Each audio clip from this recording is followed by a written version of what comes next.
Well, thanks everybody for your patience this morning.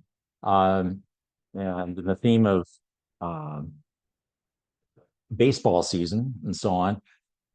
I have to admit, Mark's wearing his Blue Jays outfit today. I should have worn my Tigers uniform today, but because I grew up in the pre-Blue Jays era. So I'm a diehard Tigers fan and glad to see they made it through too. So when they get together again, I do root for the Jays when the Tigers aren't playing or whatever. But we'll see how the season progresses from here. Well, welcome back to day 2 of our fall gathering, and with the turning of the calendar into October, we are back into summer with 33-degree humidity later this afternoon. And who would have thunk it, right? But anyway, let us open with a prayer. Creator God, you are a mystery. You keep us on our toes and prepared for each season. We are fortunate to live in the Antler River watershed where clothing, food, and shelter are given for most of us. Help us to help others who do not experience those same comforts we enjoy, be they here at home or abroad. We especially think of those in war-torn countries where conflicts engulf their everyday lives. Creator God, help us to survive and thrive in whatever season we are personally in today, and help us to do the work of Antler River Watershed to the best of our abilities. Amen. And I'd like to remind you that if you wish to connect with someone that you use the private chat, the chat that goes out to everybody, those are for reflect or for positions of privilege and that sort of thing too. So if you could use it for that, but otherwise, if you have someone you want to connect to, that you just do a private message, please. And at this time, we'll hear again from Greg as we open with worship. Good morning, friends, and thank you so much for being here Saturday morning of the Antler River Watershed Regional Fall Meeting. As we come together to encounter a day of change and challenge, of encouragement and blessing, let's pause for a minute to center ourselves in this time and space. I'll invite you, if you feel comfortable, to close your eyes and take a couple of deep breaths.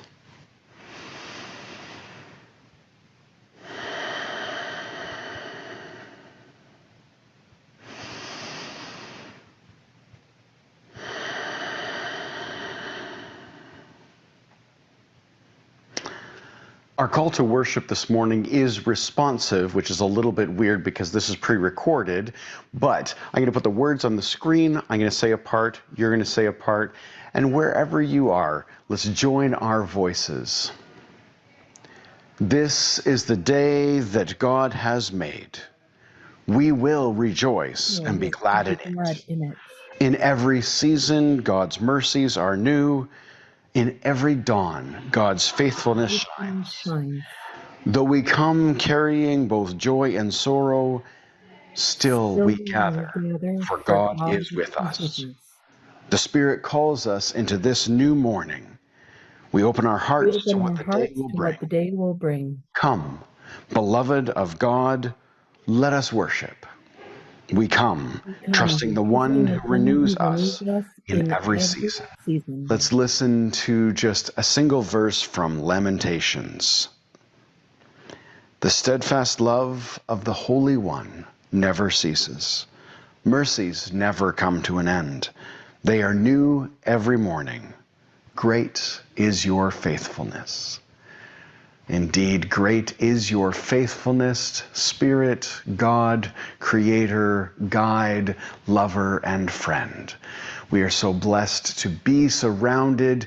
Even though we are distant from one another this morning, we are surrounded in God's love, in the Spirit's encouragement, and Christ's walking with us. Let us pray. Holy One of new beginnings, as we enter this day, we thank you for the gift of morning, of creation, of friends and colleagues. We thank you that your mercies are indeed new each morning, that you hold us through seasons of change and growth, of struggle and difficulty. Bless our conversations today that they may be filled with wisdom and grace. Help us to notice the signs of your presence and to trust that you walk with us at the gentle pace of love. As we go into our time of worship and work today, I invite you to hold gently to this idea of the changing seasons. Whatever it is that's going on in your life right now, maybe it's in your congregation, maybe it's in yourself, maybe it's in the broader region. The change that is afoot, God is in it. The grief of what we're losing, God is in it. And in the joy and the bubbling over new growth, God is in it. May the Spirit guide us and bless us through our work today. And speaking of blessings, we get to transition now into a time of covenanting. Karlene Kimber is the new Minister of Congregational Support, and we are blessed today to spend a little bit of time recognizing her and covenanting with her. And so I am going to hand it over to President Richard and Executive Minister Mark, and I will see you on the live side of things. Blessings. Thank you very much, Craig. We are a covenanting people. Therefore, we have come together as Antler River Watershed to join into a covenantal relationship with God and with Karlene Kimber. Although God's covenant with us never changes, our covenants with one another evolve as we seek ways to faithfully deepen our commitment to God and live into our call to embody God's love in the world. Remembering the water in which Christ was baptized, the mysterious current of the Holy Spirit, and those great waters crashing over God's creation, and how we are tied together by this great tide. President Richard, I present to you Karlene Kimber, Minister Congregational Support of our beloved Antler River Watershed Regional Council. We are here to join in a covenant relationship with God between the Minister Congregational Support, Karlene Kimber, the regional staff, the regional council, and the wider United Church. Although God's covenant with us never changes, our covenants with one another evolve as we seek to deepen our commitment to Jesus and to embody God's love in the world. I now ask Karlene, will you take on the new trust and responsibility of ministering with Antler River Watershed Regional Council? I do, God being my helper. Will you share in the ministry goals and faith story of Antler River Watershed Regional Council? I will, God being my helper. Will you accept the support and encouragement of your colleagues in the staff team and the regional council? I will, God being my helper.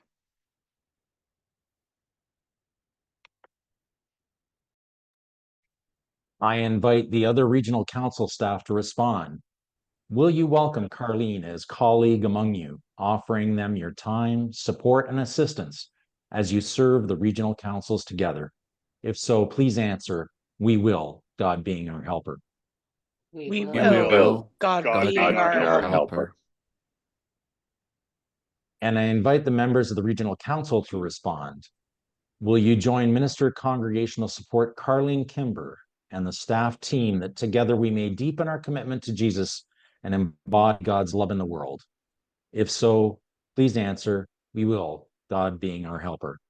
We will, God being our helper. And will you support these regional council staff members as they serve among you in this ministry? And if so, please answer, we will, God being our helper. We will, God being our helper.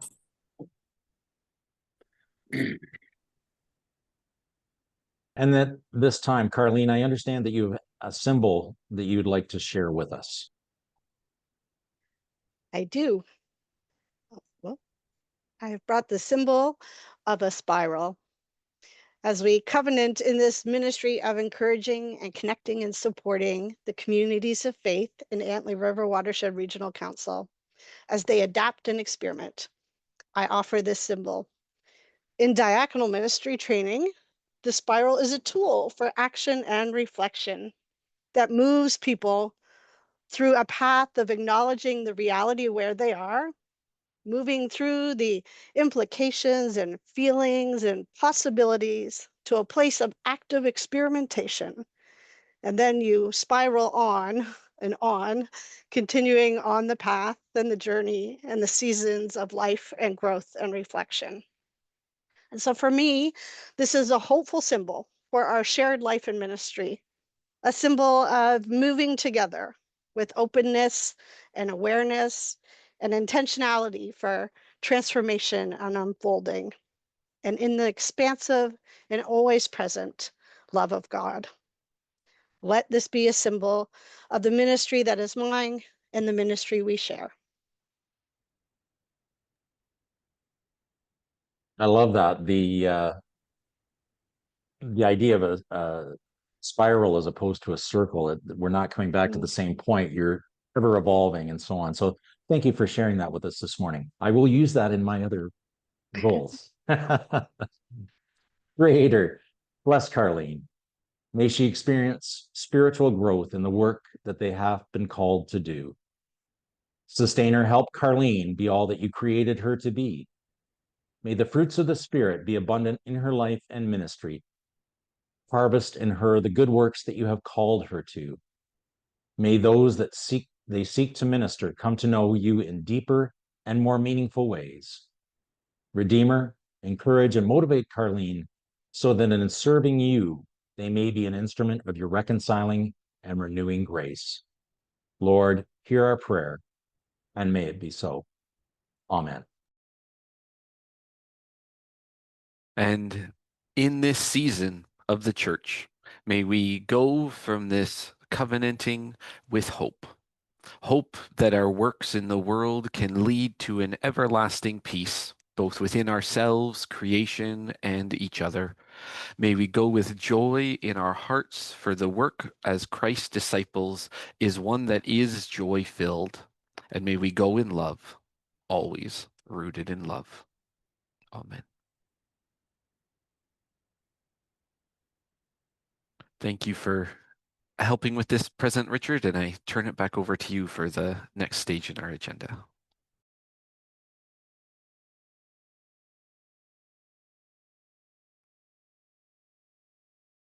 Thanks so much to Karlene and Executive Minister Mark. I had the distinct pleasure of commiserating with not only our commissioners from Antler River, but also individuals from across Canada during General Council 45. I learned a great deal about the church as a whole through my experience, and some of the Antler River Water Commissioners met to debrief about our experiences. During our time out in Calgary, we met for over 5 days, and we had some different deliberations and so on. And just going to share some of the reflections from our group before we hear from Aaron Sterling, who's going to specifically talk to us about Thursday and Friday. So just a series of slides here, and you'll note too that that I have little pictures of seasons in the corner as well, just to stick with the theme. So General Council 45 is not just those 5 days we met in Calgary. We did meet twice in June, virtually in person, and then again once in September. And that's so far. General Council continues to serve until the next General Council 46. So thank you to our youth delegates, Elijah, Alex, Sheena, Heather, Scott, Tajiri, and Toby. And to our commissioners who were there as well. Eileen Antone, Linda Badkey, Linda Britton, Tabitha Carey, Jonathan Forbes, Louise Hall, Keith Kaiser, Laurie O'Leary, who was an alternate, Lillian Patey, Aaron Sterling, Carrie Stover, Laura Swan, Dave Whiting, Pam Wilcox, and Bree Wohlers.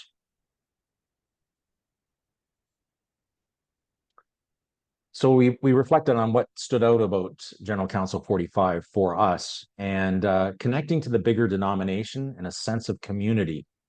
This plenary sessions were full of life, and that's from Pam. But again, a comment that was common to many of us. The energy that the youth brought to all sessions. Each table, there were, I'm going to say, close to over 50 tables actually, and each table would have about 7 people dedicated to that table. And then 2 of those individuals were often youth that were attending conference as well. So the energy that the youth brought to the sessions was really appreciated. And again, hearing some music from Then Let Us Sing, our new resource, was also appreciated. And that's from Dave and Linda. The wisdom of the youth, again, Louise mentioned that. And the comment from Keith Kaiser, coming from a small congregation with fewer youth, it made me hopeful for the future of the United Church.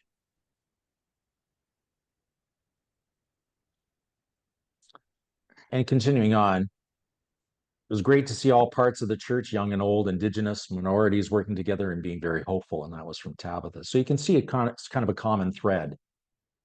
It was refreshing and invigorating to be part of such a gathering. I wish everyone from my home church could be part of that. And that was from Laura Swan.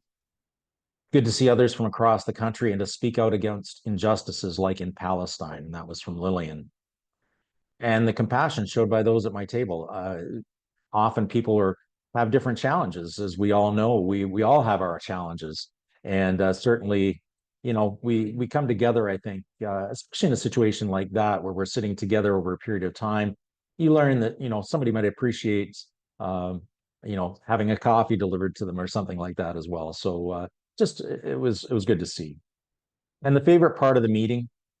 I had the good fortune of sitting at the same table as Karen Georgia Thompson, who actually is executive minister and president of the United Church of Christ in the United States. And her presentations were excellent. And again, many of us felt that way, including Louise and Pam and others. I love that the youth spoke with boldness, and that was from Tabitha Carey. The conscious effort by those who made up the table groups to have a diverse set of voices at each table, from Keith Kaiser. And again, I had not only Karen Georgia at my table, but I also had former moderator Marion Party, Roz Vincent Haven, who's a retired minister from Waterloo, and Simon Lesueur, who was president of Pacific Mountain as well. And we also had a couple of youth that were present at our table as well. So, and again, as table groups, we sort of merged and expanded and so on. And it was quite an organic experience, but great to see that conscious mixture of people. And the fellowship opportunities and the connection made with others. And that was from Linda and others as well. How did you see the Spirit at work during the meeting? The Spirit was moving in conversations around the table, Pam and Tabitha. The service of apology to the 2S LGBTQIA plus community was identified as being a very emotional experience too for many of our commissioners. And the feeling of hope after our meeting, discussing and being presented with so many opportunities for the future of the United Church. And that was from all our participants, reflected that as well. So with that in mind, you're going to hear over the course of the day today 4 different individuals and sort of just a recollection or reflection by them on their experience at General Council 45. So our first person who's going to speak is Aaron Sterling.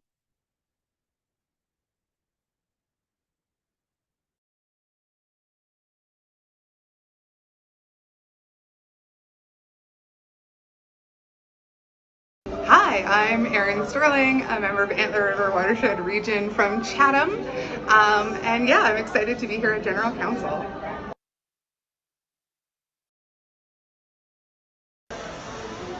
I think my favorite part so far was probably heading over to Knox United Church, which is a beautiful building, in order to bear witness to the United Church apology to the 2S and LGBTQIA community. Just being able to see people sort of hold each other gently through such a important and sort of historic occasion was really beautiful to see and be a part of.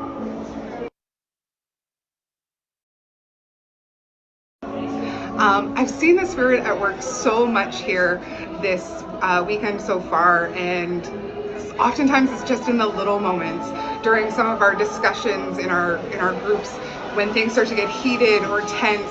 Inevitably somebody says something that just brings everyone right back to the core of what we're trying to do here, which is create a common good for the church. And it's this really beautiful moment of people just seem to immediately know what to say to help us focus and reground ourselves together.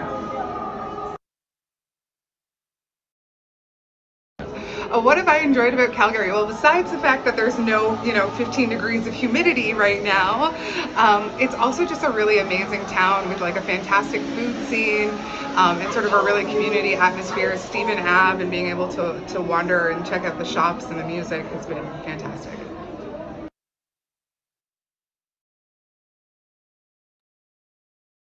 Super. Thanks, Aaron. And I said it was a great experience for me because I had a chance to sit with Aaron for quite a bit of time and chat with her and so on as well and get to know her. So a great opportunity for sure.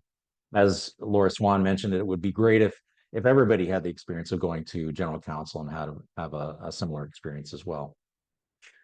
With that, I just want to bring to your attention that we did not receive any further business via email for weekend together.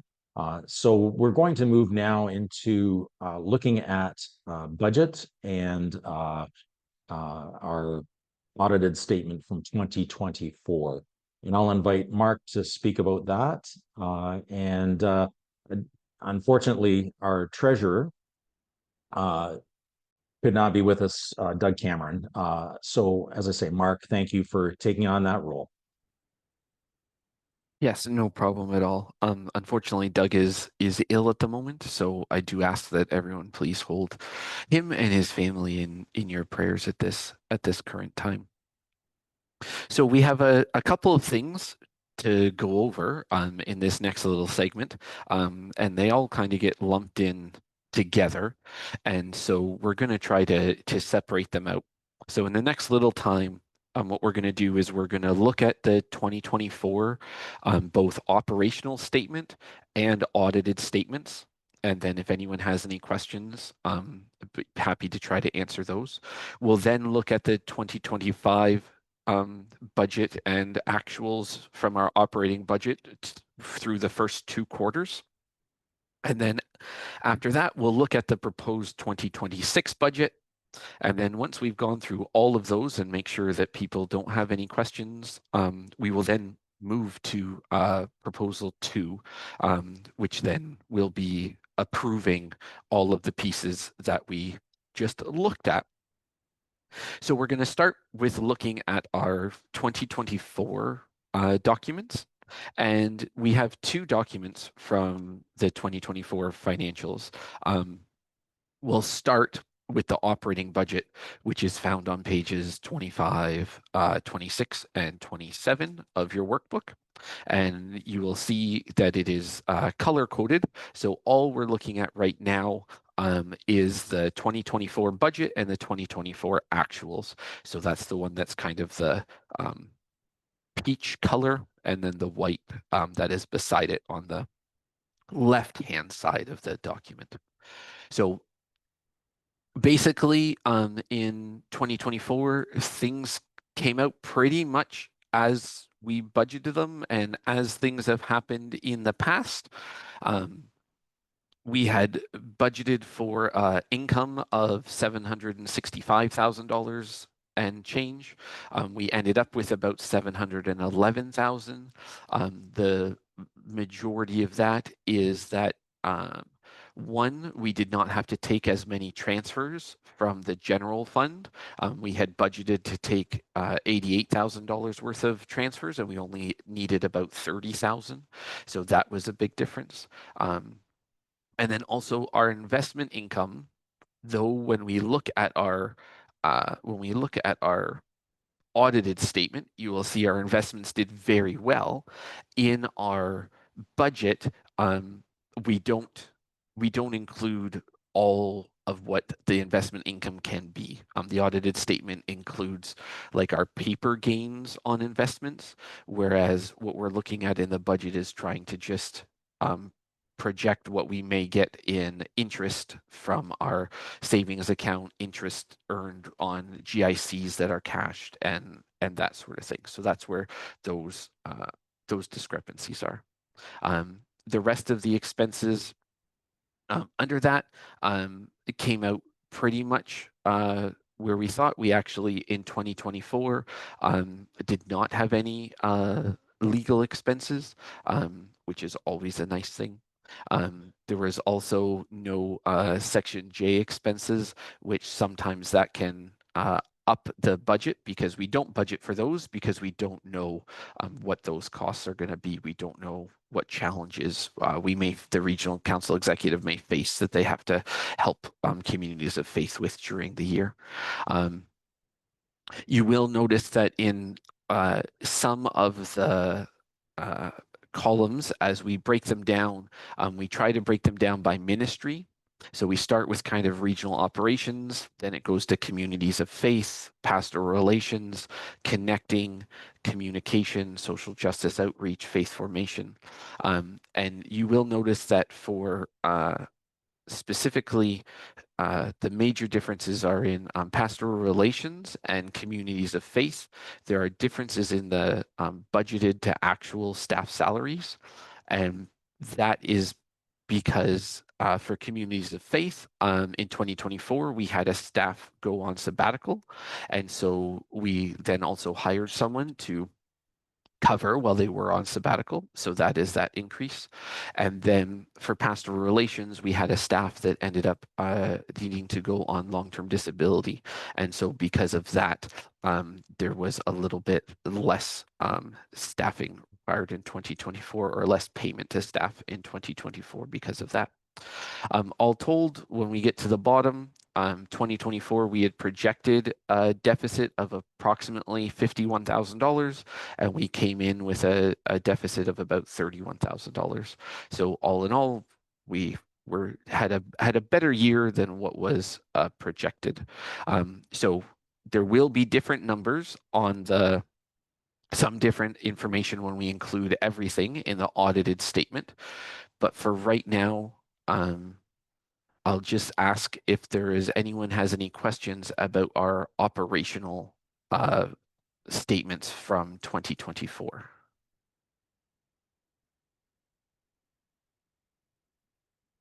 So while people are thinking, I'll just say part of the reason why they're different is the operational statements, as I said, do not include all of our investments. They do not include our monies from our restricted or unrestricted, or internally or externally restricted funds that we grant out of. It doesn't have money that comes in when a community of faith disbands, and the money that comes to the regional council from any sale of property. Those are not part of our operating normal operating costs. Just like in your community of faith, if you received a bequest from someone's will, it wouldn't go into your operating budget, but still would be reported in your year-end financials in your balance sheet, sort of thing. So I'm not seeing anyone has put their hand up for any questions about that. So I'll assume that means that I've explained it perfectly. And we will then move on to our audited financial statement for 2024. So this is actually, there's a link to it in the workbook. On the workbook, page 24, in the very bottom, under the what might the regional council do, number 2 is approve the 2024 auditors report, and that is a link that will bring you to the 2024 auditors report. So basically, what the auditor's report is showing all of the financials. So it also includes what restricted funds we may have. It also includes income and expenses that have come out of from property funds. When you see expenses out of property funds, part of that is showing on the auditor's report. I'm on page 5, and it's showing $277,000 as grants. So part of that would be, or what that would be for 2024 is following our property policy. So when a community of faith does disband and closes and ends up selling their property, the money comes back to the regional council, and then we have a property policy that disperses some of the money to Indigenous ministries, some of the money to mission and service, some of the money to archives. And so that is those grants that have gone to those places. You'll see in our agenda that we have a proposal coming up later this afternoon that talks about our property policy a little bit more and a suggested change to that. So on page 5 there at the bottom, you can also see that in total, our investment returns for 2024 was $288,501. And so if we factor in our investment returns, as well as our regular income, knowing that those investment returns, some of that is just stocks and bonds that have gone up. So we don't actually have the physical money in our bank account. They are invested. We were up about $177,000 last year as the regional council. That sounds great, and it really is. I'm really happy with our finance team for the work that they have done in not only just having a investment policy, but also following it. But we also have to know that those investment returns, 2024 was a pretty good year. That is not always the case. And so we do rely on getting investment returns to help us balance the budget and come out ahead.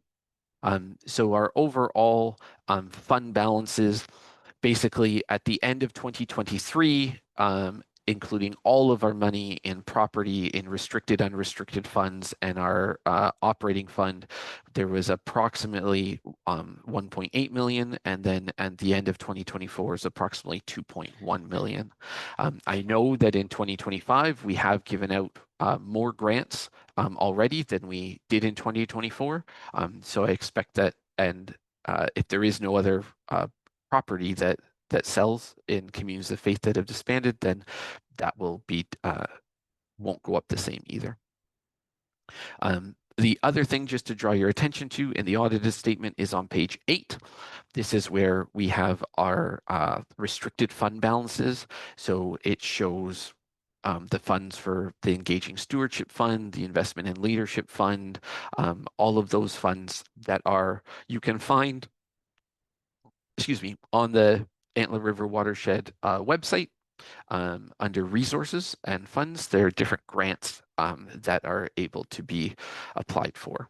And you can see in here in the expenses that we granted out a total of $20,800 last year from those funds. So as part of proposal 2 in a little bit, we will be asked to approve this audited statement. So at this time, I would just invite any questions that anyone may have about our audited statement.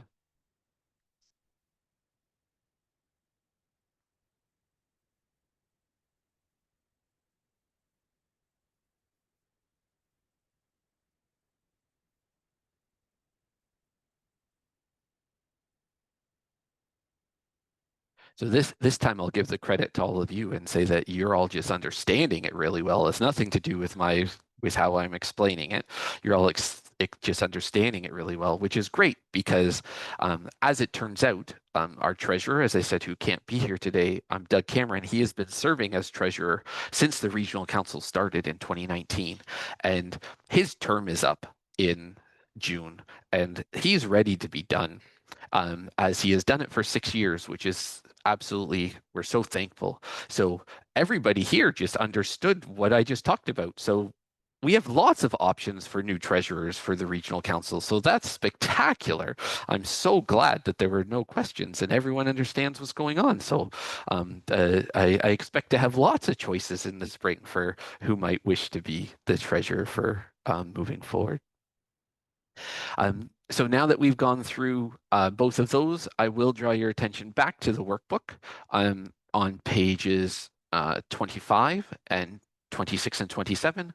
And now we will look at the blue column, which is the 2025 budget and the year to dates. There isn't much to say about it. In some of the categories, you'll notice there are big differences, like, for example, the one that I'm just looking at right now, under regional operations travel, which is the second line under regional operations on page 25 under expenses. In 2024, the travel is $4,300, and so far in 2025, the travel is $70. So part of what the challenge that we have with some of our operating statements is that because we have tri-regions and this that staff work for, to make accounting easier for people on the back end, everything really gets paid out of one account, and then at come the end of the year, we reconcile it to make sure things get put in the right spot. So I can assure you that the staff working for regional operations did more than $70 worth of travel in the first 6 months. It just has not been allocated here yet, but that will be at the end of the year. So for Doug and myself, there was nothing in the 2025 operationals that really stood out that we were concerned about. So if anyone has any questions, though, about the 2025 year-to-date, understanding what I just explained about sometimes things just aren't posted yet, and knowing that this was also just till the end of June. But if anyone has any questions about that at this time, I invite you to use the React, under the React button, you can raise your hand.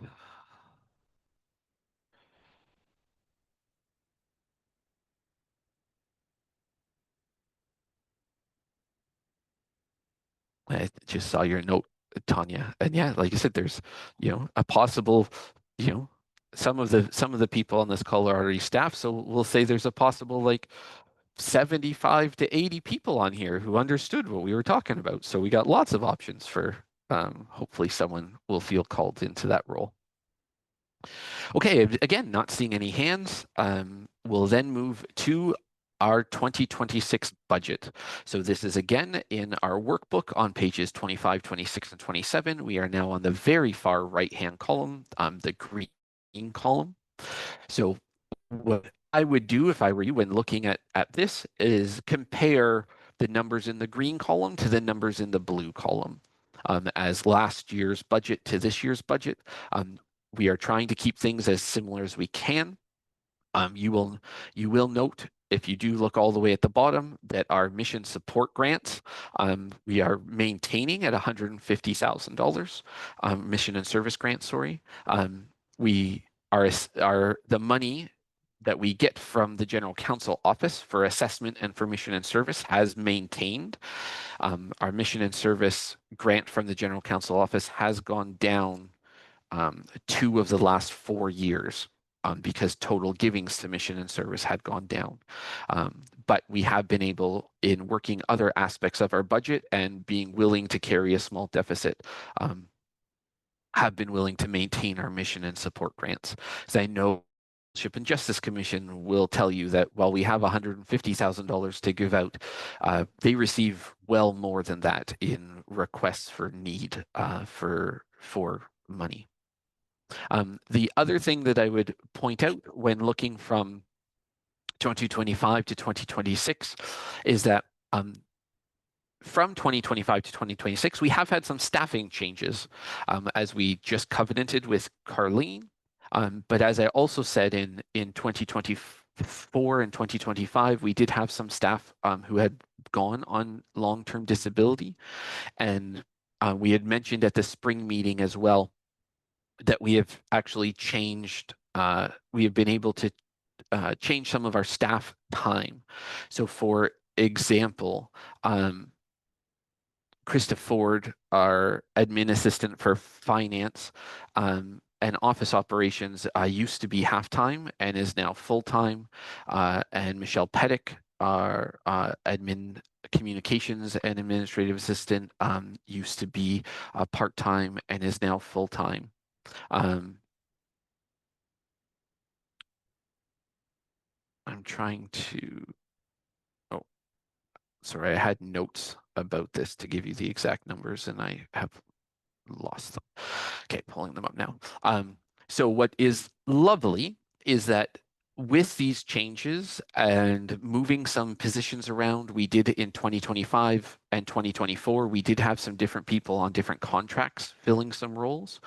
So in 2025, we actually had 3.6 full-time equivalent. So the equivalent of 3 full-time staff plus 0.6. And in 2026, we actually, even with adding Karlene as from 0.5 to a 0.6, we have gone down in our total staff to 3.4.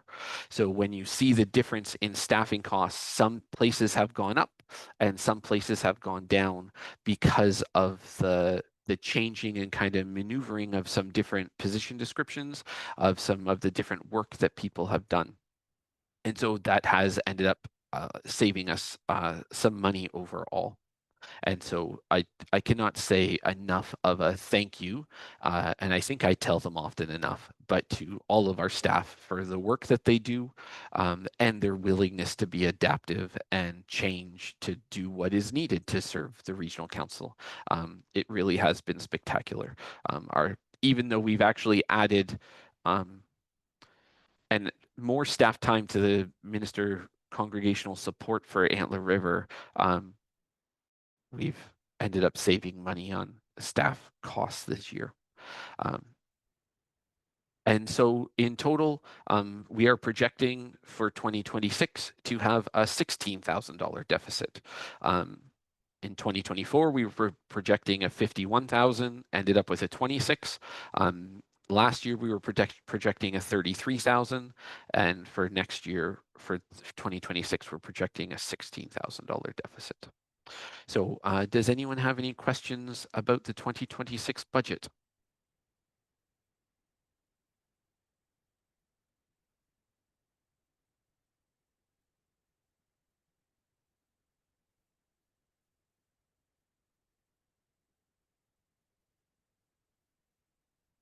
All right.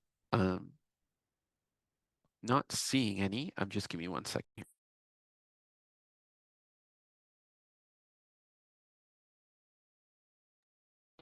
Okay, so John, if you can put up proposal 2 then. I was just checking with, thank you for the applause. I was just checking with President Richard, and he's fine for me to lead us through this. So proposal 2, the issue is transparency and accountability are key elements of financial management in any charity. It's important that the regional council is guided by these principles and models these practices for the communities of faith within its bounds. The regional council needs to understand both the strengths and challenges of its financial situation to be able to function effectively in the present and to ensure it is well positioned for the future. And so establishing a budget for 2026 is one step in this process and will guide the executive in its management of regional council resources. So what might the regional council do? The regional council might receive the internal 2025 operating statement to date for information, and to date being our June 30th at the end of the second quarter. Approve the 2024 auditor's report. Appoint KPMG LLP as auditors for the 2025 financial year. and adopt the proposed 2026 budget, authorizing the executive to adapt as necessary. So what I will just add to that is that in our workbook for proposal 2, it is much more detailed on why is the issue important, and gives a breakdown of the different ministry categories and what staff are there, knowing that those staff positions, then also some of them do get shared between other regional councils as well. So does anyone have any questions for clarification around proposal number 2?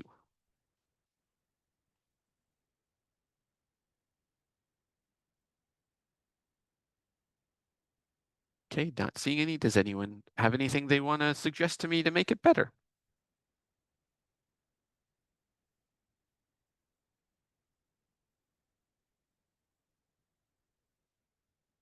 Okay, so I will pass it back to President Richard now to get, I'm willing to move proposal 2.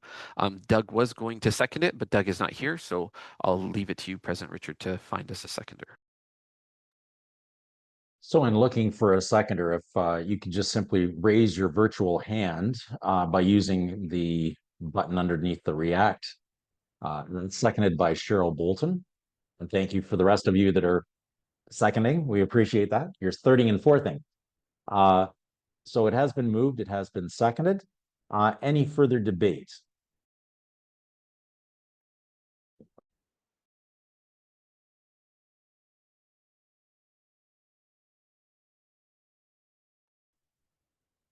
And seeing no further debate being requested, I'll ask that the poll be put up, please.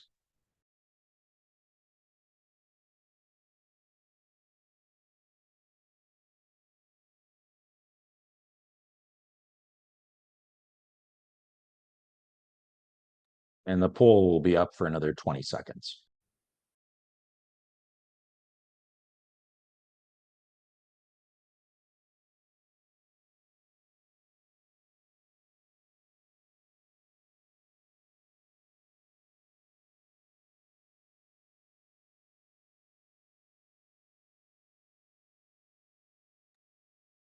And that proposal number 2 has been passed unanimously. So thank you very much for all the work that Doug and yourself have done, Mark. And again, we're thinking of Doug and wish he was here, but understand totally that you'll send our regards, Tanya. Thanks so much.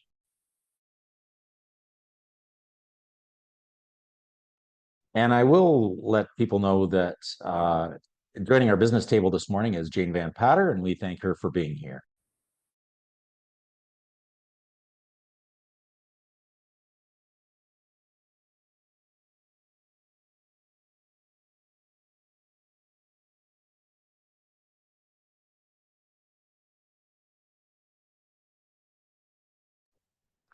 I have all these pop-ups that show up on my screen, so I can't see what's happening in front of me sometimes. So I appreciate the pregnant pause, I guess.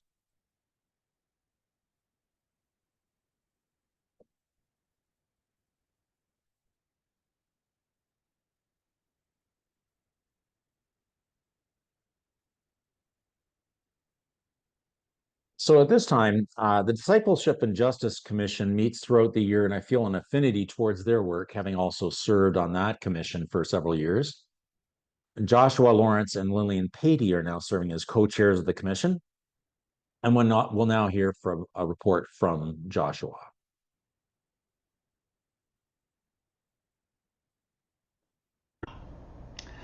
Greetings, friends and colleagues in the Antler River watershed region. I give thanks for your participation in the ministry of this regional body and would like to say on behalf of the Discipleship and Justice Commission, thank you for your giving, thank you for your support, thank you for helping us to build awareness of the ongoing needs of our region and to help us creatively discern how to effectively meet those needs, even though we are aware that the giving levels are not what they once were. My name is Joshua Lawrence. I am co-chair of this commission along with Lillian Patey, And I am joined by a host of others scattered across our region, all of whom are committed to faithful and judicious distribution of the funds. We know that each ministry, each organization that applies for mission support grants is doing wonderful work in their respective locations. However, there is a limited number of resources to go around, and so we try to ensure that everyone gets some if they have successfully completed the application, but we also recognize that it's important to fund and support those ministries which are participating actively in a revitalization which we need and arguably our world needs. I personally want to share that when asked what our commission does, I have at times been perplexed because we do meet, we talk, we discuss, we raise awareness, we then decide how to allocate funds, to whom to allocate these funds. We get to know the different ministries, but we are located in different places, and sometimes we can feel a bit estranged, especially when we go those periods of summertime where we don't meet so consistently. I have enjoyed being a part of this commission, but I sometimes don't know how to provide that elevator pitch or answer a direct question as to what commissions do. So I'm growing into it, and I'm learning as something of a newcomer. I've lived here in Canada for 4 years, as some of you will know, and I'm still learning a lot about the United Church, these regional bodies, and of course the commissions that go hand in hand with the ministry of these regional bodies. One of the things that I can say that I have truly valued is not just the faithful distribution of funds, but it's the relationships that I get to build with people who are doing amazing work in their location. So I think what we partly get to do is to support one another, no matter where we are located, and to find new and creative ways to be something of a megaphone, to get the word out when good things are happening. Now, I can do better, and I think we could probably all do a little bit better and find creative ways to get the word out, let others know. I personally find that sometimes events have already passed by the time I stumble across them because we're all so busy. Our desks are piled with things that have to be done, or our home offices are kind of messy. And so I just want to say first and foremost that I'm grateful for this work, grateful to be in relationship with you, and grateful to work towards right relation with First Nations and with communities that have suffered as a result of some of the historic wrongs perpetrated by the church. So that's kind of our role here, is to acknowledge, become more aware, and as Maya Angelou says, to do better once you know better. So you might say that we at the Discipleship and Justice Commission are trying to do better, and we're trying to call our church to do better. And part of that means working to ensure that we raise funds and allocate those funds carefully and with deep consideration. So if you are at all interested in participating in this kind of work, in this labor, then I welcome you on board. We could probably use a few more commissioners. I'm thrilled to have who we have on hand right now, but we love the work we do. We love building relationships and finding ways to support one another, and again, are just so grateful that you are here continuing to support the work of this commission and all others as well. Thank you.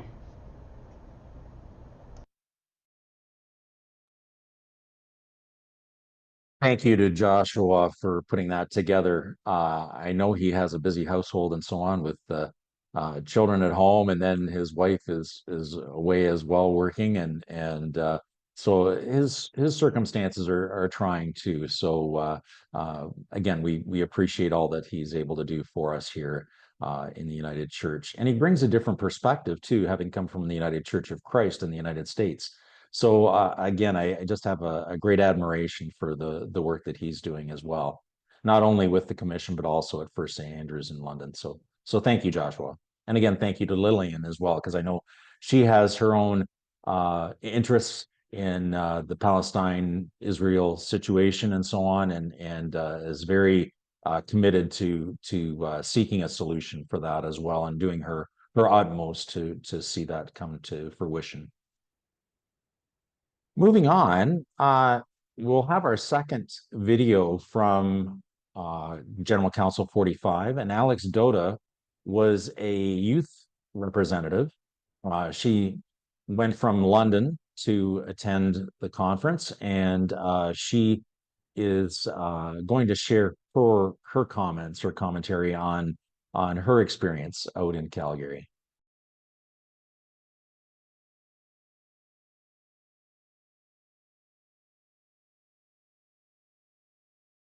Hi, my name is Alex. I'm from London, Ontario, and I came here by flight. I'm a youth forum delegate.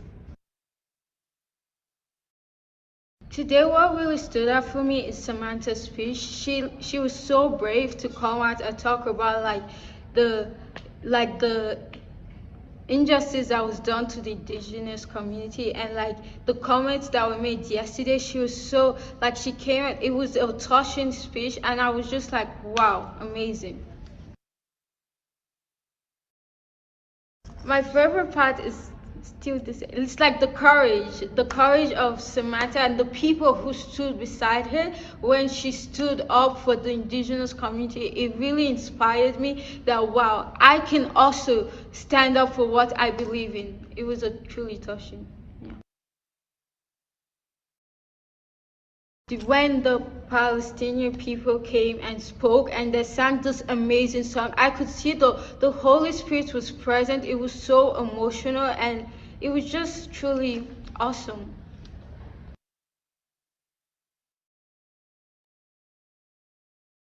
And thanks to Alex for doing that little video clip for us as well. You can see the enthusiasm, and we had her in our group of 21, along with about 3 or 4 other youth representatives as well, and they spoke with a great deal of passion. I will say that Alex was referring to Samantha Miller, who is an Indigenous youth speaker. Actually, I see that on her resume now too. She actually works in the healthcare area in Six Nations, but I met her first in Newfoundland and St. John's. We were making chili for the local food bank. So she was busy stirring and I was busy cutting onions. So I had tears in my eyes as I was talking to her as well.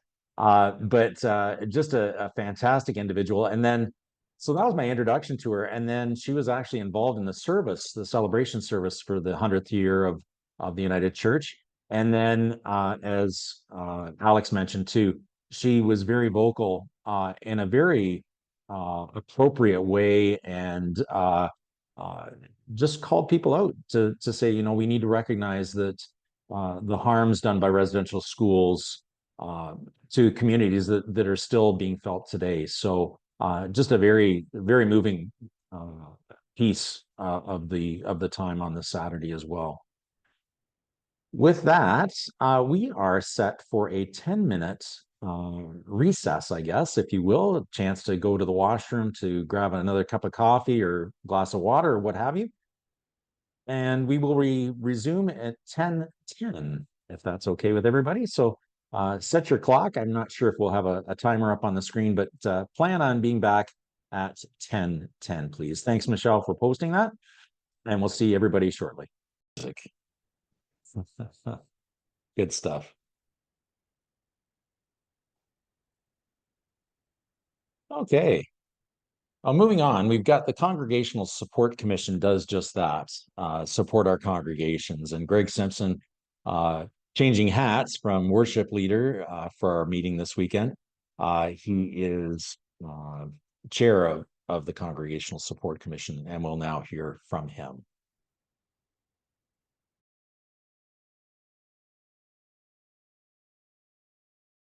Hello to Antler River Watershed Region. My name is Greg Simpson, and I am the chair of the Congregational Support Commission.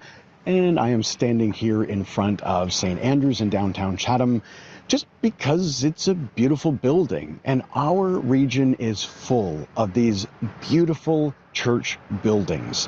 They root us in our history and our tradition, and they have been home, and they have been a space for ministry for forever.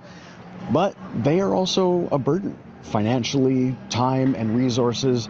it takes an awful lot of work and money to keep a building going. In the Congregational Support Commission right now, one of the things we talk about so frequently is what are people going to do with their buildings? People have to decide, are we staying in this big, beautiful space that is also costing an arm and leg to keep going?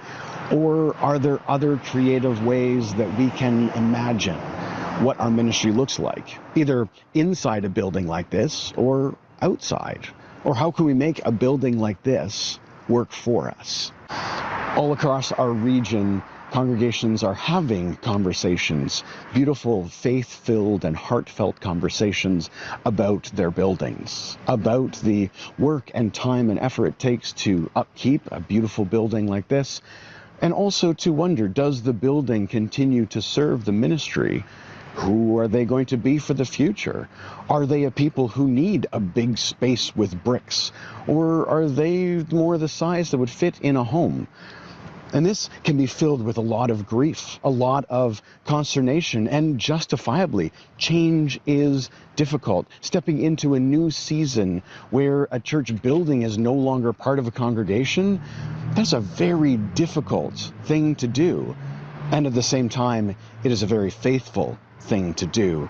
I think of some of the congregations throughout Antler River Watershed region who have made the brave choice to no longer worship in their building. For some, it has meant the end of the congregation, but for many, it has opened them up to new possibilities. Some choose to visit with congregations nearby, either other United Churches or perhaps other denominations, and partner, nest, amalgamate, any of those choices. And in each of those cases, it works very, very well for these two groups who choose to work together. Some congregations have found a way to sell the building, but maintain their relationship with the building by selling to a developer who will transform the space. Examples would be a childcare facility or housing. There are multiple different choices as you look around the region.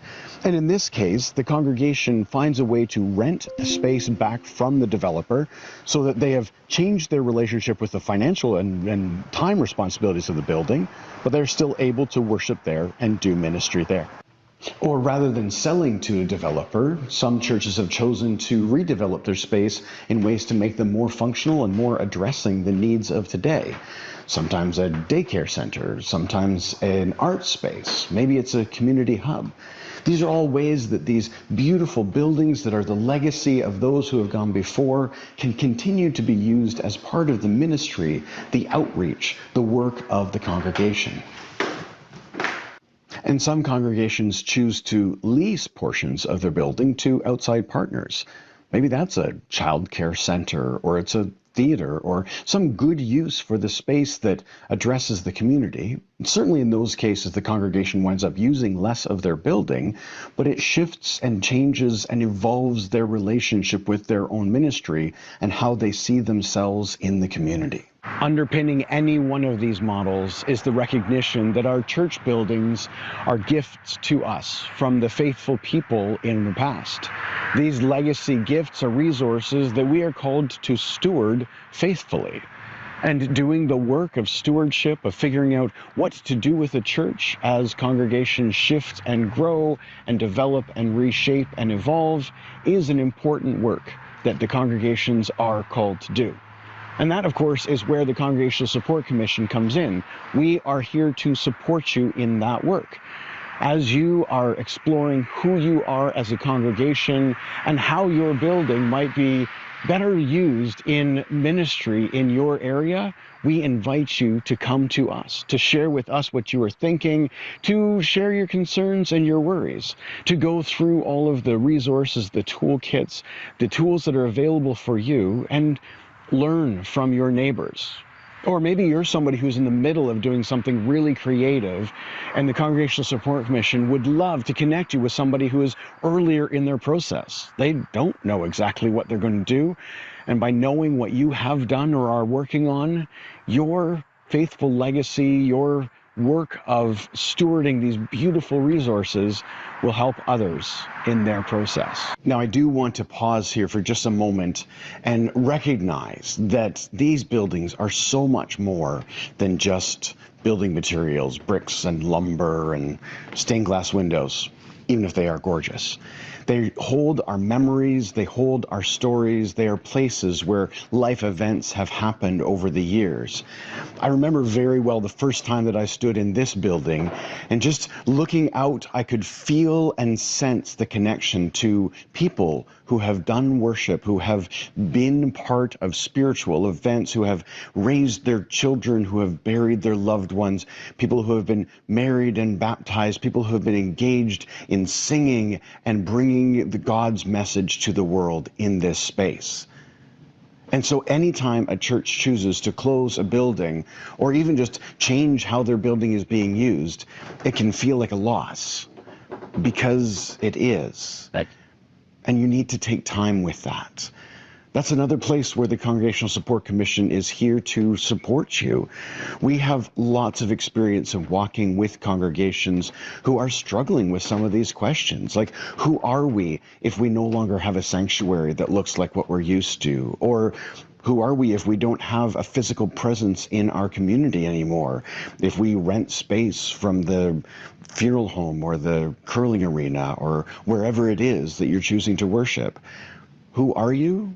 You are still you. You are a beautiful family of God who serve the community, who care deeply for one another, who meet and worship and share your lives with each other.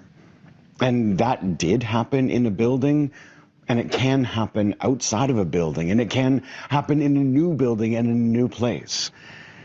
Each time that there are changes of season in our congregational lives, we need to take the time to recognize and hold that gently. Even when they are good changes, we need to process the grief. This is the reality of who we are together. And so if you and your congregation are in a time of change, of reimagining, or of winding up, know that you are not in this alone. Your Congregational Support Commission is here to support you. We are here to be on the road with you. The national church, the entire body of the United Church of Canada is here to support you. And the Spirit is here with you and in you and among you, guiding you, gently shaping what's going on, giving you the courage to take bold and creative steps, giving you the strength to handle if things are not going the way you had hoped they would, giving you the peace and space to address the grief, to honor all that once was, and to respect that seasons change. On behalf of Jim and Joan, Adam and Judith, Dave and Carrie, and myself, Greg, we, the Congregational Support Commission, want to thank you. Thank you to all the congregations around Antler River who are doing beautiful, bold, and brave, and sometimes difficult things inside your buildings and outside your buildings, in the communities and in your own hearts. You are seeing God at work in your communities, and you are stepping up to be part of it. You are worshiping and loving and bringing peace and justice and mercy into the world. Thank you for the work you do. And I want to wrap up by also saying a huge thank you on behalf of the Commission to Krista and Karlene, who are our staff support, without whom we could not survive. Thank you all. We'll see you later. Bye for now.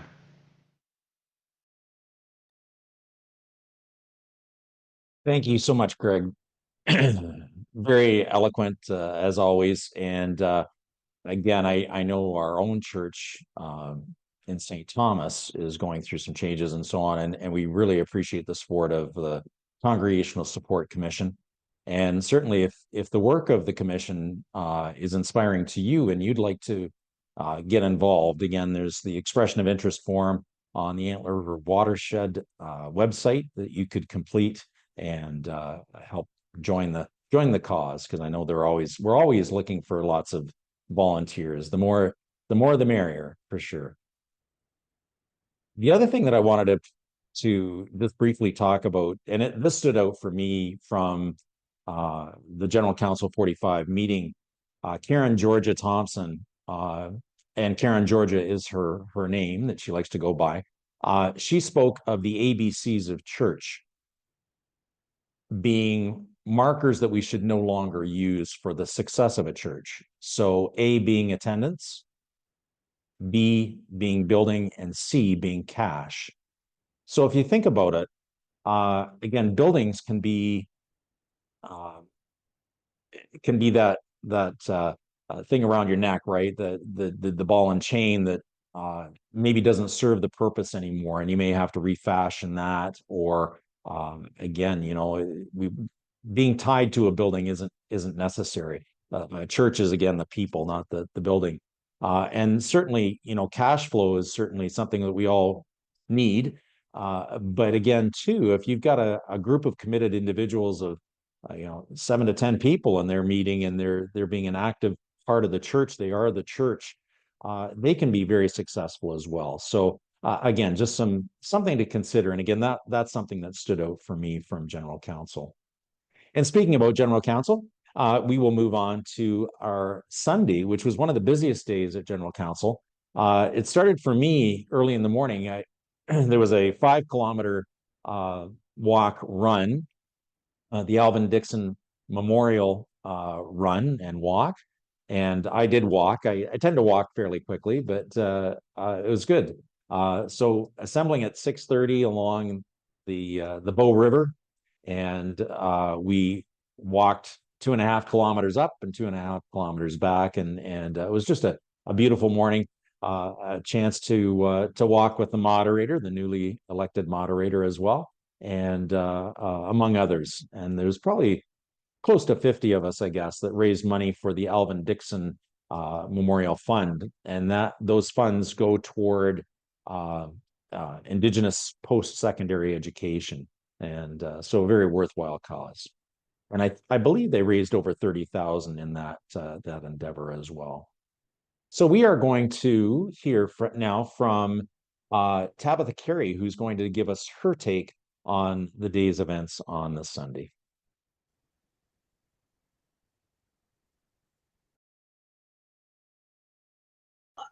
Richard, I think I was happy that I wasn't with you on the run. It was way too early in the morning. But when we got down to business, it was lovely to see the children and youth lead our worship. It's something that some of us don't see at all within the United Church. Also, that we could see the whole entire swath of us from one coast to another, in all the diversity, people of all different ages, different backgrounds, and it was amazing. What stood out to me is that people were ready to do business. It was all relational, and yet we really were earnest to understand. When the 2035 information came out, I think some jaws dropped on the floor. We were pretty shocked. And yet, to be comforted that the General Council had been working, and other places within Canada and regions had been already looking at solutions and ways to go forward. So it really was encouraging to see that we don't just have problems, but we have ways to address them. So that was, for me, really, really encouraging. This was not my day, but certainly the apology for the LGBTQ IA plus group, that they were really longing to hear that. And I think it really came out very gracefully and touched a lot of hearts. Well, my favorite part, I think, was having our guest speaker. That there was a lot of inspiration there. It's kind of like being called out on the carpet and challenged, and at the same time encouraged and uplifted. It was like, wow, getting slapped, it's not supposed to feel this good. And yet we needed to be schooled and corrected. And yet at the same time, it's like, this is not the end of it. We're growing and learning together. I think that was to have her passion. And she said, we are not alone. We're in this together, that we have partners. reflect on what our vision and dreams were for the United Church of Canada, recognizing what some of our limitations are, or even though the statistics pointed to decline, that there wasn't a lot of discouragement. There was more, we need to get down and get busy.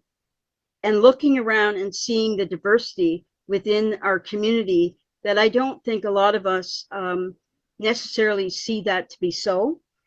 And saying, you know what, we have a lot more to grow with than we really knew before. So it was a hopeful spirit that we can do things together. So for one, I think knowing that our youth, they have wisdom beyond their years. They really, they showed up. They participated as much as they possibly could. They asked questions. And I think that our church is in good hands if we continue to mentor them.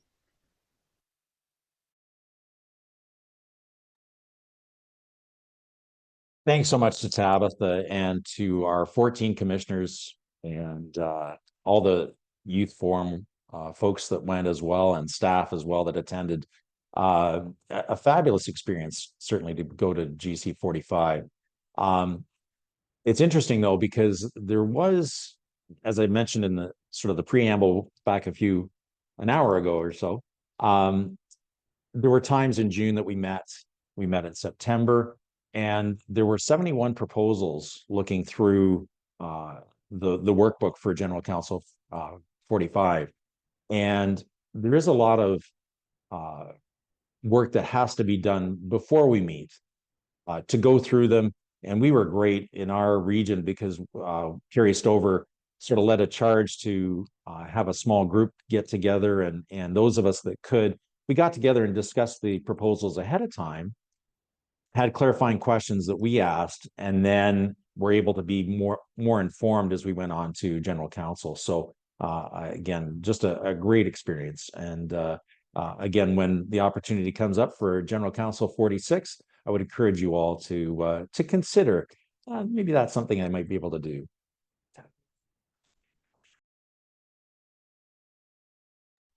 And that's in Horseshoe Falls, so you don't have to go too far for that either. So it's a great opportunity. And each of the three regions are helping Horseshoe Falls with that as well. So we're trying to work cooperatively. Again, the more the merrier, right? And ease the burden for everybody. Okay, we're moving now on to the mission and service. And Brenna Baker is going to share some further information about M&S with us. And we thank you for being with us, Brenna, and we look forward to hearing your message. Thanks, Richard. Yeah, it's really lovely to, I guess, at least mostly see names out there today and some faces.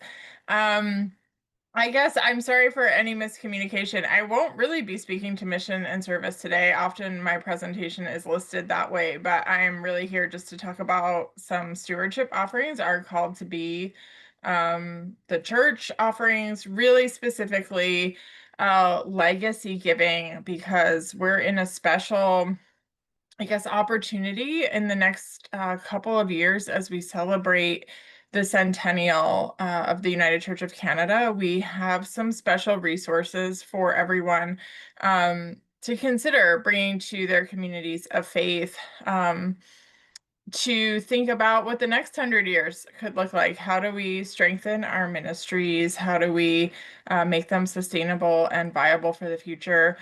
Especially at the local congregational level, but also the things that we care about collectively, like mission and service, like the work that the United Church of Canada Foundation does. So I'm going to share here some slides. And I want to just give you a moment as we start, as I begin my presentation, I'd like to give you an opportunity to think about when you have been the recipient of generosity. So we often talk about being generous, like ourselves being the generous ones. But just as we begin, I want you to take a moment and just think about when you have received generosity, maybe financially, right? A lot of us, we couldn't even begin to calculate the financial generosity of our parents and people who cared for us in our childhoods. Maybe somebody outside your family, right? Maybe a job was offered to you when it was kind of a risky move or something to offer you a job. I've heard people, when I ask this question, talk about things like scholarships and bursaries. Feel free to put some in the chat as they're coming to mind.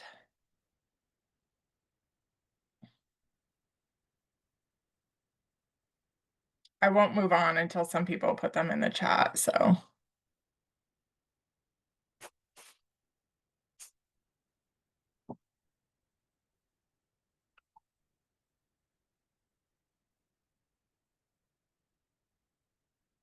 Yeah, mental health counseling, somebody said.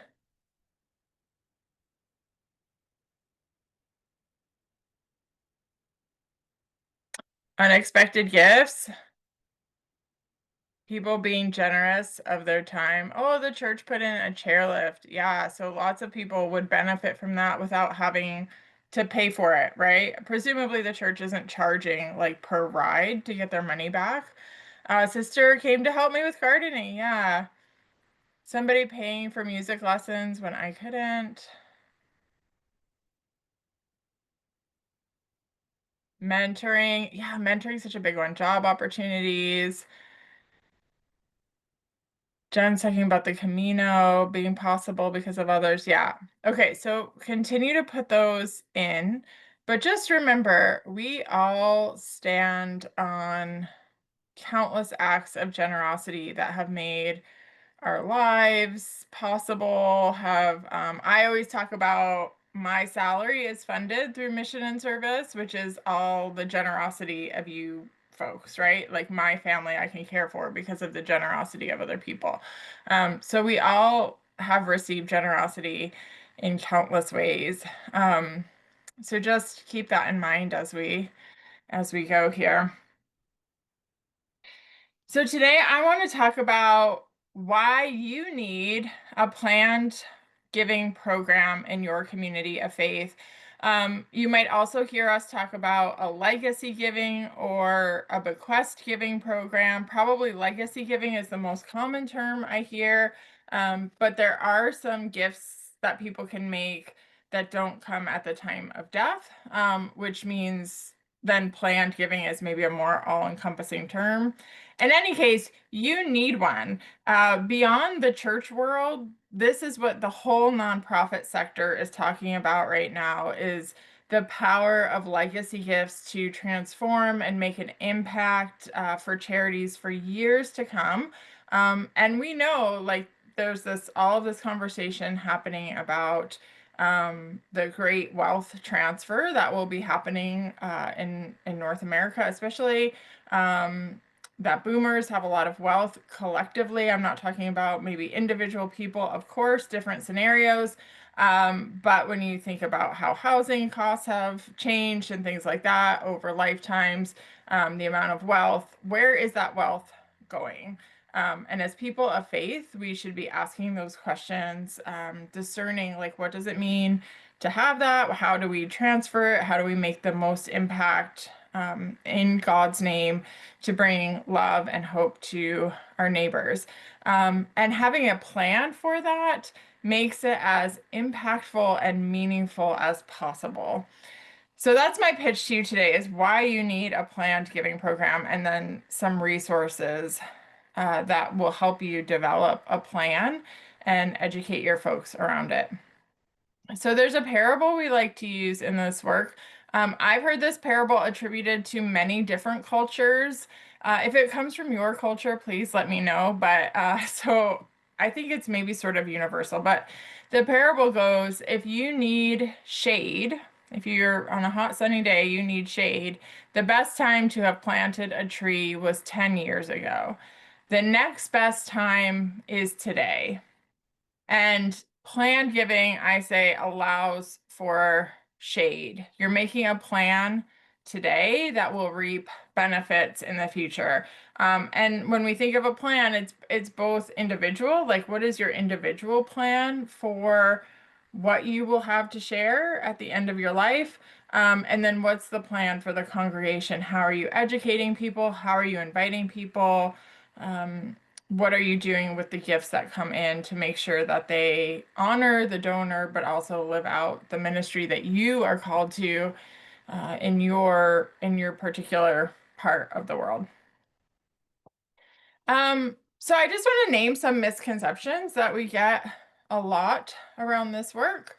A misconception is that you have to be wealthy to give a planned or legacy gift. You know, we hear about these billionaires maybe doing, some of them, I guess, do philanthropy, maybe not enough of them. And we think, oh, that's only for the super rich to be giving those kinds of gifts. It's not. I'm going to make a joke that, you know, even if you have like a half-used Tim's card at the end of your life, that's what I could do something with that, right? Your church could do something meaningful with that. So whatever you have, there's something to do with it. Another misconception is that, again, planned gifts are only at the time of death, and I'll talk to you about some other options. So it's not just for those who are actively considering their estate. There's other kinds of gifts you could be considering. And again, it's not only for seniors. Some of us will be privileged, right, to receive some kind of inheritance in the coming years. And so what are we going to do with it, right? What are we going to do to make a difference? Do we need to keep all of it? Is there something that we can share? This is for our whole lives, that we think about, what does our life mean? What is the impact it can make? What's the difference it can make in the world? So actually, again, any amount of gift, $7 on a Tim's card, is generous and impactful. Somebody could get, you know, a coffee off of that, right? It's about the generosity. It's not about the amount of the gift. As disciples of Christ, it's about generosity throughout our whole lives, and even as we go into life beyond death. And there are planned gifts, so like gifts of stocks and securities that can be made anytime. Typically, people transfer those once a year, and they can be a huge benefit to the congregation in terms of revenue, and have huge tax benefits to the donor who's transferring them. So that's something to be aware of, to make sure you're educating your people about. And then, as I say, adults of all ages can be invited to consider their legacy and wealth in light of their faith and commitments. So, people sometimes say, well, you know, if people can give in their will anytime, why do we need a policy and plan for legacy giving? So that's true, right? Like, anybody can leave a gift to your church at any time in their will. The trouble is that many people actually don't know that that is an option. We assume that they do, but they don't necessarily know, and you probably would get more gifts if you spoke about it. But also, a policy inspires your donors, so you can help them feel confident that their gift will make a difference, and support the ministries they care about. The number one reason that people aren't generous across Canada, legacy giving or any other kind of giving, is that they don't feel their gifts will make a difference. And so you need to inspire them and tell them how their gift will make a difference. You have to have a plan for those gifts. And a policy helps your leadership build relationships with donors. You can have that conversation about where the gift might go, and you can invite people to consider a gift in ways that are meaningful and appropriate. And a policy, this is really important, ensures that donors and their families are thanked and appreciated both before and after their gift has been received. I hear stories all the time of people receiving these huge gifts, congregations receiving gifts, and they're not able to thank the donor because the donor has passed away, and they're not able to connect with the family because they didn't develop those relationships, which is just such a loss, and such a sad aspect of this. So having a policy helps your community of faith know who will do that thanking, how will they be thanked, etc., so that you can really honor the gifts that have been made. And so what could a planned gift support? I always say, there's no shame in it just going towards operational funds. That's a huge gift to so many congregations. And a lot of the gifts typically do that. If the average maybe bequest or legacy gift is $3,000-$5,000, and it goes into operations, which is wonderful, right? Like it might mirror or reflect a year or a couple of years of that person's offerings that they would have been giving, and how generous and great. And we don't all need to like have our name on a plaque somewhere, right? Like that's great. But also plan gifts when we do that work, when we think about it ahead of time and make a plan for it. Can support capital expenses that increase hospitality and inclusivity. So I'm thinking of things like upgrading elevators or making sure your space is safe and accessible. Children and youth ministry, right? Like planning a camp for the summer, a legacy gift could cover or help to support that. Outreach initiatives, new technology, a huge one many of our churches are asking about. A planned gift could help with that. Of course, mission and service. I know ARW loves mission and service, so you could make a planned gift where all or part of it goes to mission and service. And even within that, you could designate to certain areas that are really meaningful for you.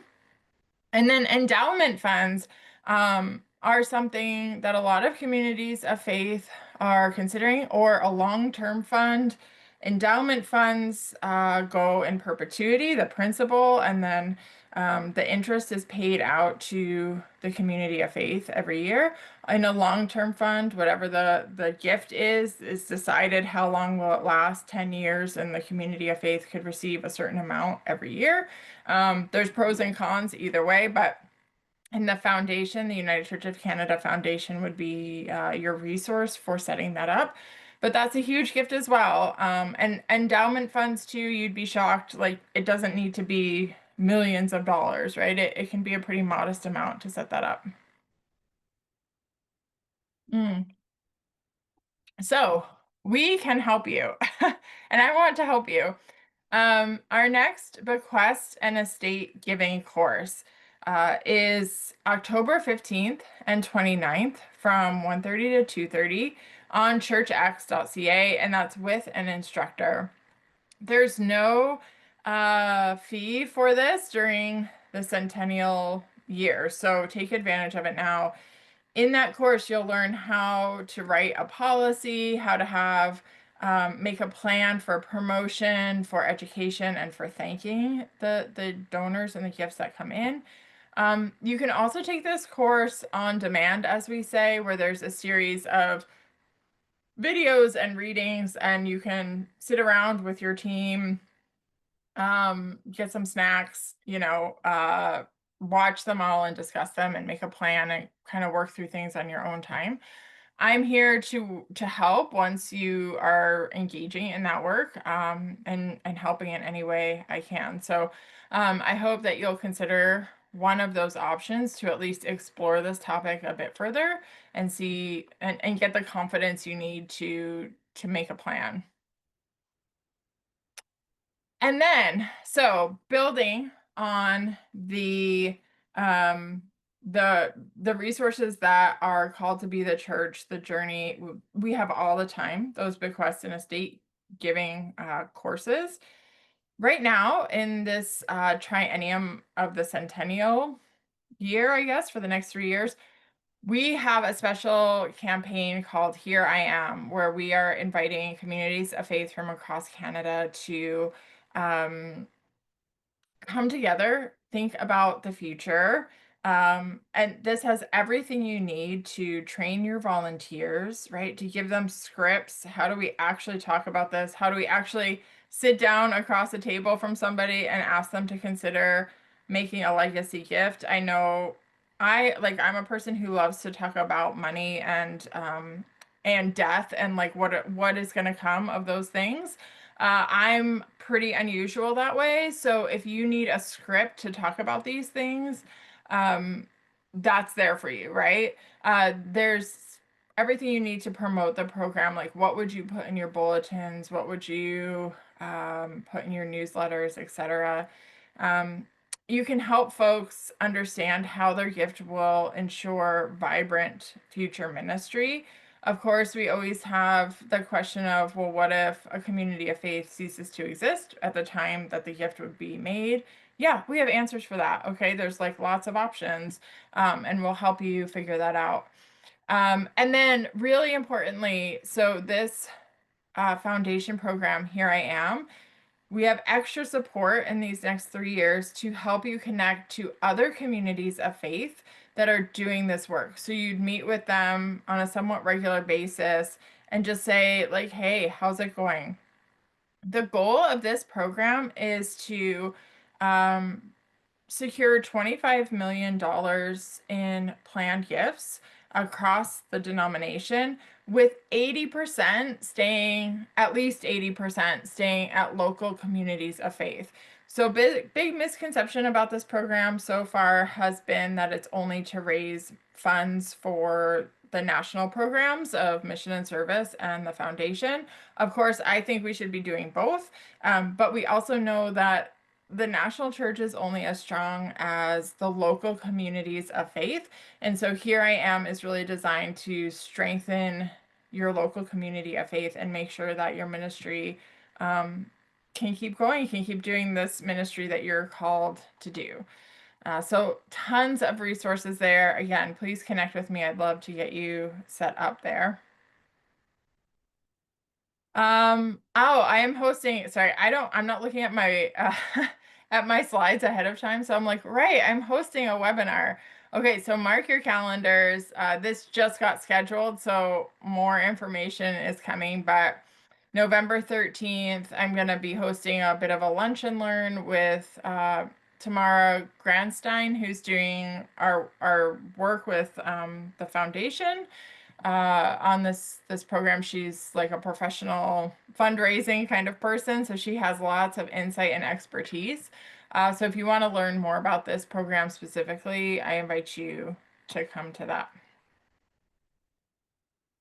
Okay, and I just want to share this video from the foundation about what legacy giving and Here I Am the impact it can have for all of us and for your local community of faith.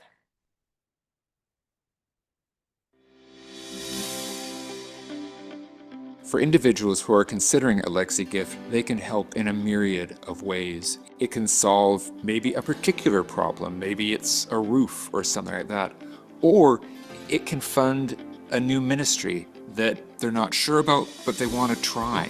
I personally left a legacy gift to the church because I would see the importance and the good that happens when people leave a legacy for future. How do you find the money for the food? Where do you get the new oven? All of those kinds of things. Those come from legacy gifts. You can be specific in your designation of the legacy, or you can leave it up to the leadership at the time that the legacy and the gift is received to determine how best to utilize those funds. You probably got some money in the bank from earlier legacies that have been left on behalf of your church. Now's the time to think about how that resource can be used for the future and to have the conversation in your congregations about what does the future hold for us? How can we look into the future with hope and with expectation that the church is going to survive, that this institution that we love is going to continue to contribute to the lives of its members and its participants.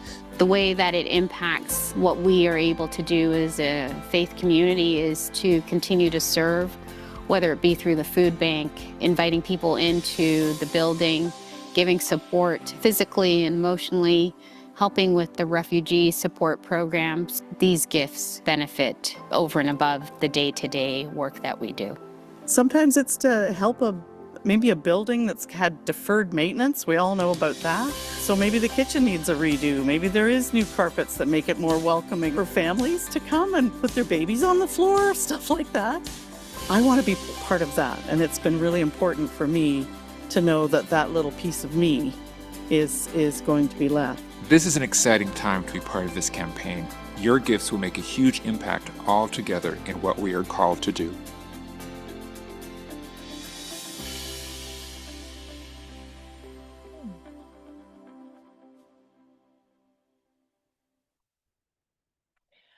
So here's my contact information, bbaker@united-church.ca. I'll put all of this in the chat as well. And this is totally unrelated to legacy giving, but last minute pitch. I'm having a retreat coming up on October 16th, all about generosity. And this is specifically, I guess, for any stewardship leaders, clergy or lay, who work with stewardship and generosity in the community of faith. I mean, really anybody who's interested. I wouldn't restrict it too much, but to know that we'll be thinking about God's generosity that flows to us, reconnecting with the spiritual core of stewardship, and supporting one another, especially going into what can be a stressful time in many communities of faith at the end of the year, just to remember kind of why we do this and why we love talking about generosity and stewardship. So I'll put a link in the chat if you still wish to register for that. It's a suggested donation of $40 that goes to mission and service. And I think I'm on my, yes, okay. So I would just invite you, I've talked a lot about plans and policies and things that maybe don't always connect us spiritually, but this is one of the resources that I'd like to close with from the Here I Am Legacy campaign. It's called Blessing of the Givers. So it's something you could use in your church, but just as we return to the question I started with of what have you received? When have you been the recipient of generosity? You might hold that memory, that reflection in your heart as we think about those who have come before, who have made our ministry, our community of faith that we love so deeply, who have made all those things possible, who have made it possible to reach out compassionately to our neighbors who need us to do that. This is a little liturgy that we'll just close with. And I believe Therese is going to help me be the all for you. So you can read, but keep yourselves muted. But Therese will unmute, I think. Is that okay, Therese? Yes. Okay, great. Jesus also said, "With what can we compare the kingdom of God, or what parable will we use for it? It is like a mustard seed, which, when sown upon the ground, is the smallest of all the seeds on earth. Yet when it is sown, it grows up and becomes the greatest of all shrubs, and puts forth large branches, so that the birds of the air can make nests in its shade." From Matthew 13. For our grandparents in spirit who planted the seeds, for our ancestors in love who watered and tended, for God who gave growth to this seedling alive, the United Church of Canada. Praise and thanksgiving we bring. 100 years of praising and singing, 100 years of worship and work, 100 years of learning and mending, 100 years that all may be one. Praise and thanksgiving we bring. Who we are now comes from who we have been, Christ's people of deep spirituality, bold discipleship, daring justice. Who we are to become comes from who we are now. Who we are to become grows from the seeds that have been planted today. Each of these seeds growing great branches of love. So we give thanks for the planters, the givers, the gatherers, the legacy makers who won't see what gets grown. To all you who helped others to set their seeds in good soil. For your witness, for your work, thanks be to God. We give thanks for the tenders, the investors, the nurturers, the people who will care for the seeds planted now. For your witness, for your work, thanks be to God. And we give thanks to the 1 in 3, the 3 who are one, the holy mystery that is holy love, the God who will take what we've planted and carefully, lovingly give it its growth. Alleluia, alleluia, alleluia. May it forever be so. Hey, thanks, Therese. Thank And you, thanks Brenna. for listening. I'm just going to put a bunch of links in the chat, and I'll stay online for a little bit longer if anybody wants to send me a message. Excuse me, Brenna, it's Michelle, the tech host, talking. Did you see the question in the chat? I'm not sure if it got I did covered. not check the chat as I was Okay, so typing, 'cause there's it's too one. distracting to me. So Yeah, no problem. There's one in there, and I'm just going to pull it up. So, Chris Davis asks, what if the donor wants to remain anonymous? oh yeah, they can always, I mean, I guess there's a few ways to answer that. Of course, like there's probably always at least one person in a congregation who would know where the gift is coming from for legal reasons and whatnot. Um, I mean, I understand why people do that, and I understand the you don't want a lot of praise or fanfare for your donation. So of course, like people can make that decision. Part of doing a plan and a policy and talking about this often and having people share why they give, why they're making a legacy gift, is to inspire and encourage others. So I hope that people would choose to let themselves be thanked and named in the way that we do that for a lot of other things, right? Not that the amount has to be named in particular, but we always thank our Sunday school teachers, our choir, our everybody who serves in some way. We would never not thank them, right? And so I guess having a name allows a person to be thanked, although obviously you can still thank them without that. So I guess a person would probably have to at least be in conversation with 1 or 2 people from the church who would know where they want their gift going to and make those plans. But of course, also a gift can just come in. But I think like legally and all that, somebody would have to know the name.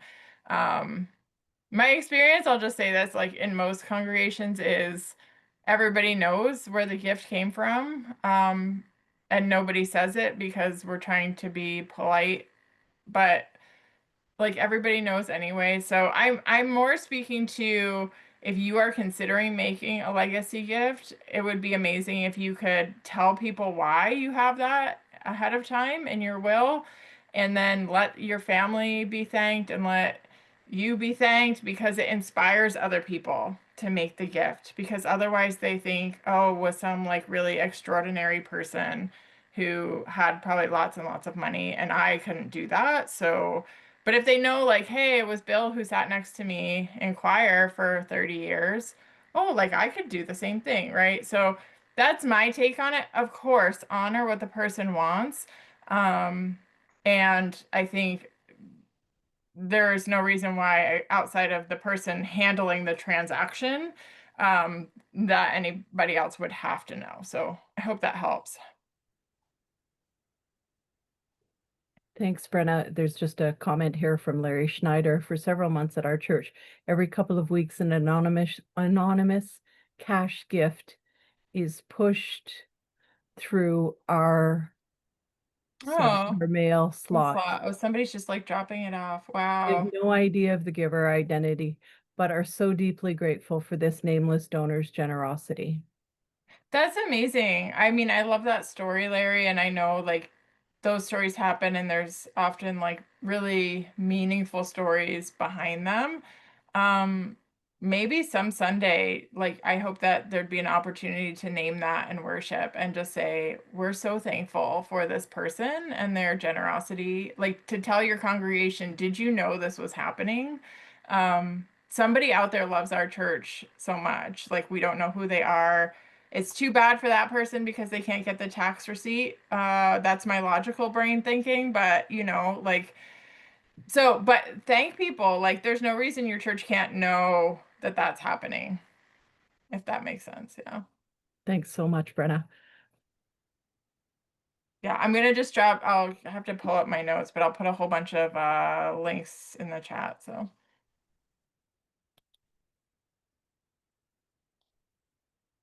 Thank you so much, Brenna, for your commentary on stewardship and so on. Again, hopefully that's a little bit inspiring for folks around the Zoom call today too. We really appreciate you and all your efforts. Very good. So again, consider some of the opportunities there to get engaged with some stewardship opportunities with your community of faith. And again, Brenna is a great resource. Thanks again. So towards 2035 is an initiative of the General Counsel Office.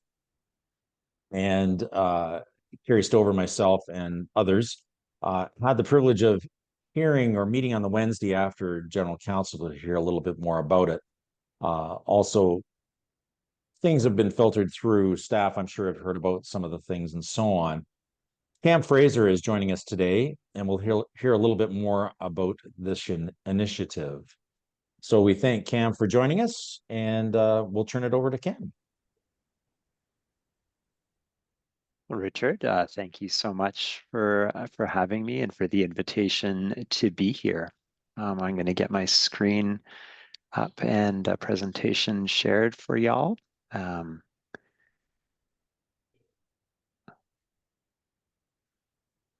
goodness. All right, I see a screen. I see a presentation on the screen. I hope that you folks do as well. We sure do, Cam. It's Michelle, tech host, talking. Thanks, so Michelle. You look all good. Wonderful. Well, friends, I have so deeply enjoyed being with you this morning. This theme of seasons has been really lovely for me, reflecting and seeing some possible connections.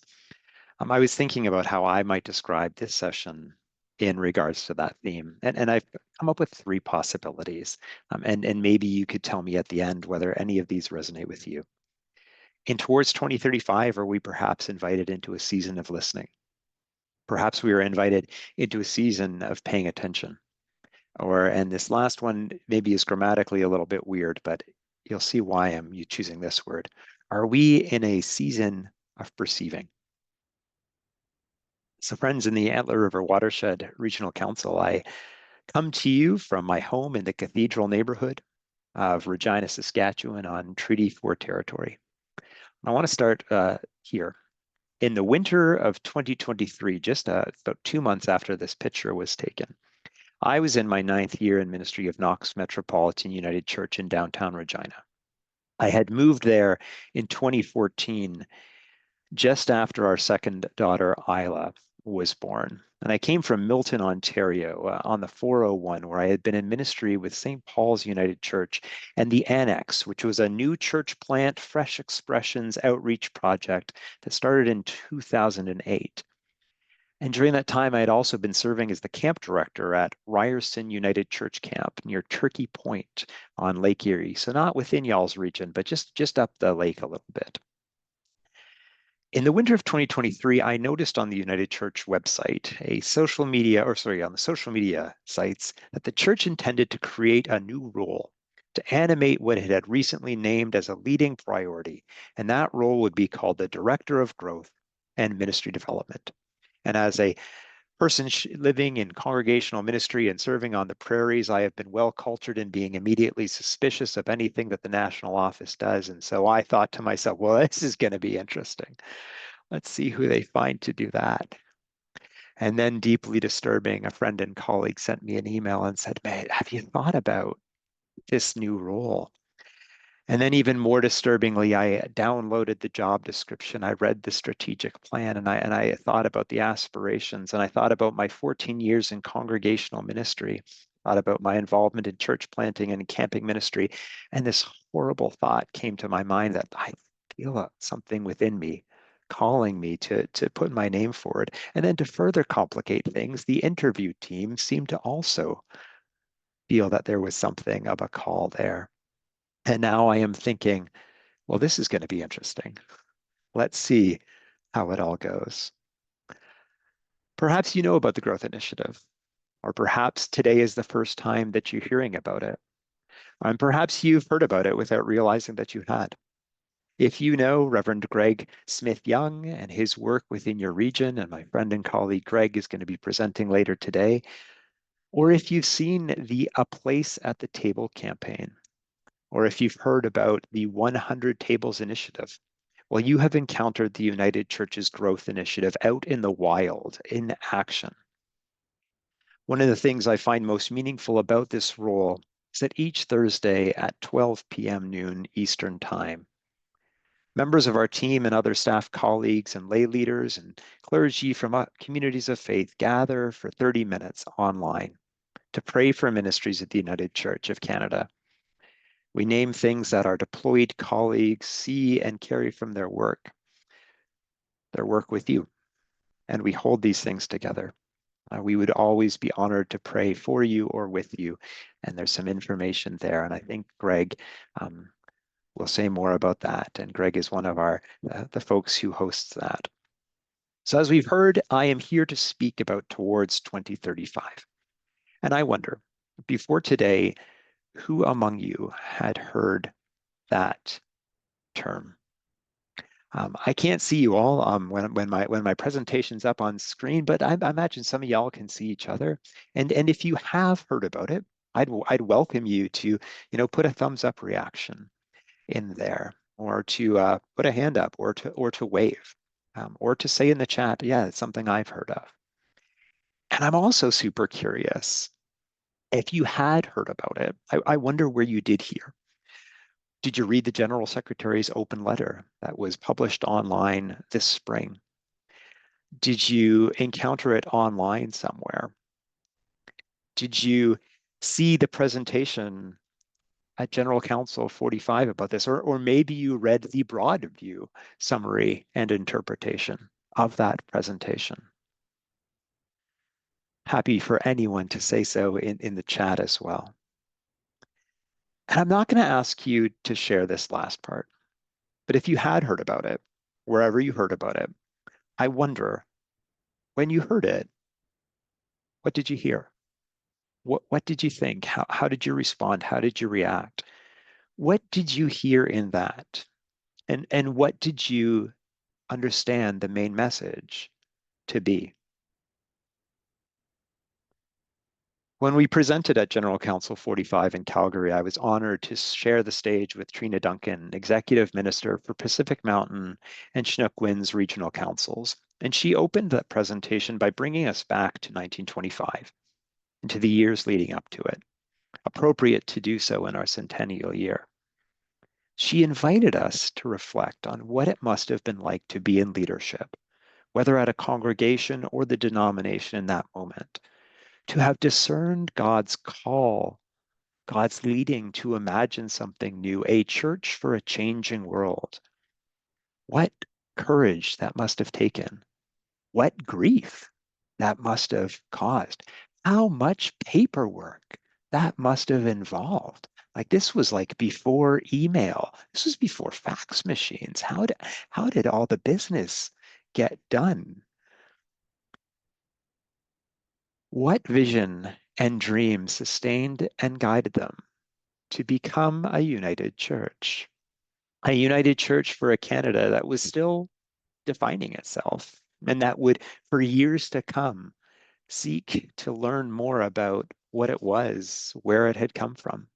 And she then brought us to the 1960s, where there was an expansive vision, a church in every high school catchment area, and in every rural town along the railway lines. It was a dream and vision that shaped identity, that shaped growth, that shaped a sense of purpose.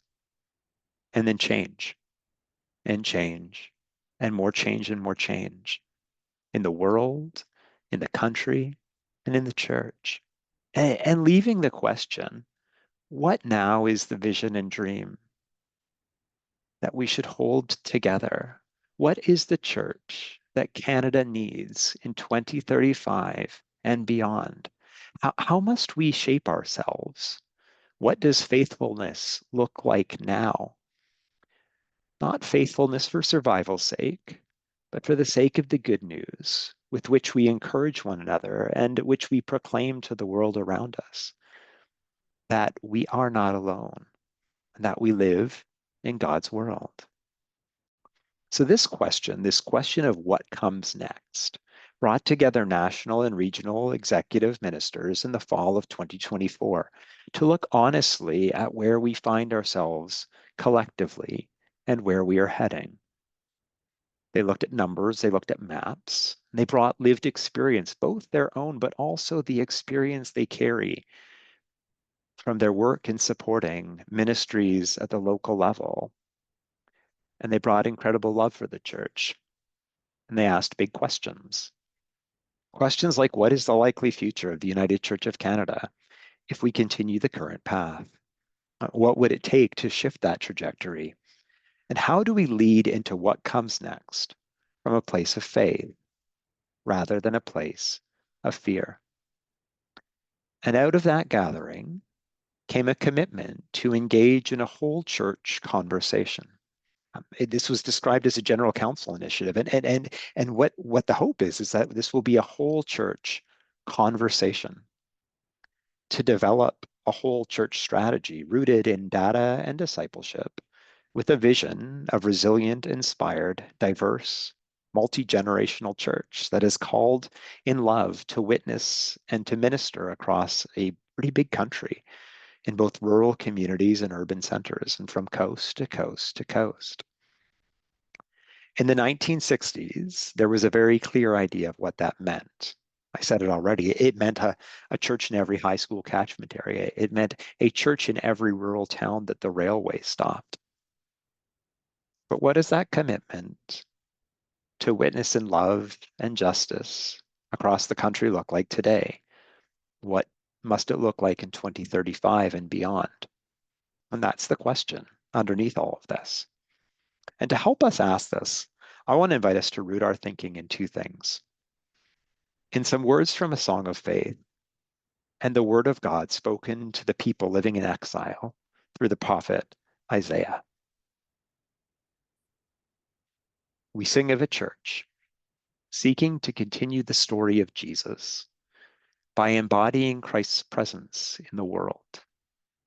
We are called together by Christ as a community of broken but hopeful believers, loving what he loved, living what he taught, striving to be faithful servants of God in our time and place. So I want to invite you to think about Jesus. And I wonder what it is about Jesus that captures your heart. I wonder if you can name that for yourselves. And when you think of that, when you articulate for yourself what it means to continue the story of Jesus, to love what he loved, to live what he taught, and to seek to follow as a servant of God, I want you to bring in that last phrase, our time and place, and to think of the place that you call home, your town, your city, unique and distinct, yet increasingly tied with threads into a global community. When you think of the challenges of this moment, locally and globally, this time of great beauty, great creativity, but also intersecting and compounding crises. Monday evening, former moderator, the very Reverend Dr. Carmen Lansdowne, delivered the 2025 Luther Lecture here in Regina at Luther College at the university. And she opened by saying this: "The world's kind of a dumpster fire, isn't it?" Perhaps we can resonate. What about the story of Jesus? What about the presence of Christ in our world do we long to see embodied? Do you long to see embodied where you live? Not like in a service on Sunday morning, but in the neighborhood, the town, the city you call home. For me, the corner of Garnet Street and 13th Avenue. We're going to pause and go into breakout rooms using the groups that I think you've met in already last evening. And we're going to take just 5 minutes to each name one, maybe two sentences about what stirs our hearts. And then we'll bring you back here. I want to thank the tech folk for helping make this happen. There's 2 questions that are on screen now, and I think they're going to show up in the chat for you as well. Tech friends, does it look like we are back? We are all back. In the book of Isaiah, this is what the voice of God says to a people who find themselves in a situation they could not have imagined. That which they had always known, which had held them for generations, that had defined their sense of self, their sense of God, that which they knew to be true was no longer. They were far from home, literally, and in every other sense. And in the midst of that moment, these words come: "I'm about to do a new thing. Now it springs forth. Do you not perceive it? I will make a way in the wilderness and rivers in the desert." What would it have felt like to have heard those words? To have heard this promise amidst the moment in which everything that they saw around them would suggest that a new thing was impossible? That a way in the wilderness or rivers in the desert, that they felt like a stretch of imagination too far. They are asked whether they perceive it. And this is why I suggest that perhaps one of the season metaphors we might consider in relation to towards 2035 is a season of perception. What are we noticing within the church, within our world, within our communities? What are we noticing within God's voice to us? What sense are we making of it all? What stories are we telling ourselves? And what are those stories doing within us about this moment that we are in together as a united church, within any individual community of faith, as Jesus' people in the world? So as we continue, I'm going to bring us back to that again and again. What are we perceiving in the things we are thinking about? So this next session is about data. And if you've been thinking, Cam, show me the charts, show me the charts, friends, like your moment is at hand. And if you're the kind of person who thinks life is way too complicated and nuanced to be fully captured in a graph, I mean, I agree with you. And also, I love graphs. And I think they're helpful for the things that they're helpful for. Whether you are one of these or some combination of both, I want to invite us all to remember this. Data is not the whole story, but data tells part of the story. It is one way to envision and to speak about things that are really complex. I'm also incredibly aware, as are others who have been a part of crafting this, that this is not the first time within the United Church of Canada that we have sought to tell a story through data analysis and projection. I mean, in that sense, if you are familiar with past efforts to do so, I'm not going to show you anything you've not seen before. And it's also true that past analysis has challenged us to respond with urgency. and then attention waned. So what we do with all of this, how we perceive and pay attention to it, well, that's up to us. I'm going to begin by putting the numbers we're going to see in the context of trends and changes outside of the church and the way that Canadians identify themselves in relation to religion. I wonder where you were in 1991. 1991, I was just finishing middle school and I was going through a big hip hop phase. And my favorite band at the time was Criss Cross, and they will make you jump, jump, as they said back then. And if you can remember Criss Cross, they were famous for wearing their pants and their hoodies backwards. And I am extraordinarily grateful that I grew up in a time before smartphones where my parents had to really think about what pictures they would take of me and not. And therefore, thank Jesus, there are no photographic evidence of my fandom of Criss Cross or the hairstyle I had in 1991, which I'm just going to leave to your imagination. In the 1991 census, when Canadians were asked about what their religion was, the two most common answers were Roman Catholic, 49%, the United Church of Canada at 12%. Another 23% named some other Christian association, while 4% named other faith, and 13% replied no religion. That question was asked again in 2021, at which point my daughters and I were very into Taylor Swift's Folklore album. The two most common answers, Roman Catholic had moved from 39 to 33%, and United from 12 to 4. Other faiths had increased from 4 to 13%, but that red slice, I'm going to go back and forth. That red slice, wow, had it grown. The slice representing no religion had gone from 13 to 39% and had become the single most common response.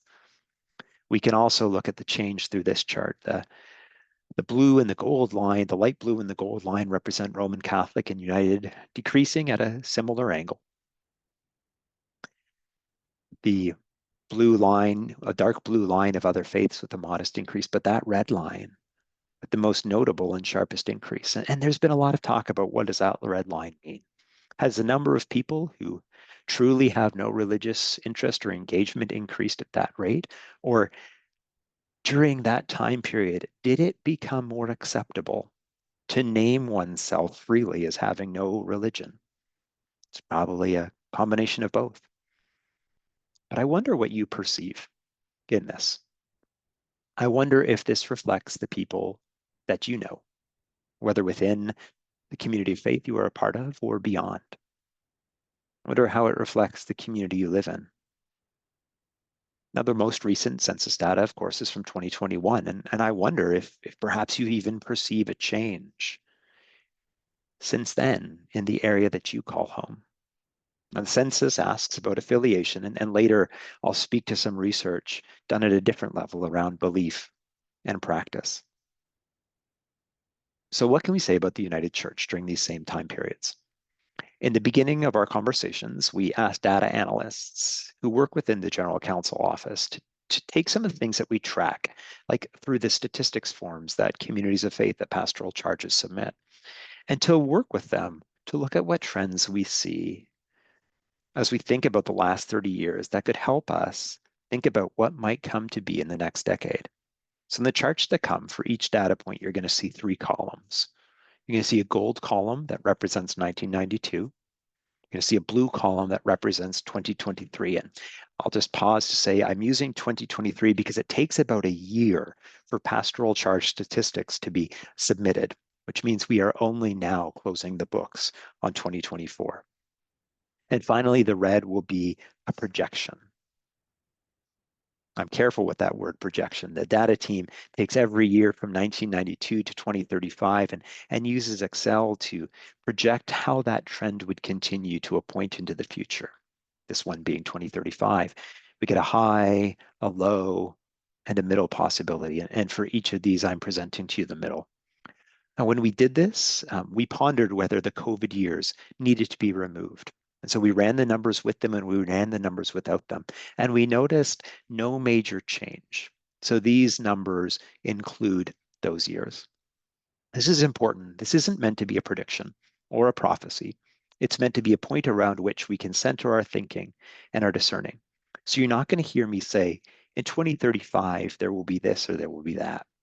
These numbers are trying to give us a way to conceive of a possible and maybe even probable future trajectory, to give us something around which we can have a conversation about what future we hope we will experience, what future we will take intentional steps to create, and to bring in Isaiah, whether we perceive the possibility that God might be doing something among us and calling us to co-create with God's Spirit something else.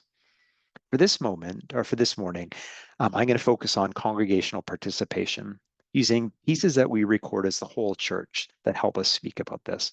We know these aren't the whole story, and we're not acting as if they are, but they are something, and something that we have consistently asked about for the time periods that we are thinking. And they allow us to speak and discern. Now, this information, including the slides, are being compiled into a resource that's being designed to be used in congregations and other communities of faith. And that's going to be available later this fall. And in that resource, there's an invitation to bring into the conversation in local levels things that this doesn't track, that this doesn't involve. Given the amount of time we have this morning, and knowing that in not too long, either through the recording or through this resource, you can have time to go back and look at things. I'm not going to spend a lot of time with each chart, even though there's a lot to take in. I'm going to invite us to look at a high level of where the trajectory is going. So we're going to look at members, givers, attendance in worship, and participants in Sunday school. Right. So chart lovers, rejoice. Chart haters, bear with us. We are all friends here. We are not alone. We can get through this together. When we look at total membership, this is total membership across the church. We see in 1992, a bit more than 750,000, which in 2023 had become a bit more than 320,000. And if we project that trend forward into 2035, we see 111,000. As I said before, what I'm going to invite us to absorb as we look at each chart is the trajectory and the rate at which that trajectory is going.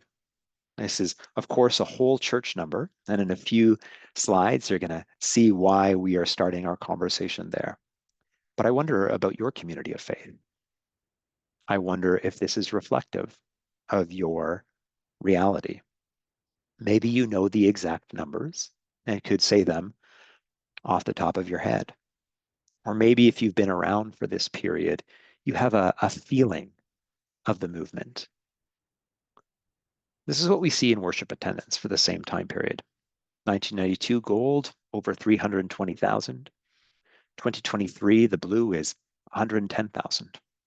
And I wonder, again, how that reflects your community of faith. Does Sunday morning feel about 1/3 the size of 30 years ago, if you've been around for that period of time? These numbers are projected forward. We see 2035, just over 8,000.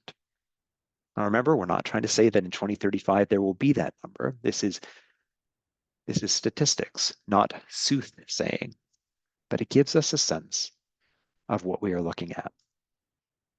Identifiable givers looks pretty similar. 400,000 becomes 150,000, which if we project forward gets to just under 47,000. And then Sunday school participation. 185,000 in 1992, 18,000 in 2023, which projected forward looks like 2,500 in 2035. Now, if you are thinking, Cam, Sunday school does not tell the whole story of our connection with children and youth, much less young adults. Friend, I hear you. We show this number as one point, a point that we can look back at and that we can look at across the church.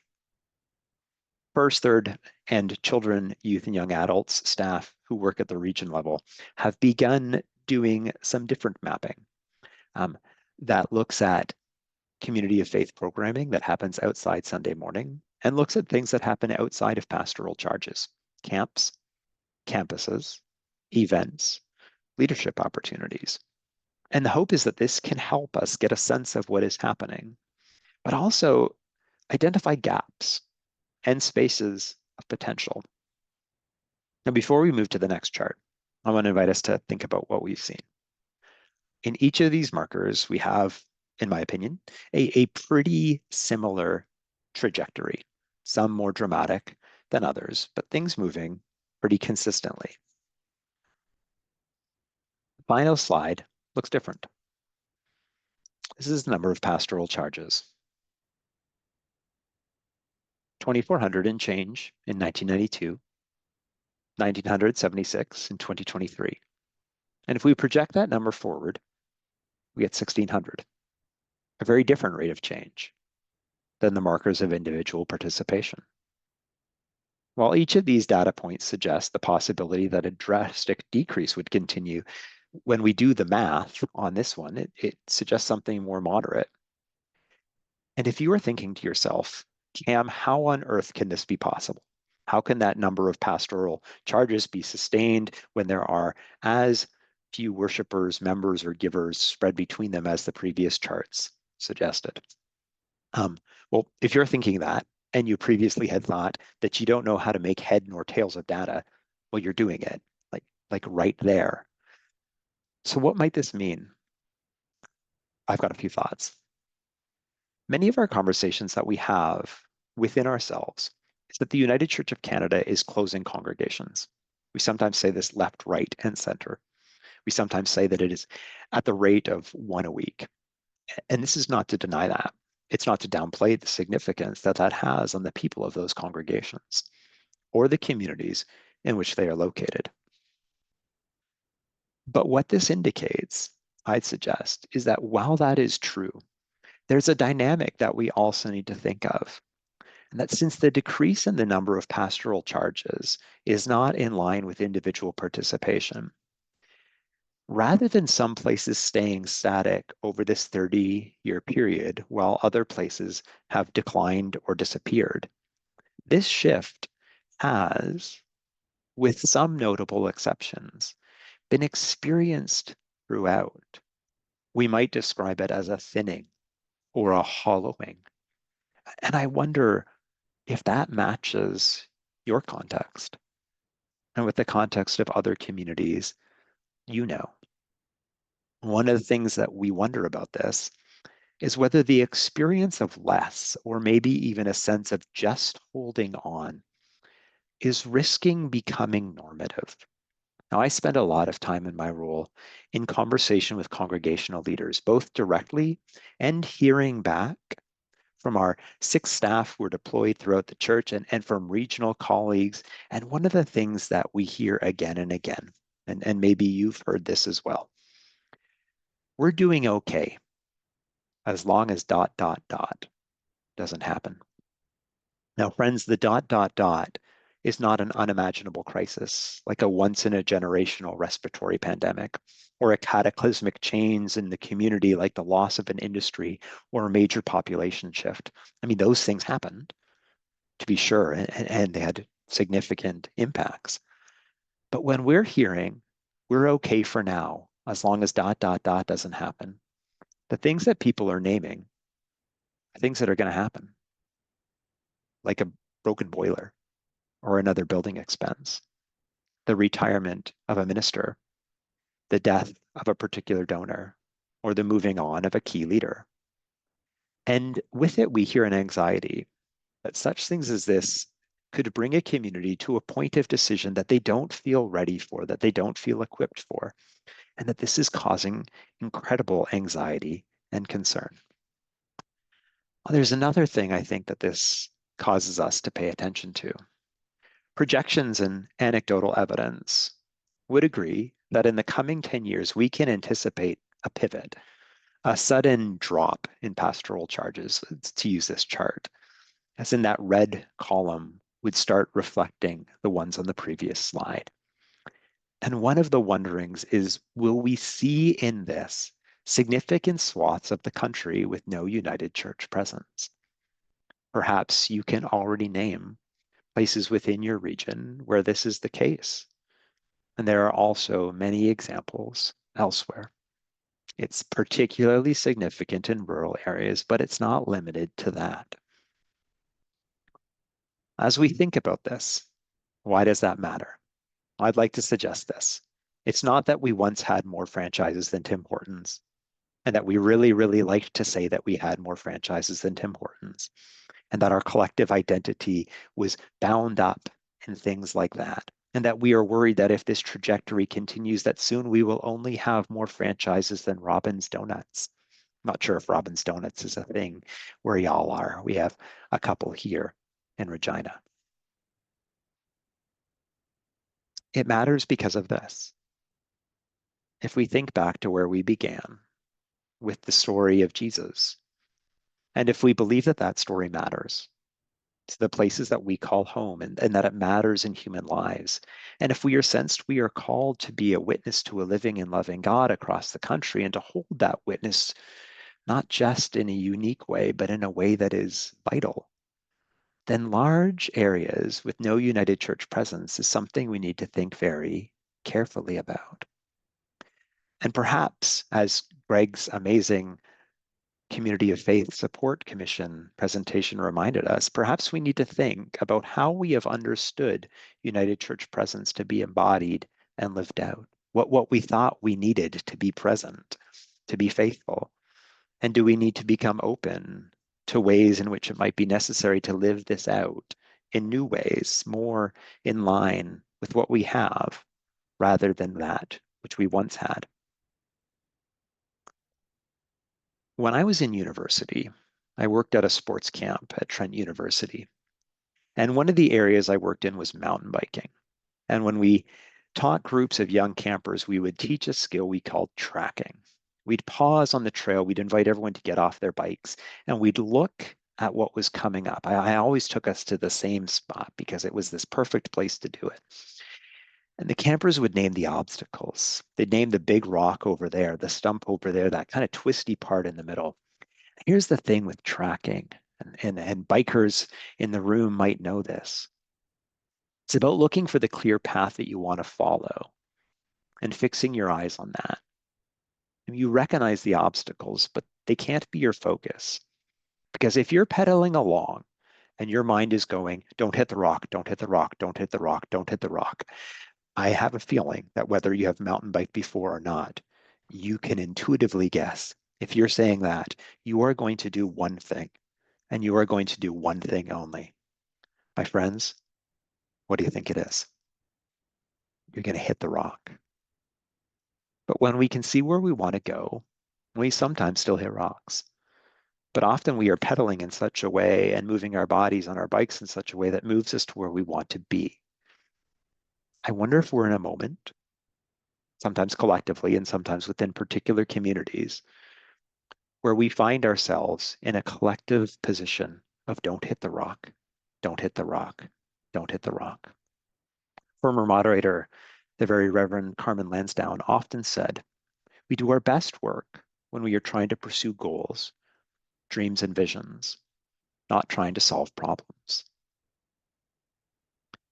General Secretary Michael Blair said to those gathered at the celebration of ministries in Northern Spirit Regional Council this spring that he worried that we had become so focused on trying to solve what we named as our collective crises about survival, that collectively we had lost the ability to stop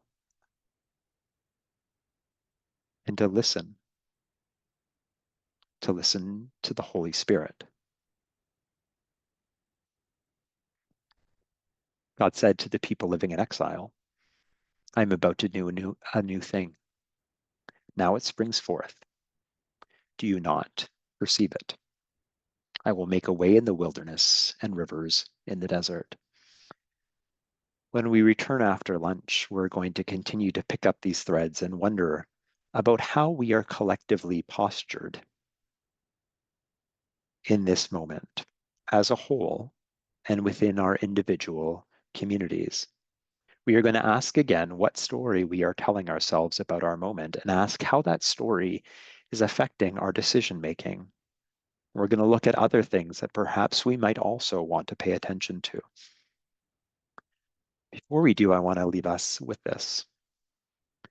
There is no doubt that the number of human beings who currently live their discipleship of Jesus through the United Church of Canada is significantly fewer than it was 20 years ago. And so it makes supporting the structures and visions of 20 years ago increasingly challenging. We can recognize and name that the shifts that these numbers represent have been borne out in exhaustion and discouragement. That sticks with us individually and collectively. And also, the number of people who live today their discipleship of Jesus within the United Church of Canada, whether they are reflected in official numbers or things that statistics don't quite hold, it's actually a lot of people. It's actually an amazing amount of people. And what if our energy was oriented not towards maintaining that which no longer fits, but towards attending to the calls and possibilities today, responsive to the needs arising out of connections to our neighbors? What possibilities of living Jesus' story are open to us? What story will we tell of ourselves? Do we tell a story that we are the once large church that has failed to keep up with the times, that our best decades are years in the rearview mirror? Or can we adopt a posture as deeply engaged communities of disciples that are looking forward to a future with a full sense of who we are now, with a full recognition of what seasons have passed and what seasons we find ourselves in, and who are asking ourselves, what does our current reality allow us to engage, and what does it call us to accept? Is a smaller united church no less called to faithful witness, no less empowered by the Spirit? And perhaps this moment will require us to lean into that more heavily than perhaps we once thought was needed. I know that there are some questions in the chat, and I'm going to wonder whether it makes sense for us to come to those when we return back from our time at lunch.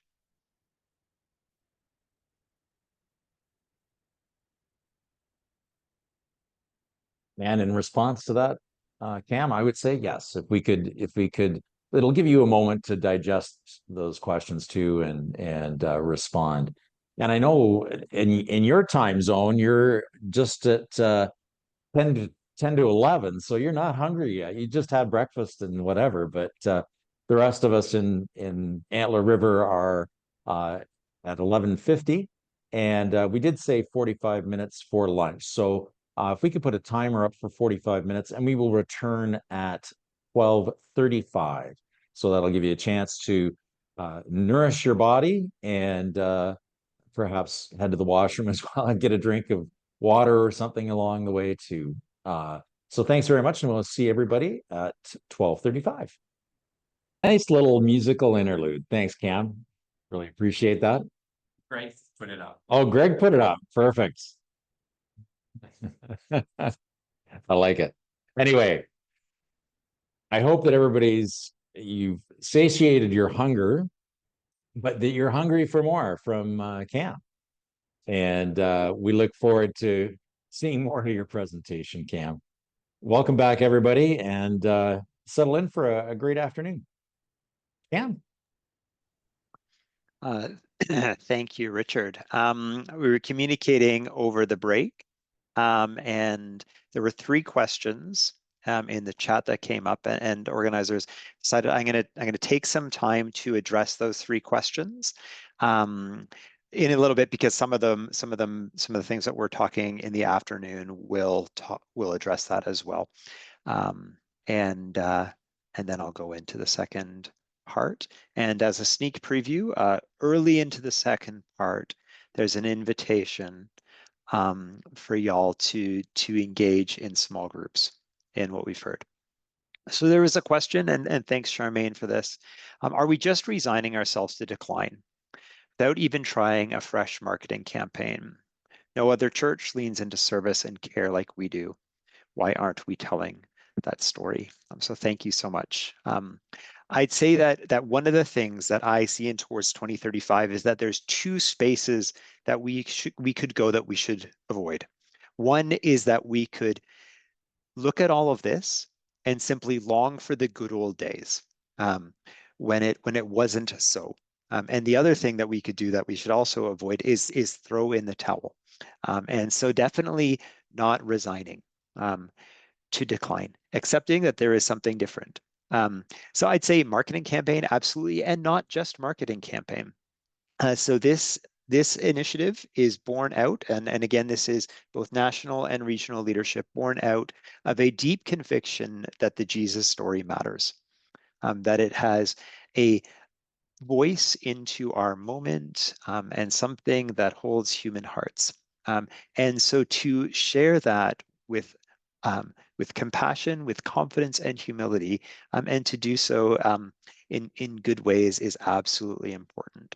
So part of the current strategic plan that we foresee continuing in supporting the aspirations of towards 2035 is to continue with strategic national marketing. I showed earlier a place at the table picture. I'm now in gallery view, so I would actually see folks if they did this. So maybe if you can throw a hand up in the air, to quote our friends Crisscross, or to give a thumbs up. Who here has seen the A Place at the Table campaign?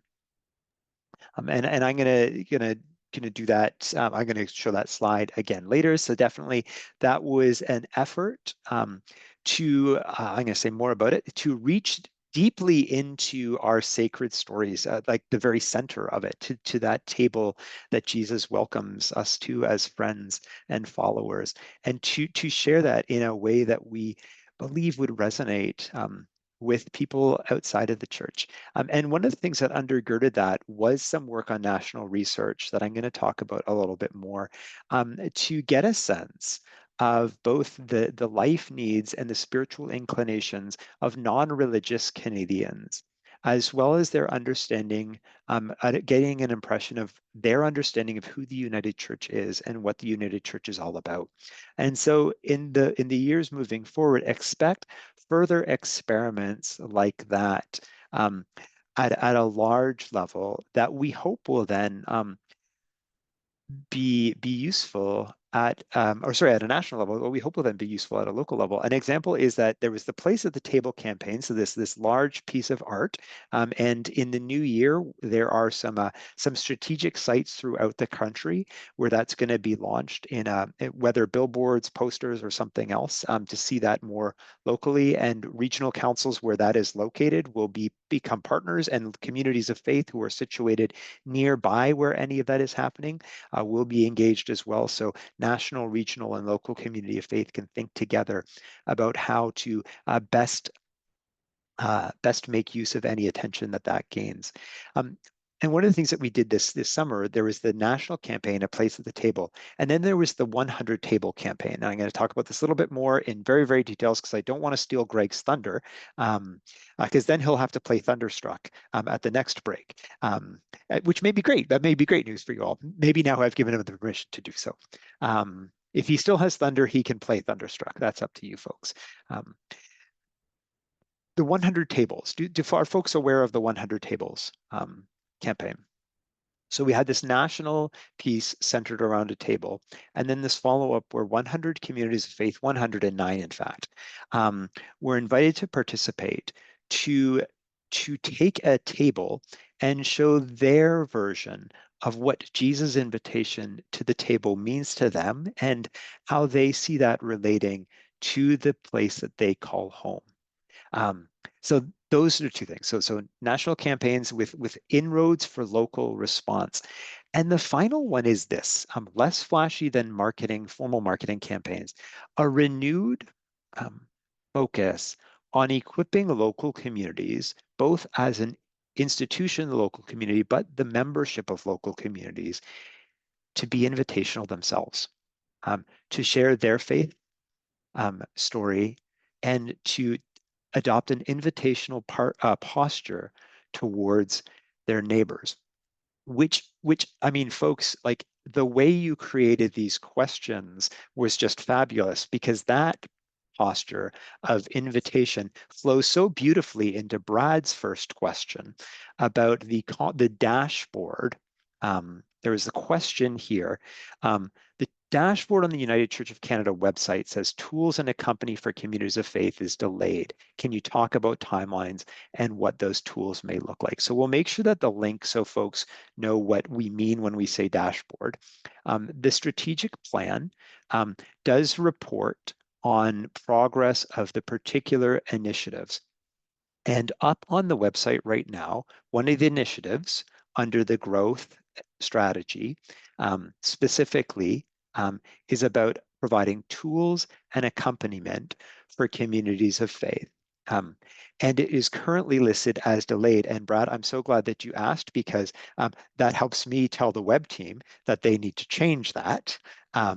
And it allows me to speak to you all about a little bit about what that looks like. So yeah, so delay needs to be updated. So growth animators like Greg are currently working 6 across the country, working directly with communities of faith with a mandate towards strengthening invitation, increasing working with a community of faith to increase their capacity to share faith and build community with their neighbors. Strengthening invitation, developing humility and confidence in sharing faith. And so their work is the #1 thing that we're doing under the initiative of providing tools and accompaniment. In this case, starting with accompaniment and testing out some tools that they are using with communities of faith. And I'm going to highlight a few of them really, really briefly, because I want to, again, make sure I'm not taking any of Greg's thunder away, because he might speak to some of these in his presentation later. One is equipping communities with what we call neighborhood profiles. So demographic profiles of the place that they are located in, 1, 3, and 7 kilometers around them, to lift up some both census demographics, but also some environics or behavioral markers that are present within their areas. And this is designed to help communities become curious about who is in their neighborhood, to begin to listen and to perceive where there are potential spaces of connection. So growth animators are working with communities to access these and then to work with them. And growth animators are currently working with about 450 pastoral charges across the country right now in all the different regions. Another one is to help communities of faith audit and develop welcoming and invitation procedures, or practices within their communities. Brad, when I first started my role, I had a wonderful conversation with a brilliant seminary professor who told me that most communities of faith will have a budget line and a committee dedicated to things like outreach, worship, education, but very few will have it when dedicated towards invitation or evangelism, depending on their words. So one of our very concrete goals in the growth animators is to work to see how many communities of faith are interested in, willing to develop, eager to develop with some support, a plan and a posture towards welcoming and active invitation. And they've started working with people to create some plans, and then to equip membership within communities of faith to personally share faith and adopt an invitational process. I keep saying procedure. Someone who has a good sense of Freudian slips can help me unpack that later. To develop a posture of invitation. So they've developed some invitation workshops, some strategies on deepening personal discipleship. And the hope is that these things are being tested in one-on-one accompaniment or growth animators working with multiple to begin to bring some things together to see, hey, in our first couple years of doing this is what we are seeing is useful. And then to bring into conversation with regional colleagues and other spaces within the General Council some things that we think are really, really valuable to start figuring out how can they best be shared broadly within the church. And so for now, a great way to do that is to engage with Greg, and I know he's going to share his perspective there. So I hope that that answers that second question. And the final question that was in the chat before we broke from lunch, I see that there's a little red notification, so there might be more now, but we're gonna flow from here into the next thing and then come back to questions at the end. Is the question about, again, Brad, you asked, and I'm just gonna pull your question up here. Does the presentation of the data on projected congregations versus projected attendance givers suggest that the Towards 2035 project is considering strategic closing of congregations? And so I want to say at the beginning that there is no intention to force closure on anyone. I've said before that this is meant to be a whole church strategy and a whole church invitation. So this means that the General Council office will play a role, and the General Council executive and the General Council as the elected bodies will as well. Regional councils will play a role, and communities of faith will be invited to engage as well in their way.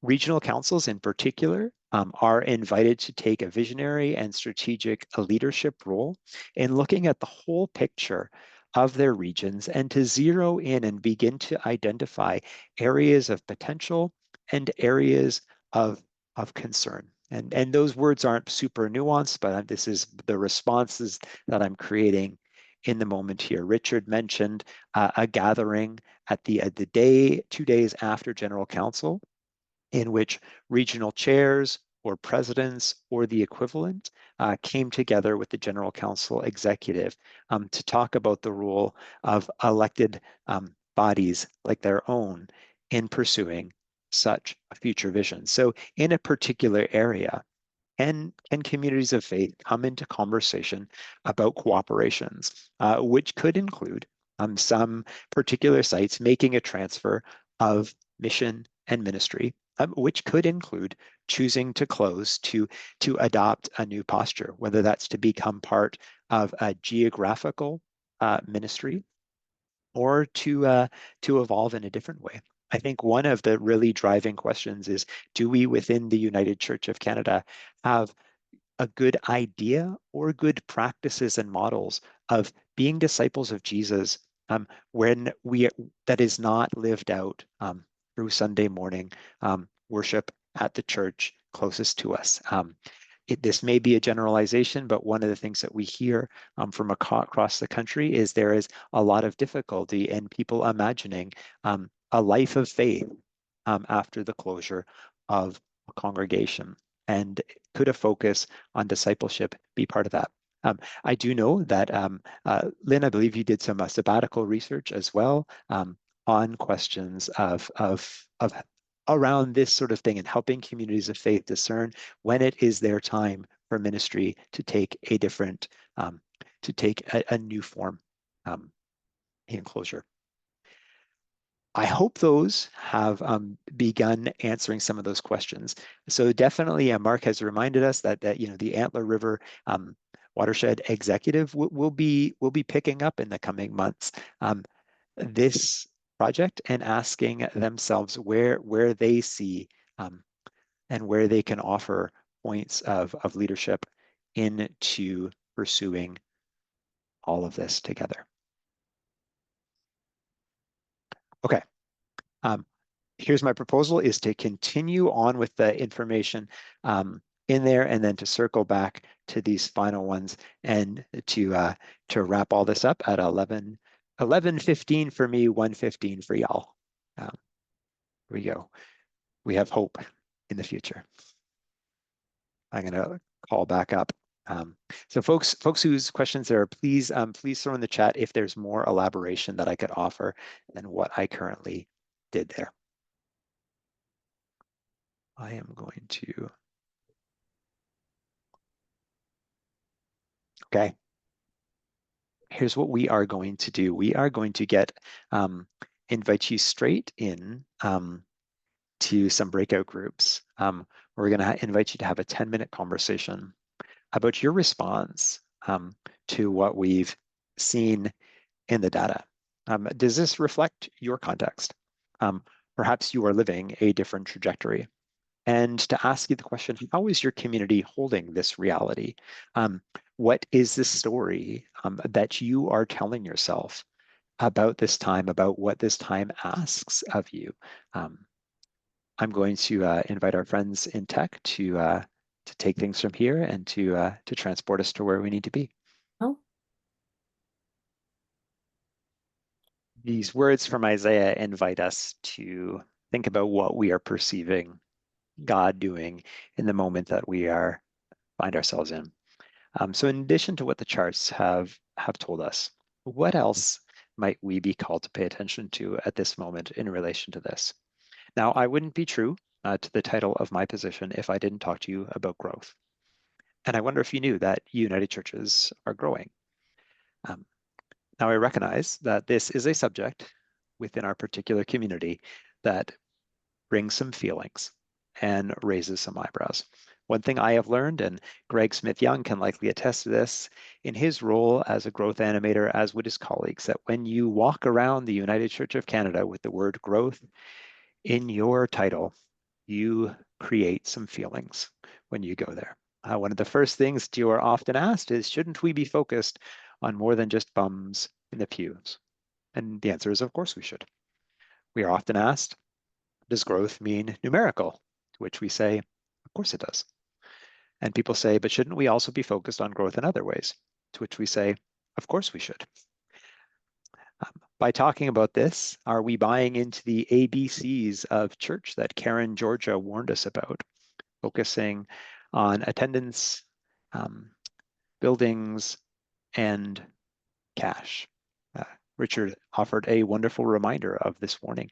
And I think that if we hold those things in a posture disconnecting them from human lives and stories, or if we hold them in a posture of grasping to seek once again a supremacy or a privileged position in society that did not serve our call to beloved community, then yeah, I think it's problematic. But also, can we recognize that the things that we track by numbers actually also represent stories of people's lives? People who have found something in the story of Jesus that had been proclaimed to them, embodied and lived out in a beloved community that made them want to respond. So whether numbers cause our hearts to sing, like the parties described in Luke 15, and if that doesn't ring a bell, look it up later and see what you think, or whether numbers make us feel kind of squeamish, I wonder what we could perceive in this. I'm going to share some stats again. In 2024, according to our statistics, about 2,000 people joined a United Church of Canada through adult baptism or a profession of faith. That means that 2,000 people found something that resonated with their hearts. They heard a call and they sought to respond.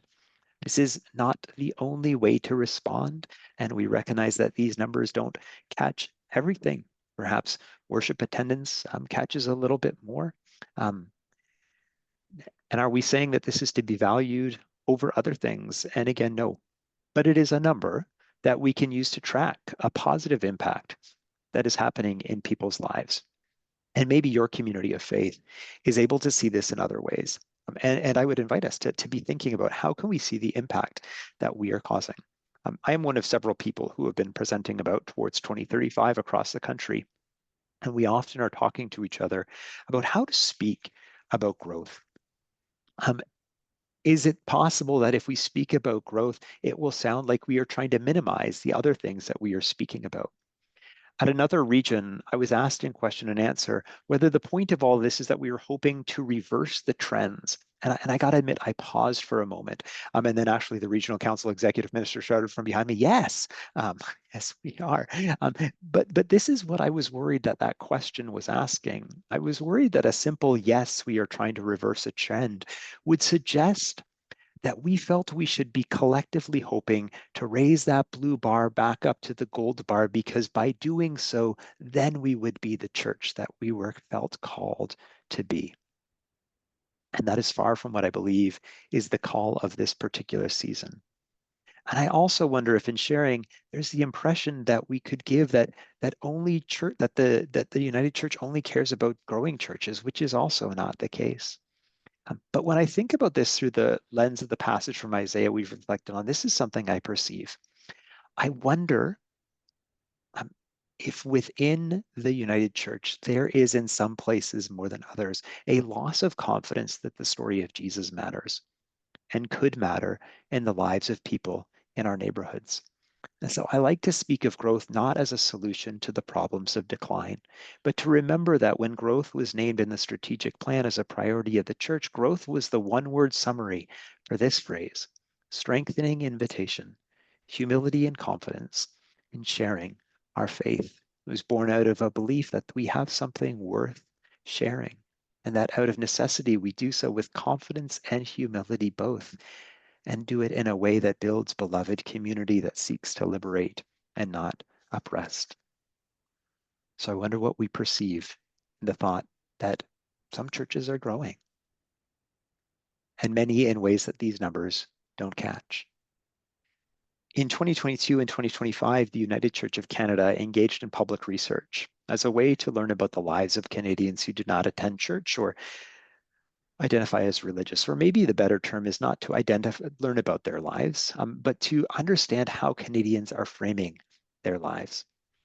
According to the results, 60% of Canadians express a felt sense or concern about stress, about emotional and mental well-being, and are wondering about whether they're living their lives to the fullest potential, or are feeling lonely and like they lack meaningful relationships. And respondents who were not churchgoers expressed they did not identify a belief that a church community would be a place they would seek to engage these felt needs. But the researcher suggests that the church could hold this in their mind as an area of potential connection. And the second study that happened just this past spring in April of 2025, we specifically engaged to understand what it meant for Canadians who were not actively engaged in church or other religious practices to find faith, what faith might mean to them. And there's a lot in there, and we're working on developing some of this in ways that local congregations can engage and wrap and become curious about the people outside of their churches. 49% of Canadians who identify as non-particularly religious or not particularly anti-religious express either a thought or a strong conviction that there is a higher power or a God, and that a substantial number connect that feeling to a sense of gratitude for the blessings of their life. And almost half of those engage in some practice of personal prayer. It seems, according to this, that a lot of people who don't attend church or another religious place are actually quite interested in praying. And is this a potential space of connection?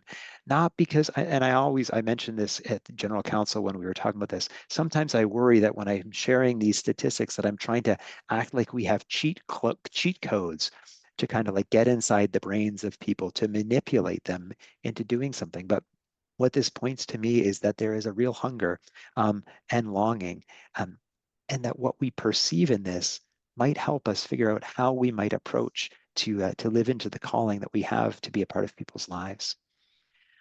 In the release of A Place at the Table, the United Church of Canada sought not to dull down the centrality of the Christian story, but to lean deeply into it and to speak from the very center, this place of Jesus's table, in a way that we thought would engage the imaginations of our neighbors beyond the church. And you're going to hear more about the 100 Tables project through Greg's presentation, and I've already named it. But one of the things that we've learned about this, that we perceive in this, is that communities of faith want to find ways that speak the story of their faith in their communities. For some, it comes completely natural, and you may represent a community in which, like, the way that you can speak your faith to those around you is just a joyful and beloved part of who you are. And others may think that it's something that they want to engage, that they feel compelling to engage, but don't know where to start. And things like this is meant to join in that.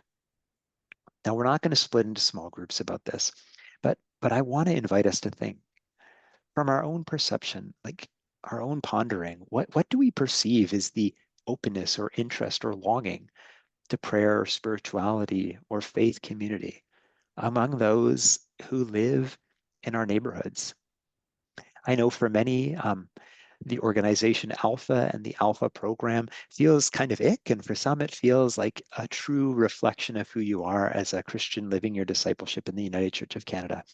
But 2 years ago, they put out a really fascinating study on the perceptions and practices of invitation or evangelism. And they found a direct correlation in what churches believed people thought about the Christian story, about practices of prayer, or about going to church, and how people responded. And that people that had a perception of interest or openness were able to be more clear, articulate, and frankly, like more free in doing so, which causes us to lean less onto coercion or ignoring altogether. So I think there's an important piece for us to think about here.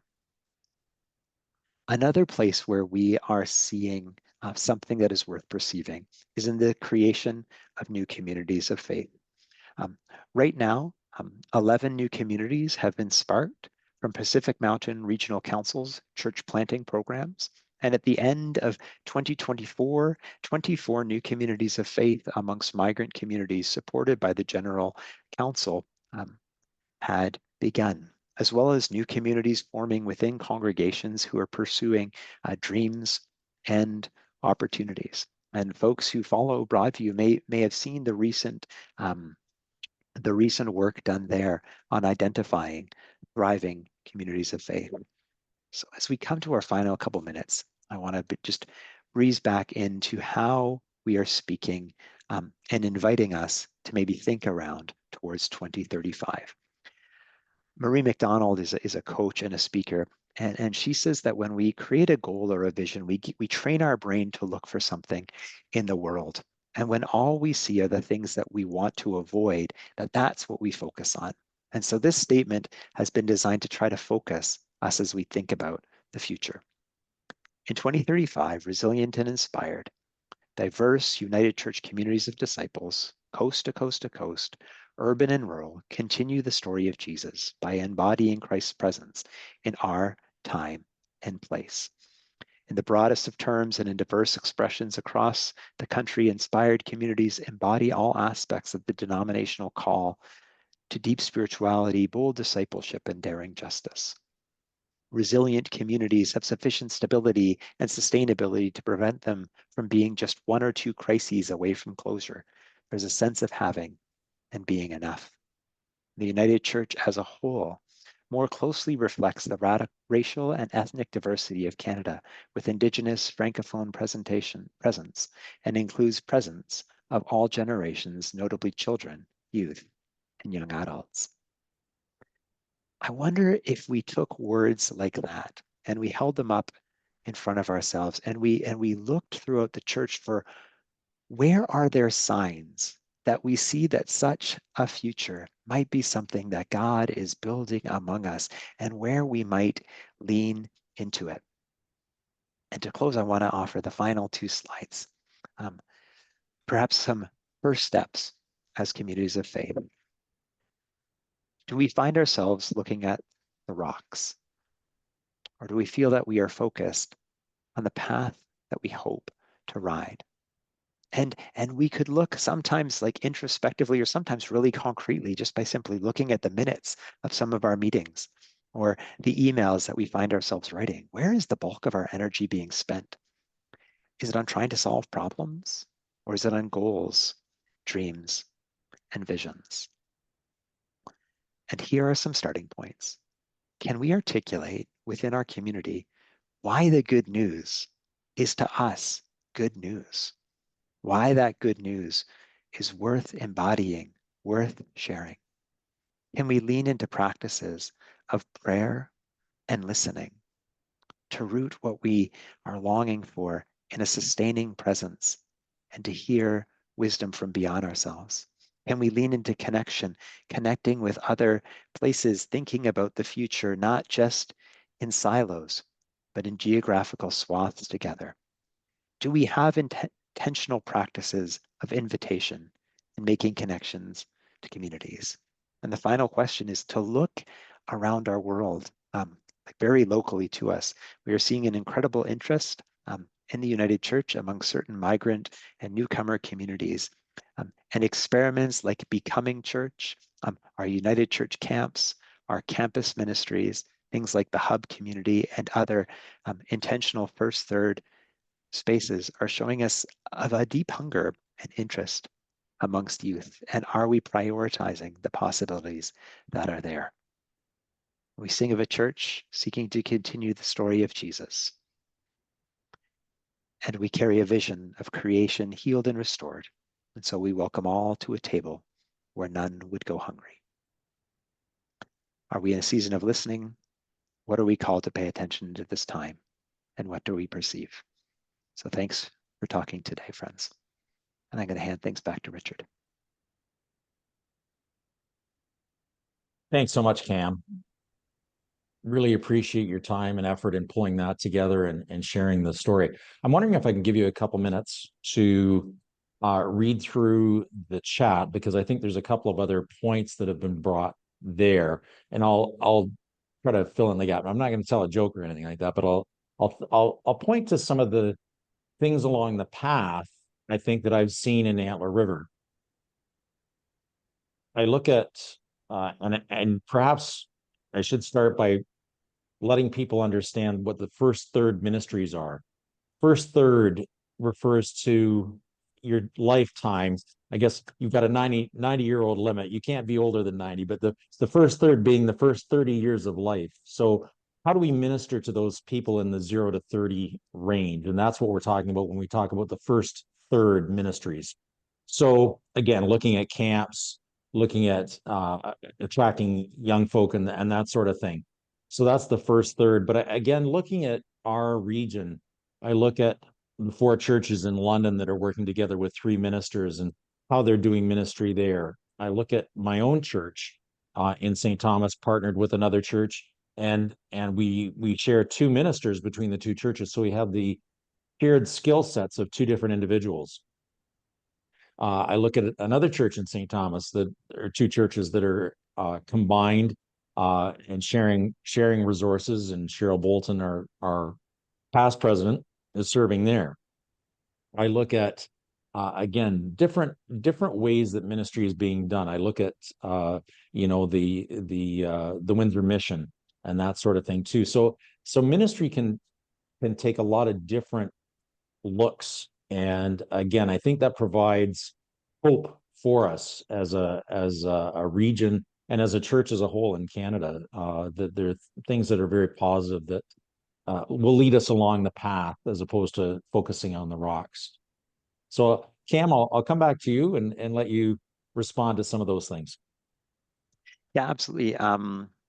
Happy for anyone to flag any particular questions. I mean, the one I'm seeing there, Lynn, a fabulous suggestion about keeping track of the number of people who lose membership because the church closed and could not find a new United Church. Yeah, do we have a vision for how we are continuing to nurture the faith and build community with people who are no longer in an area that can access that? Do we have polity changes that could allow for that to happen? And I think that is one of the questions that is swirling amongst folks who are thinking polity there, but also like, what is our practice of discipleship formation? And how are we still offering witness and pastoral care to places where there once was a church, but there is no longer? So thanks for that. And I think the other ones we've tried to reply to the stuff around grief in there. Absolutely, Lynn, it's a central part of the way that things are being thought at all level, and making sure that we have the capacities that we need for that. Richard, are there other ones I'm missing? I don't think so. I just saw a bunch of stuff, and I did see the one from Lynn, and I know you've addressed that, so thanks. And then I see Greg's going to comment on some other things as well. But I said one of the beauties of general council was getting an opportunity to even see you with your family too, walking the streets of Calgary and sharing the journey from the conference center back to the hotel and so on. So it's nice to see you again, Cam. And thank you, Richard. yeah, it's good to have that personal connection, right? I think as Laura Swan mentioned, I think it was, who said, it'd be nice if everybody could attend and create those bonds or the connections, right? Again, we aren't successful without the combined efforts of everyone. So again, thanks so much, Cam, for being with us, and we'll let you go have your lunch now, or get prepared for lunch. You're still a little bit time before lunchtime comes. So again, thanks so much. Really appreciate you being here. Excellent. Thanks so much. And I'll stick around for a bit. And I see a few other things in the chat, which I'll address with comments. Thanks, folks. Super. Thanks, Cam. And at this time, I know I always look forward to doing things that Pam has put forward and so on. And now I'm going to invite Pam back to share some more time with us to build our community. So I'll turn it back over to our tech team to bring that up.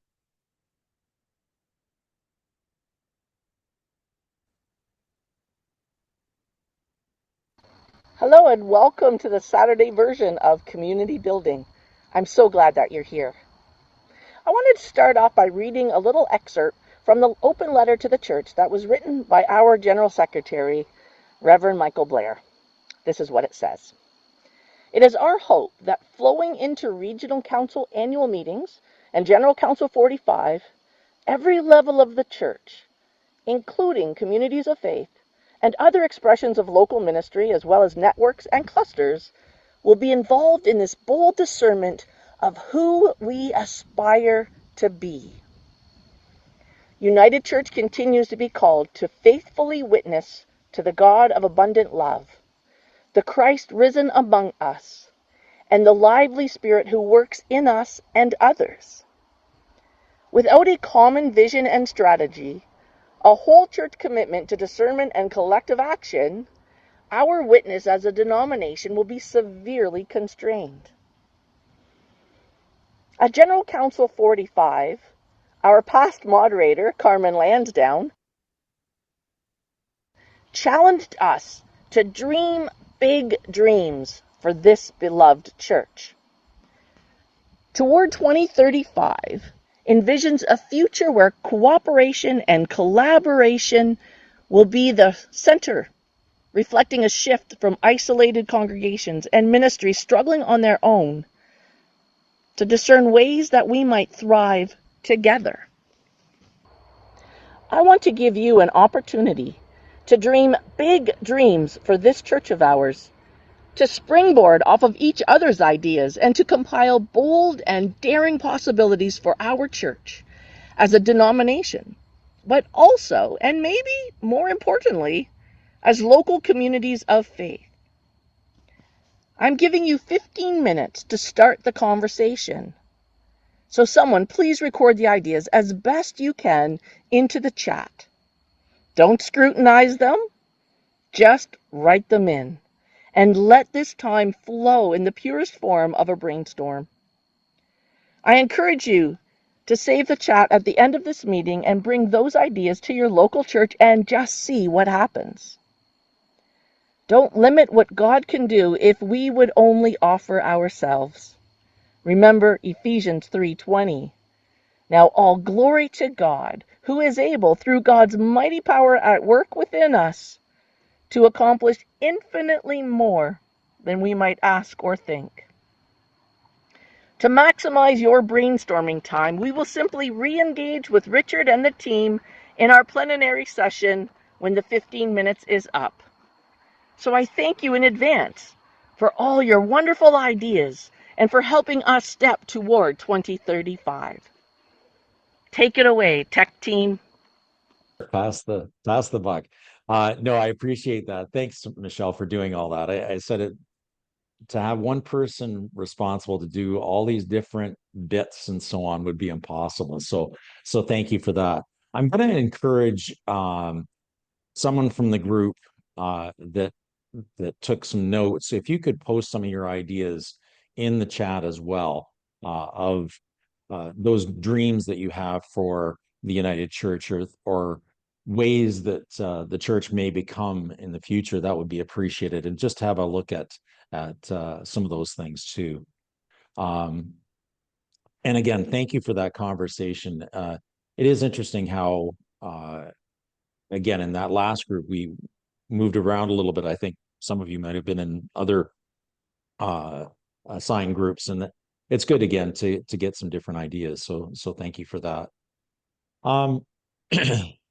At this time, proposal 3, we are moving on to proposal 3 before the court with an eye to camping ministries. And I'm going to ask our executive minister, Mark Laird, to share the proposal with us.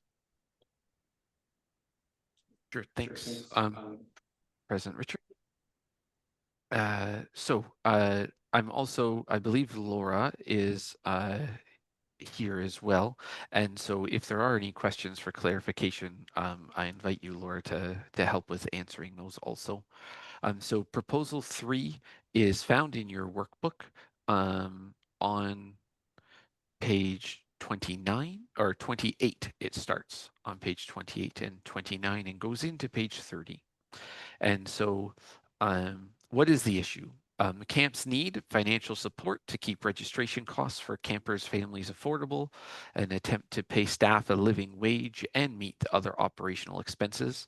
As costs rise, camps cannot increase fees exponentially, as many campers would not be able to come. This will be a considerable loss to many. Camps need financial support from their regional councils to cover general operations. Financial support builds a connection and offers intentional, supportive relationship between the regional camps and the regional council. Even though congregational ministries are in decline, many camps are seeing growth, making them the primary United Church of Canada experience for many families and communities. When property sells in Antler River Watershed, the Regional Council receives a percentage of those sales. Our camps would like to be able to access a portion of those resources each year for general operations. So what might the Regional Council do? So this proposal asks that an automatic 5% of the sale price from the regional property sold be put into a camping ministry support fund, and each year those dollars be distributed evenly between the 5 camps of Antler River Watershed Regional Council. What that would do is it would change the property policy to the following.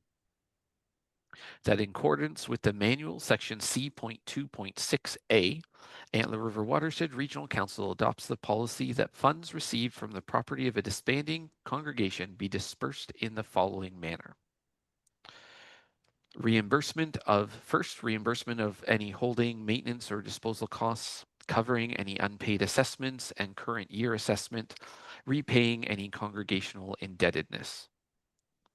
Then 33% for the congregation to direct to United Church of Canada ministries, such as neighboring congregations, United Church Outreach Ministries, United Church Camps, United Church Extension Councils, the United Church of Canada Foundation, or any of the following. 15% is designated for Indigenous ministries, 12.5% is designated for mission and service for the current year, 12.5% for Mission and Service Endowment Fund, 2% is designated for archives. So this is the change. Right now, our policy is 25% is then designated for the regional council. So this is the change to the property policy that this proposal is asking for, that 20% be designated for the regional council and 5% be designated to the camping ministry fund. And then a footnote is a congregation may give an amount equal to the percentage of its previous year's revenue that was donated to a non-United Church registered charity to that charity.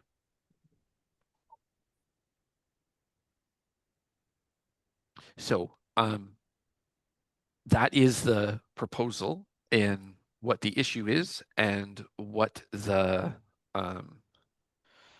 proposed changes to the property policy are. So Richard, I would, President Richard, I would ask if anyone does have any questions for clarification. So this is not a time for debate of I think or I like this. It is something that you have to ask to help you understand what this proposal is asking for. Fred, go ahead if you have a point that you'd like clarified. And you just have to unmute yourself, sorry. Okay, did it work? Go ahead. Okay. For point of clarification, the camps do not have to apply for this. They will just be sent the money the following year. Funds come in 2026. They receive the funds in 2027. No questions asked. That would be correct. It would, when this fund was created, what I would suggest is that once, when money comes in, it would get dispersed, just like when we would send a percentage to Indigenous ministries, we would send a percentage to this fund. And then you're correct, the executive, in working with the camps to find out what time of year might be best, would find a time of year that at that time of year, whatever money is in that fund would then get dispersed to the camps in the regional council. They would not have to request it. The fund is just holding it until a time period that it then can be dispersed to the camps. Does that clarify for you, Fred? Yes, it does. Thank you very much. Yep, that clarifies it. Thanks. And Louise, you have a question or a point of clarification that you'd like.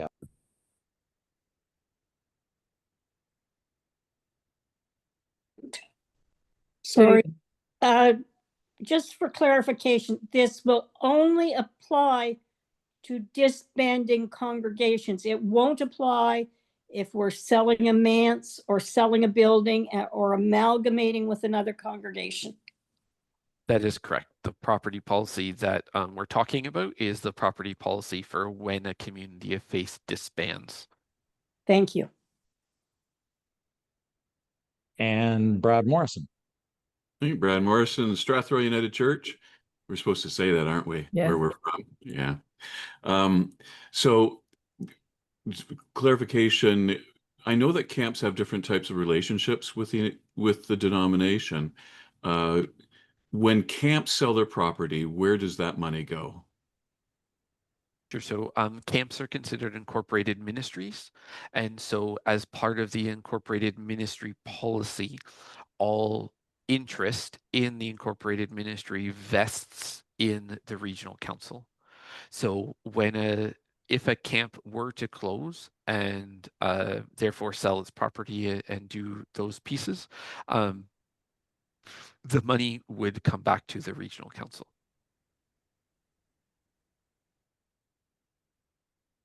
Thanks, Mark. And Lillian, I see a question from you or a comment for clarification. And then I do see something in the chat too from Joshua King.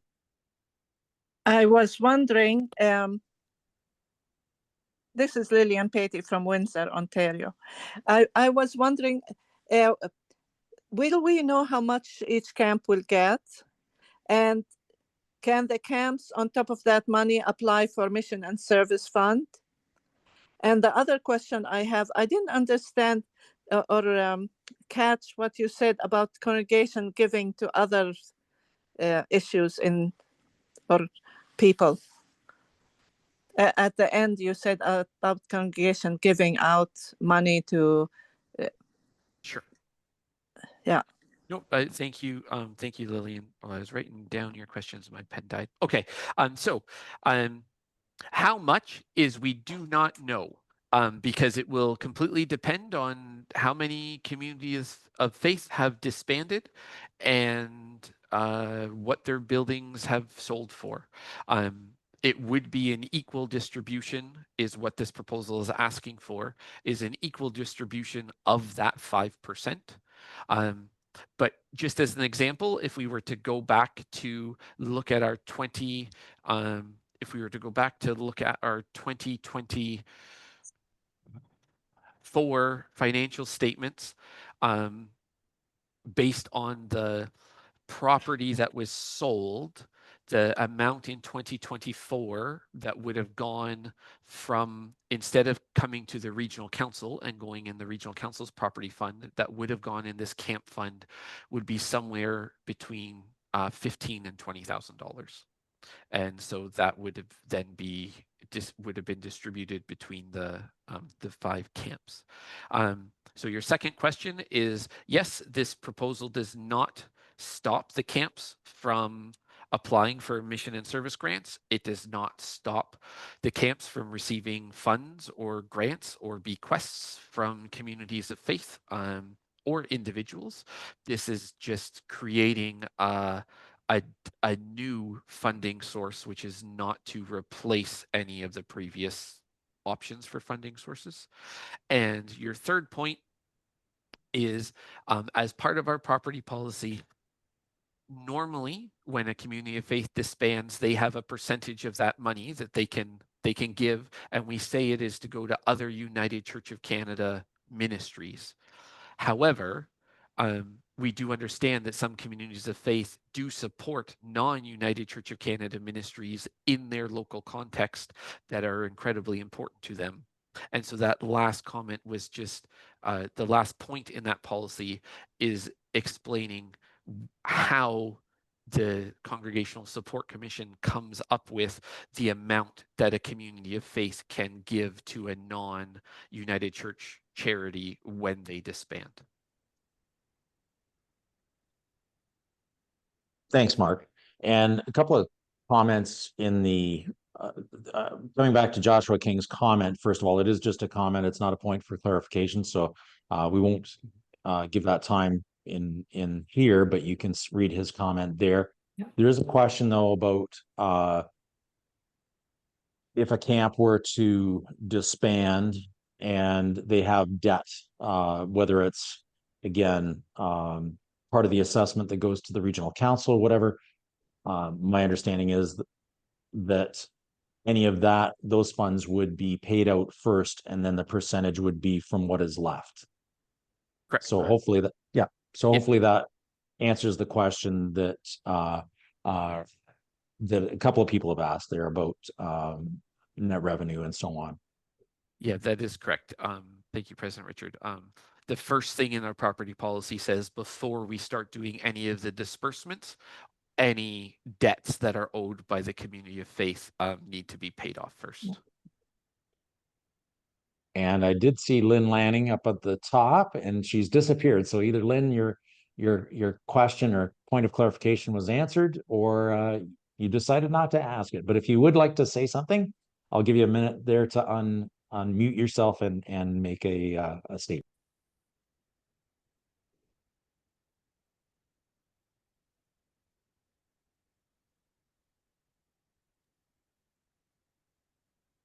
And not hearing from Lynn, I'll again assume, hopefully, rightly, that we've answered your question. So we've moved from now those points of clarification to any modifications that anybody feels might be appropriate for this proposal number 3 regarding camping ministries. So if there is anybody who would like to make a modification, if you could please raise your virtual hand, and then we can hear from you. Lynn? Excuse me, thank you. I want to preface this by saying that I am a strong supporter of camps. I have served as camp chaplains on camp boards, and I do believe it's an essential piece of the work we do. Looking at this, however, I also wanted to be clear that congregations frequently give a portion of their 33% to camps. And that often is much in excess of the 5% being proposed here. So I wanted it clear that camps do frequently benefit from the generosity of disbanding congregations. What we don't have at the moment is an opportunity for disbanding congregations to give to a collective fund for all of our camps. They give to individual funds. So having a collective fund that the disbanding congregation could give to might be a new idea that would be helpful, and the money would get dispersed to all the camps instead of them picking, for example, Pierce Williams or Kennesary or Bimini and giving all their money that way, although that could still be an option. The other question or thing to ponder is where that 5% might come from. When it comes from the regional council portion, it means that a lot of the other funding that is being made available to help congregations will be reduced. I know, for example, that Western Ontario Waterways has a lower amount for congregational dispersal. It's only 30%.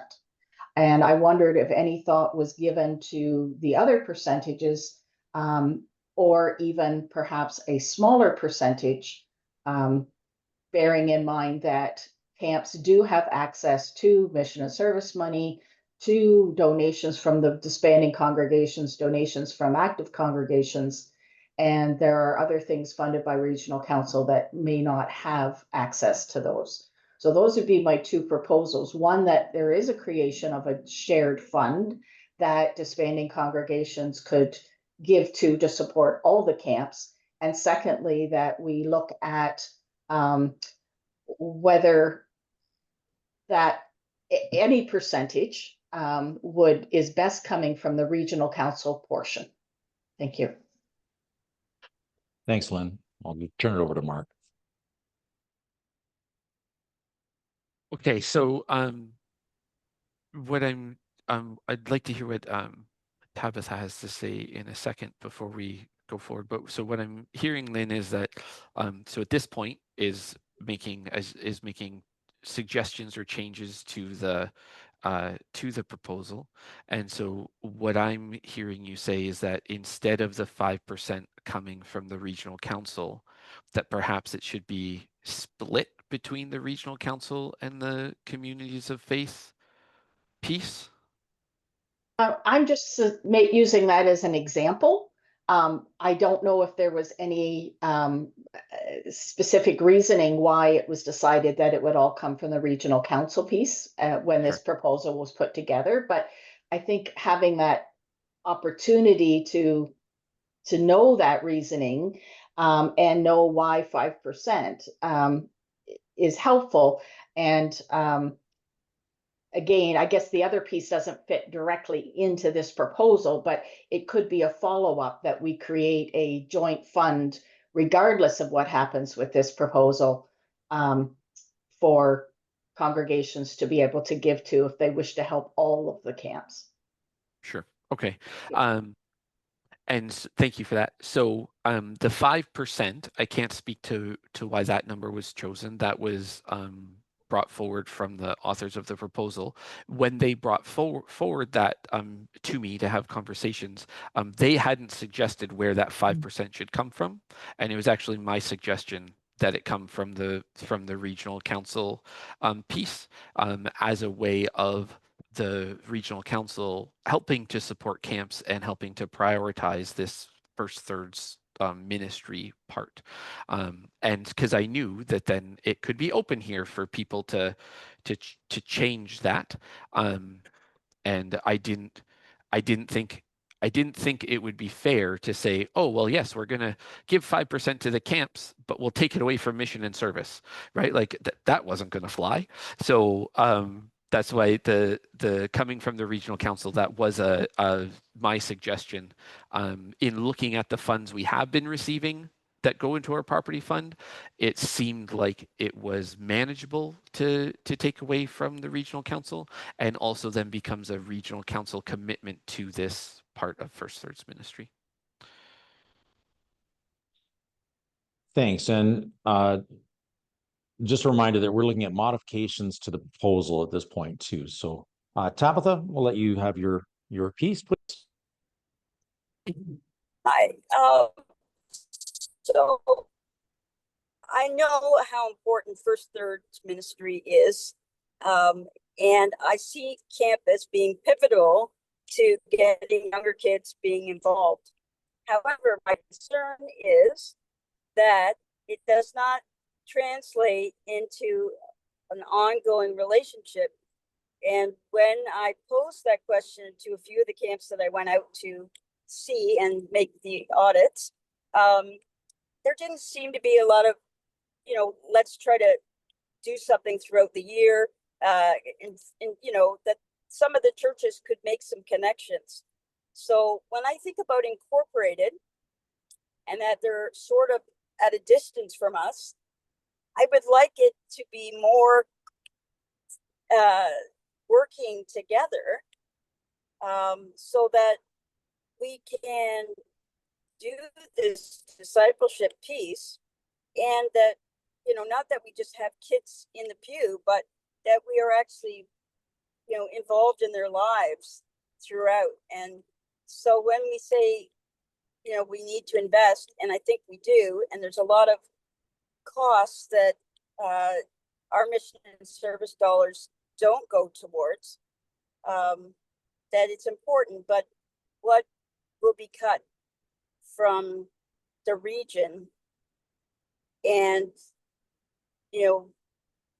I also wonder about the accountability structure of saying, here's this money, we're not telling you what to do with it, but there are some things that need to be honored so that we live out our commitment and our mission statement as a region. So I think that it should be less unless we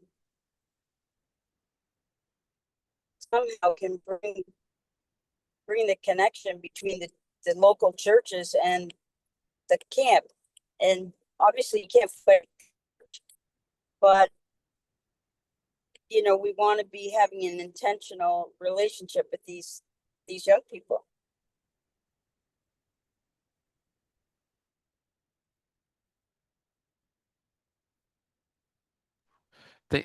Thanks for that, Tabitha. So what I heard you say is more of a speaking to or against the proposal, and isn't really at this point of the decision-making process. What we're looking for is if there's anything with the proposal in front of us, any minor changes to be made can be done easier now because it hasn't been moved and seconded and don't need an amendment to make any changes. So for example, if Lynn felt very strongly after hearing my response that 5% from the regional council was not appropriate, Lynn could suggest that it be 2.5% from the community of faith and 2.5% from the regional council. And then we would do a warm and cool poll of everyone to see if that is something that people would like to change the proposal to. And if we don't have any thing like that, then their next step, I haven't heard anything else so far in here of speaking to change the proposal to make it better. So the next step would be to move to a mover and seconder, and then we enter the formal debate process where then people can speak to and for the proposal. And in that part is then where I think some of the comments that have been made in the chat fit into that part of the conversation as opposed to this part of the conversation that we're in right now. So again, I'll ask, is there anybody who would like to make a modification to the proposal as it sits?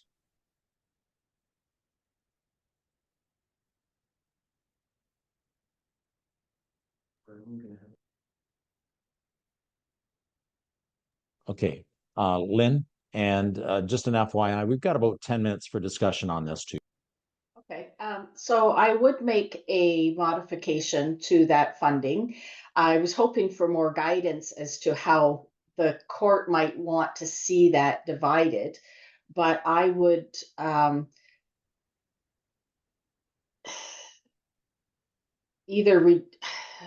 because I have various options. Either just reduce the amount to 3% and leave the regional council at 22, or drop as you proposed, Mark, 2.5 and 2.5 perhaps from the congregations, knowing that congregations again could give more than that to camps if they wished.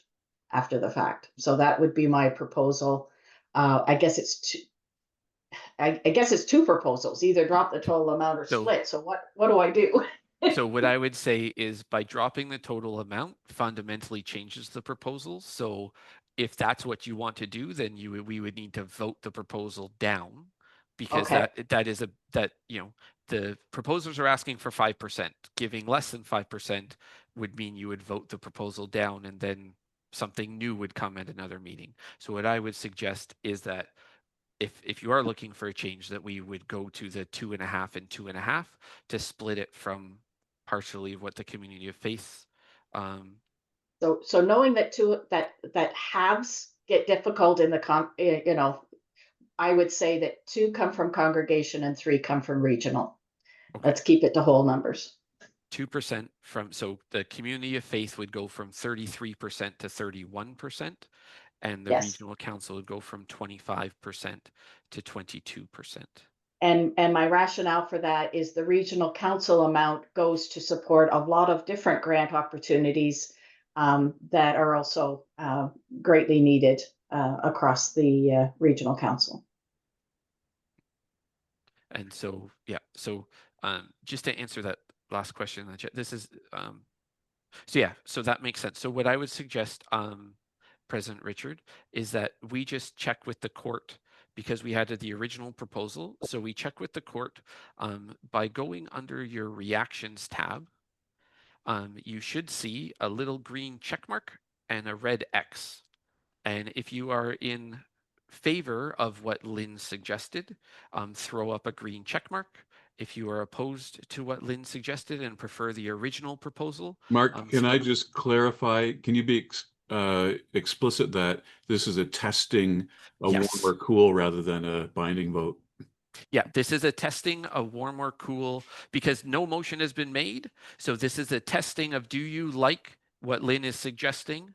And if this comes up as green, then that will be the motion that we will put before to be made and seconded, and then we'll have the formal discussion on that piece. So this is a testing of, if you are liking what Lynn suggested, to go to 2% and 3%, as opposed to the 5%, just so it's the same percentage, just changing where it comes from.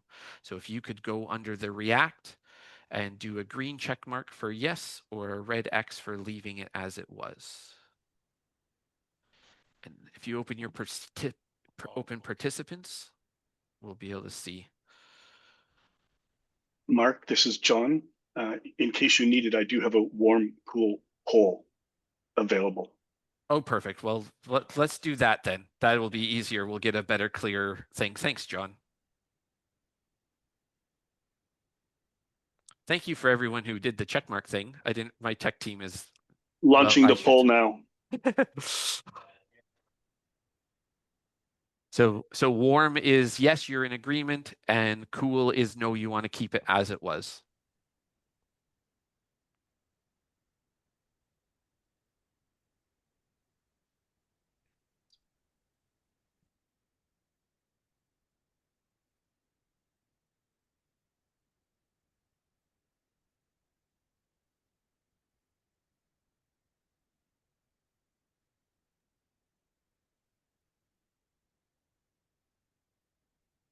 So the response to that was 50-50.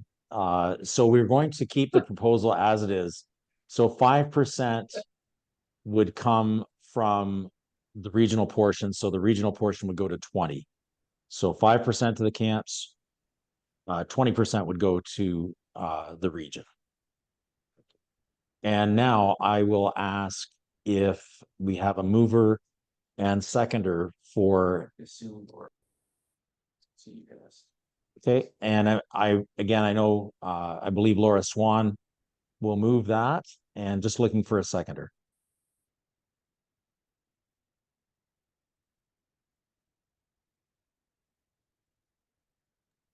And thank you to Marie Santos for seconding that. Thanks for those of you that are willing to second it as well. So I have a mover and seconder. And now we'll move into any further debate. If anybody has any comments they would like to make, about the proposal, if you could please raise your virtual hand. Aaron, did you want to speak to it, or? Yes, please. Sorry, my hand disappeared on me.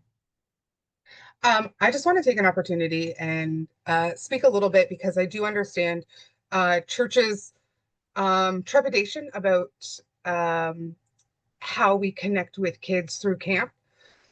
And I also want us to just maybe reconsider what it is that we view camp as, because it's really easy for that to quickly become a conversation of camps basically being a feeder opportunity of getting kids into church.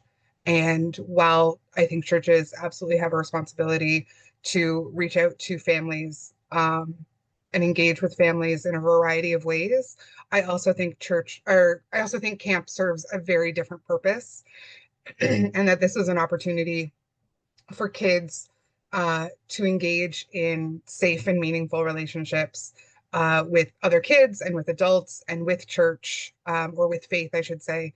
And that service goes beyond sort of the commodification of young people. So I'm speaking in favor of this motion. Thank you, Aaron. Anyone else wish to speak for or against the motion? Again, just raise your virtual hand. Nancy? And my apologies. If you could just remind us of where your community of faith is and which town or city you're from. Okay, my community of faith is Mount Bridges United Church, and I live in Iona. I just wanted more of a clarification.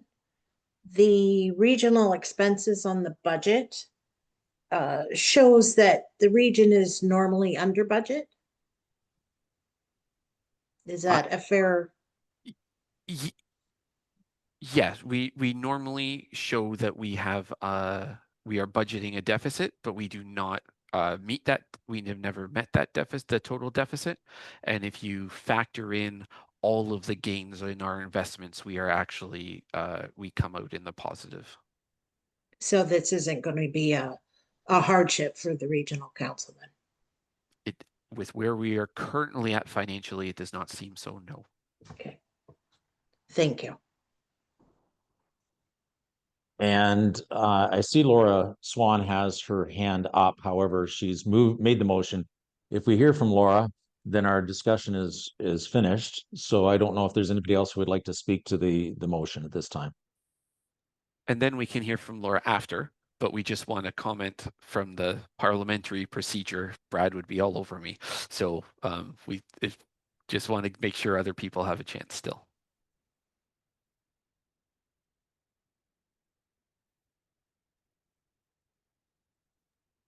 And not seeing any hands raised. Laura, did you want to make, oh, sorry, Henry. And Henry, you'll just have to unmute yourself. I couldn't figure out how to raise my hand, but it should be mentioned that the camps are not just for children, and the camps can serve other purposes as well. And the additional funds could also be used to maximize the camp facilities so that they can better serve more of the neighborhood, and more than just children, but adults, weddings, and that sort of thing, and possibly upgrade facilities to make them more than just the summer. Anyways, thank you. Thanks, Henry. Louise?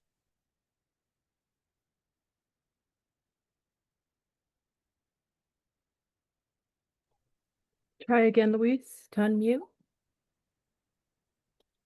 There you go. Okay, thanks. I just wanted to say this proposal does not guarantee income every year to the camp. It only happens when there is money received through the disbanding of congregations. Am I, because I get the feeling that some people are thinking this will guarantee them extra income every year. But how many disbanding congregations have we had so far this year? You're correct, Louise. That is the intent of this, that it is not a guaranteed fund. And Greg made a point in the as well as Lynn previously, that if this proposal passes, which then will create a camping fund, that any proceeds from a disbanding community of faith, 5% will go there. That would not preclude communities of faith or individuals wanting to donate to that fund anyway. What we're saying as a regional council is one way that fund receives money is through the disbanding of communities of faith. But once that fund is created, it could receive money via donations from other ways as well.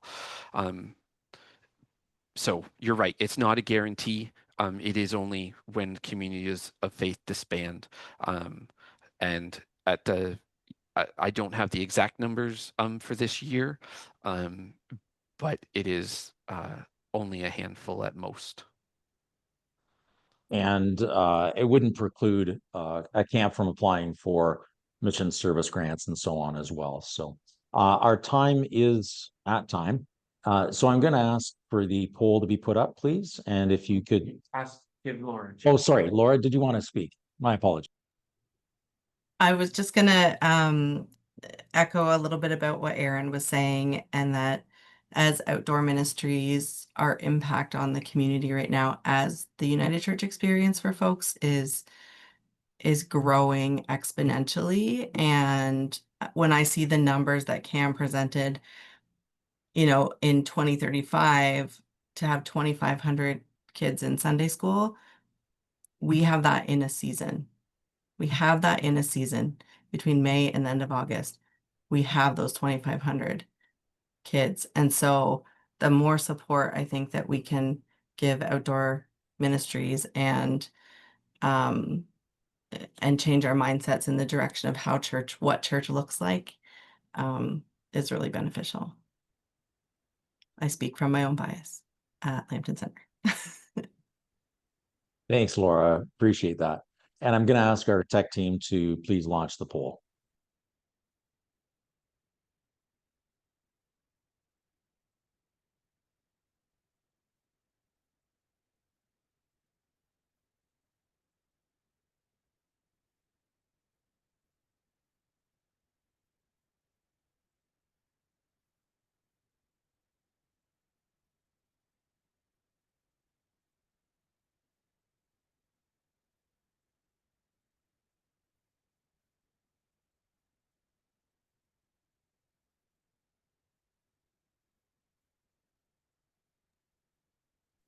So that motion is passed with an overwhelming majority. So you'll see that change as we move forward with disbanding congregations. Thanks very much. And now, and thanks for putting that together, Laura and group. We're going to now move into some time with our growth animator, Greg Smith-Young, who serves many regions in our area. And Seasons of Growth is the theme of his time with us this afternoon. So take it away, Greg. And I don't know if you have any music to accompany the start of your presentation. I've been told not to. So, some like copyright rules or something. Anyhow, can you hear me fine? Yep, we're good. Okay, great. And you can see the screen okay? That is also an affirmative. Oh, good. Okay, well, these two phrases, strength and invitation and humility and confidence in sharing faith, basically summarize what I'm doing, what I try to do, what the team I'm part of works on. It grows out of a conviction that the good news of Jesus is good news for our neighbors, our neighborhoods, and for our world community. And that the United Church's ways of living and expressing and speaking the good news of Jesus are vital gifts that God is giving us to give. to share with others. There's a national growth department I'm part of, and our work is to resource the whole church as we all work to strengthen our invitation. Our director is Cam Fraser, who you just spent some good time with. We also have a couple of coordinators coordinating diaspora and intercultural ministries and coordinating innovation and renewal initiatives. And then we have 6 growth animators. We're deployed across the country, each serving a cluster of regions. As for me, I get to serve you folks in Antler River Watershed, as well as the people and communities of faith in Horseshoe Falls and Western Ontario waterways. Geographically, compared to my 5 colleagues who are growth animators, this is the smallest growth animator area. However, if you counted up pastoral charges, it's probably the largest combined regions. In these 3 regional councils, there are currently about 390 pastoral charges, including 133 in Antler River Watershed. I am national staff deployed to your region, and I work very closely in partnership and collaboration with your Congregational Support Commission, with your Congregational Support Minister, Karlene, and also with your regional council's executive and other regional council staff. And Cam earlier talked about accompaniment. My work is to come alongside your community of faith or clusters of communities of faith as you wish me to. I have no power. I don't make decisions for you. There are decisions that the regional council makes in partnership with communities of faith, but I'm generally not part of that decision making. I also should add, I maybe have some loose change, but I don't come with piles of money. I'm not Smaug lying on piles of gold in The Hobbit. So, given that I don't come with a lot of money, you might still want to work with me. And the question came up earlier about tools and resources for communities of faith. These are some of the things that I can offer to you at this point in your congregation or other type of gathering. Following on the theme of different seasons, we are in a season of renewing existing congregations, pastoral charges, so that we can strengthen our invitation. One thing I've been offering is a workshop called Crashing Someone Else's Party. It grows from what I've learned that newcomers often, when they come into a church for the first time, usually for Sunday worship, they feel like they've crashed a party that they weren't really invited to or expected at. So the focus of this workshop is helping congregations shift that experience from one of belonging and welcome. In this workshop, we talk about the posture of a porter, what we can learn from the monk or nun who is tasked to greet people who come to the door of their religious community. We develop, give steps that you can develop into a plan for your congregation to help you prepare for guests when they arrive. And we spend time in prayer and encouraging prayer for these people who could become our future companions. Now, I've offered this workshop a few times for clusters of congregations in person, and now I'm adapting it to be fully online so that more can take part, make better use of the resource of my time and travel, and you can look for that in the new year. Another thing I've developed, building on work by one of my colleagues, Scott Reynolds, who's in the Mountain Regional Councils, is called From Hesitation to Hope. It's a workshop about sharing invitation. It gives a gentle, encouraging space to explore the practice of sharing from our own faith stories. It's rooted in the belief that inviting others to explore faith is itself an act of love and grace. And we need to do it in ways that express love and are graceful.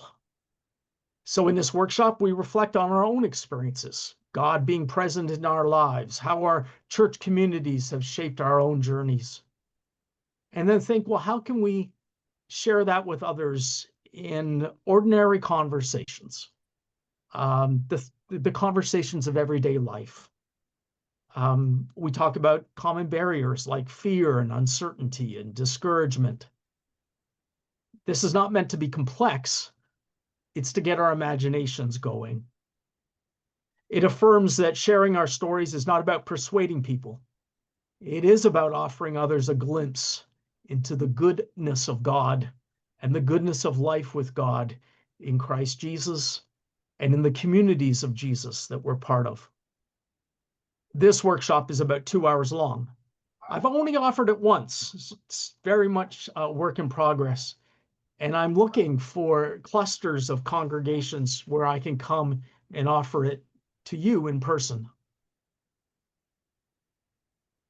A third offering I'm just working on now is I'm calling it a pilgrimage in place. It picks up the idea of going on a pilgrimage. A pilgrimage involves intentionally dislocating ourselves. On a pilgrimage, we stretch and push ourselves. We focus on the place where we are, and we meet companions along the way. But in this, instead of going somewhere else to do a pilgrimage, I want to invite us to think of our own community, the place we know well, as a place of pilgrimage, where we might need to intentionally dislocate our ways of thinking and push and stretch ourselves, see our communities, our neighbors and neighborhoods in new ways. The emphasis of this will be on seeing and noticing. It'll be on conversation and listening. We'll also look at demographic information from a variety of sources. Cam already talked about some of that. And practices of discernment. The idea is that we need to know our neighbors so that we can serve them and invite them well. But the better question is, what does our neighborhood need our congregation to be for it? Or maybe even better, what is God calling our congregation to be for the neighborhoods in which God has placed us, these people whom God loves? Now, as I said, I'm working on this. And it probably won't be a single workshop, but a series of orientation and activities and practices. So if you want to learn more about these, please be in touch. Got more to say, and I'll put my contact information at the end. If you want to work with me on developing a plan, an invitation plan that suits your congregation, please let me know that too. So we're in a season of renewing. We're also in a season of creating. The idea here is that while many of our communities of faith, certainly most of them, have a similar look and feel to them, what they do, how they function, that God is also raising up new communities of faith, new ways of being in Christian community together.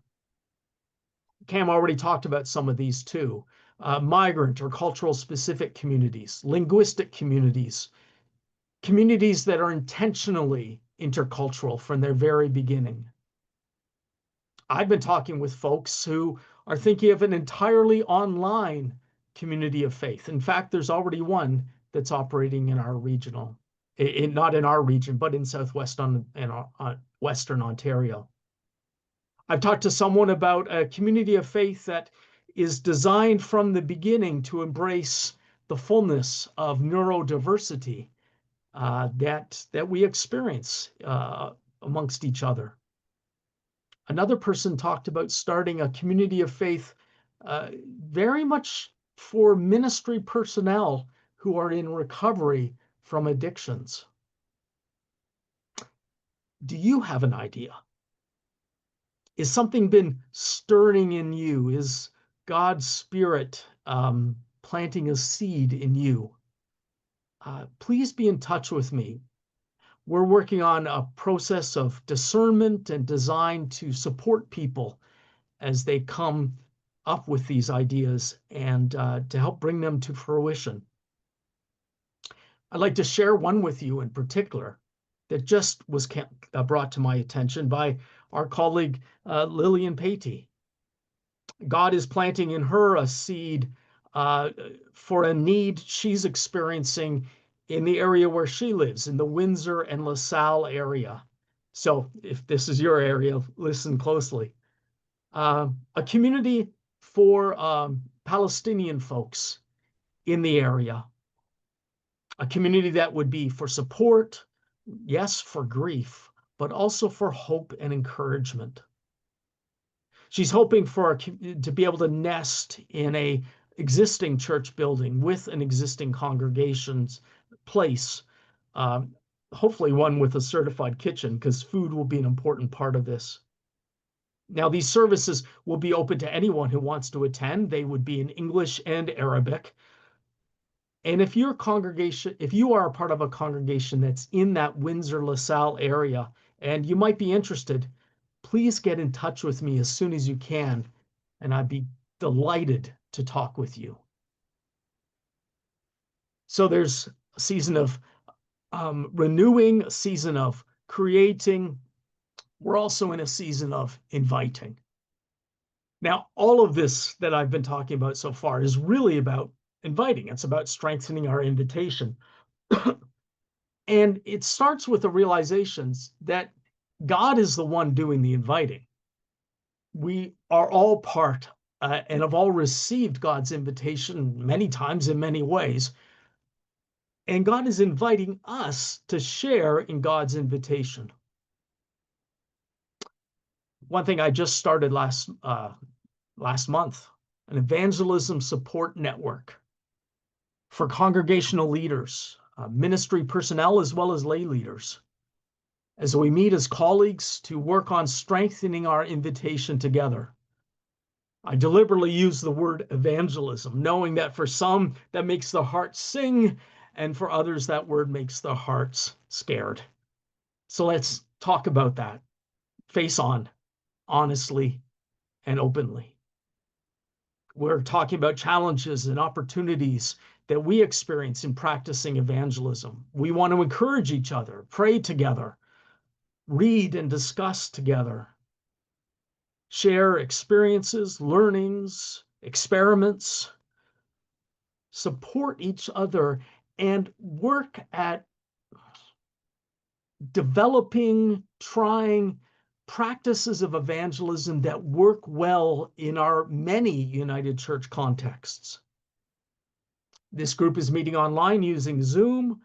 We meet the fourth Tuesday of each month from 1 to 2:30 in the afternoon, of course.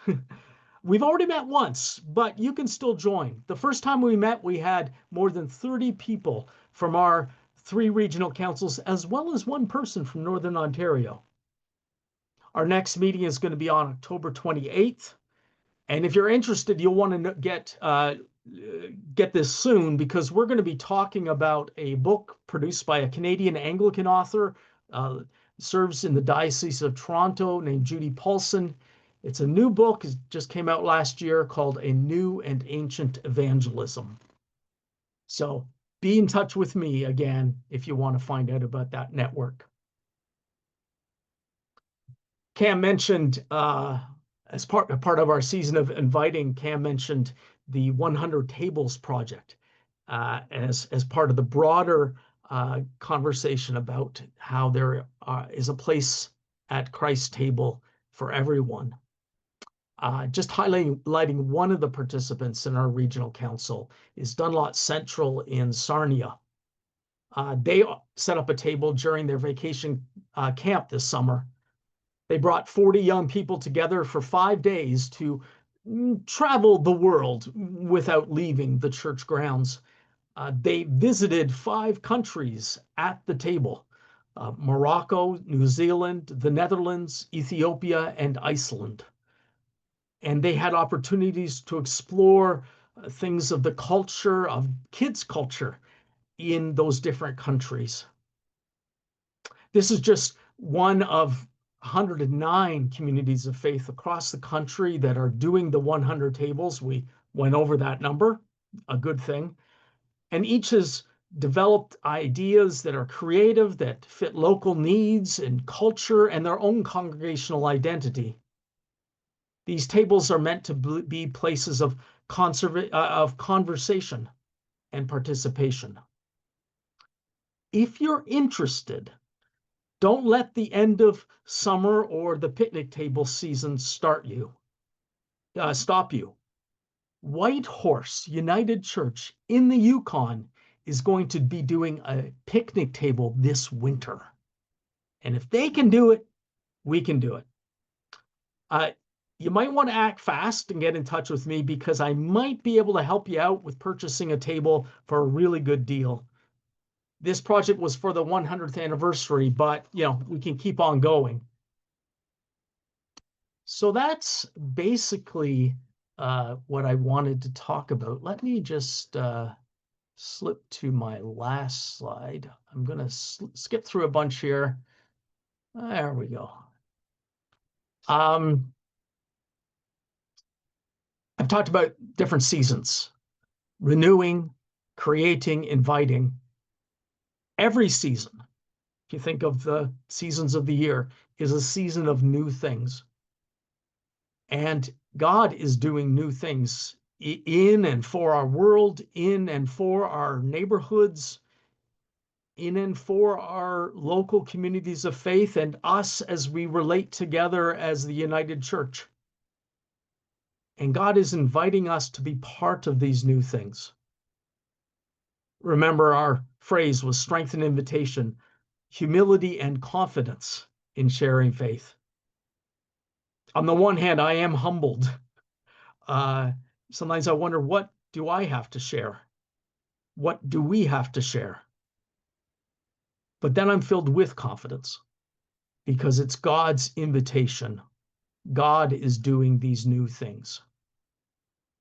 So if you want to connect with me, there's my information on the screen. It's also on the Regional Council website. Cam mentioned that we meet every week on Thursdays for prayer. You can join us those Thursdays at noon for about 30 minutes. Contact me for joining information. There will be information in upcoming Regional Council newsletter. But also let me know if there are things that we can be praying for in your congregation, in your neighborhoods. If you want to talk about how I can come alongside you folks, drop me a note, and I'll be glad to set up a conversation with you. And I think I did that with 5 minutes to spare, Mark. So I don't know what questions there are. Thanks so much, Greg. Really appreciate it.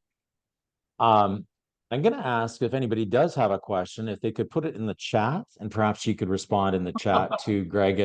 And if you have any contact information or anything you want to post, by all means, you could do that in the chat, as I say, if you wish. Thank you for being here with us today, though, and providing a little insight. And I will share about the walkers. It's the walkers was a real photograph of 2 people hiking through a field. The cityscape is actually downtown Fergus. I live in Elora. I should have mentioned that. Fergus is right next door to me. Then I asked AI to put them together, and we trust the car is going slow and they'll be able to get out of the way. But, I like to throw a little bit of anxiousness in there too, right? A bit of a teaser there. So I'm not so sure I'm sold on AI yet, but yeah, okay. It's better than some of my efforts, which had multiple arms. I just saw Cheryl's question. Migrant workers, absolutely. And I would love to have a conversation about that. I was having a conversation actually with someone in the Hamilton area, and their business employs a lot of migrant workers, and wondering how can they serve the needs of that community. This is a United Church person who wants to bring their faith into their workplace in that way. It's something that absolutely we can talk about, and also learn what's already happening, so how we can support and parallel or supplement what's already happening. So thank you. Again, thanks again, Greg. Really appreciate it. Thank you. And that's awesome. And again, thanks for sharing that information. Moving on, we've got Laura Swan is going to give us a bit of a rundown on what happened on the Monday of our time at General Council.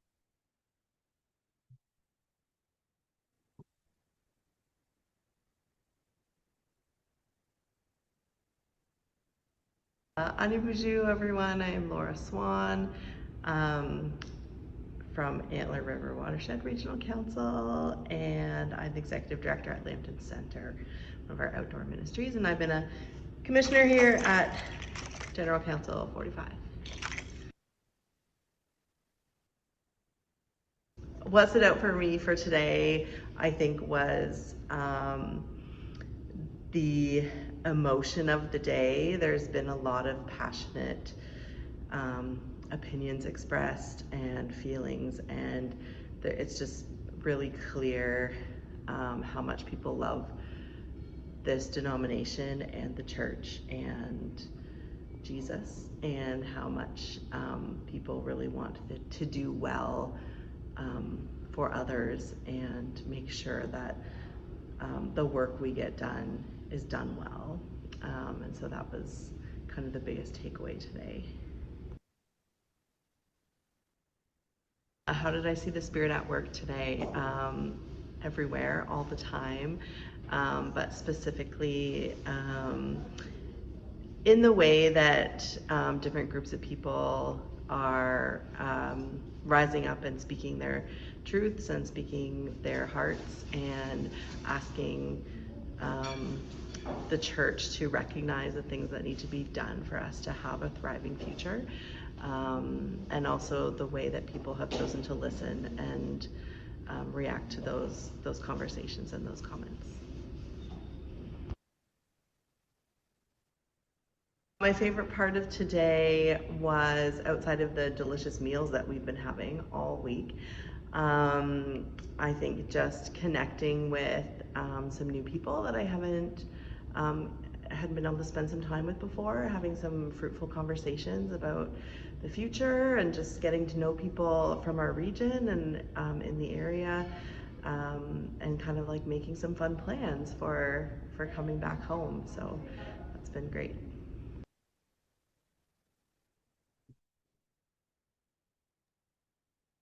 Thanks so much, Laura. And again, that's a great experience. And so when applications come up, make sure you put in your expression of interest for GC 46 in Horseshoe Falls. And we do have a new moderator that's the head of the United Church, and Right Reverend Dr. Kimberly Heath. And she hails from Belleville, I believe. And we have a message from her now.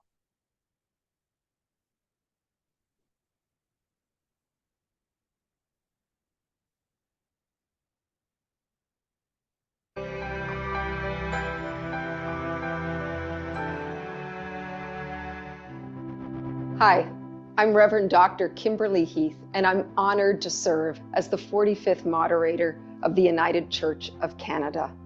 My home is on the shores of the St. Lawrence River in eastern Ontario, on the traditional unceded territories of the Anishinaabe and Haudenosaunee peoples. I've been a minister for 26 years, serving the wider church in many ways. I'm a mom of 4, a wife, dog lover, swimmer, preacher, and yes, a bit of a chaos handler. But most of all, I'm a follower of Jesus. We're living in a time of rapid change and deep uncertainty in our world and in our churches. It's not always easy to be the church right now, but I've learned to trust the river of God's life-giving, transforming love. That love has changed me. I've seen it change others, and I've seen it ripple through our communities and out into the world. In this changing world, we need spiritual depth, a rooted faith that nourishes the soul and grounds us in compassion, justice, and peace. As moderator, I don't promise to solve every problem, but I do promise to be deeply rooted in faith, bold in following Jesus, and daring in standing with courage in places of injustice. Together, let's live into our vision of deep spirituality, bold discipleship, and daring justice. I'm so grateful to be on this journey with you.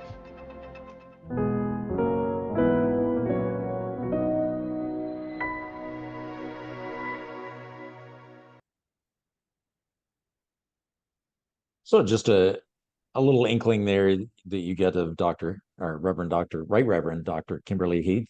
And again, if you check the newsletter, Antler River Watershed, it's a great little piece of writing that shows you different things that are happening in the region and so on. And often you'll see links to things that the moderator has been involved with and so on. So you get a chance to see her in action a little bit more. At this time, I'd like to thank Max Watkinson for putting together our In Memoriam and Community of Life Changes little video presentation, which we're going to see now.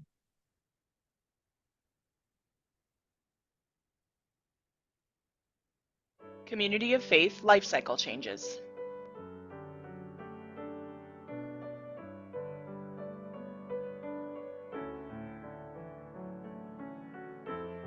Amalgamations, a testament to shared faith, mutual grace, and the enduring strength of coming together.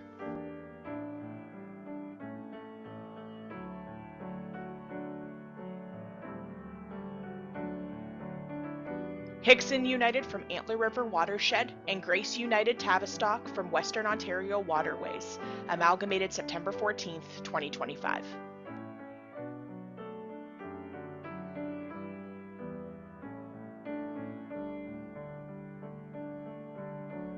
Collaborative agreements, a testament to the beauty of collaboration where faith, grace, and fellowship converge.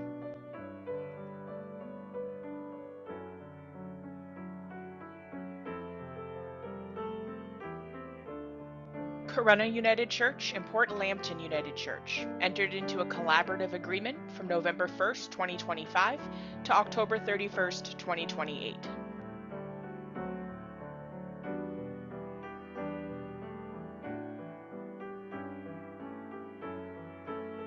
Richwood United Church and St. Paul's United Church in Paris entered a new collaborative agreement from October 1st, 2025 to October 1st, 2026.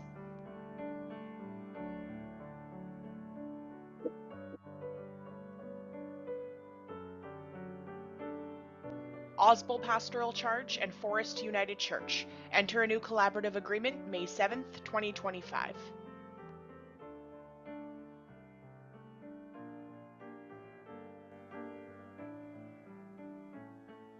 Many blessings as the legacy of these communities of faith continue in the United Church.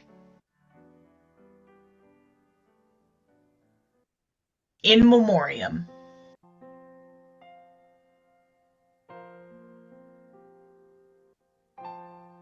We remember and honor the lives of those who have departed from us. Their contributions and presence have left an indelible mark on our community. We remember them and celebrate the legacy that they left behind. Reverend Douglas Hall. Douglas John Hall was one of North America's leading theologians. He is known for bringing a uniquely Canadian approach to his field. Passionate about social justice and environmental ethics, he was a sought-after guest speaker and lecturer in Canada and abroad. Kevin Code.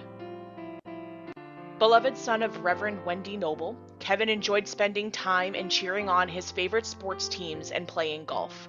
His infectious laugh and kind nature will be missed deeply.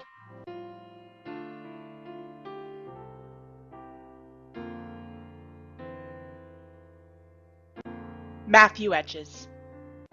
Cherished partner of Michelle Owens. Matthew's passion for cinema guided both his career and personal life. He was a champion of Winnipeg filmmaking and worked in filming and television production, film distribution, and film festival programming. Ted Alexander. Ted was a lifelong member of Emmanuel United Church and has served on all 4 levels of the United Church of Canada, including as a GC 39 commissioner.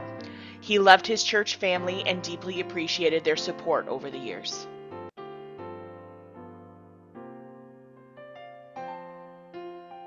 Reverend Victor Brown.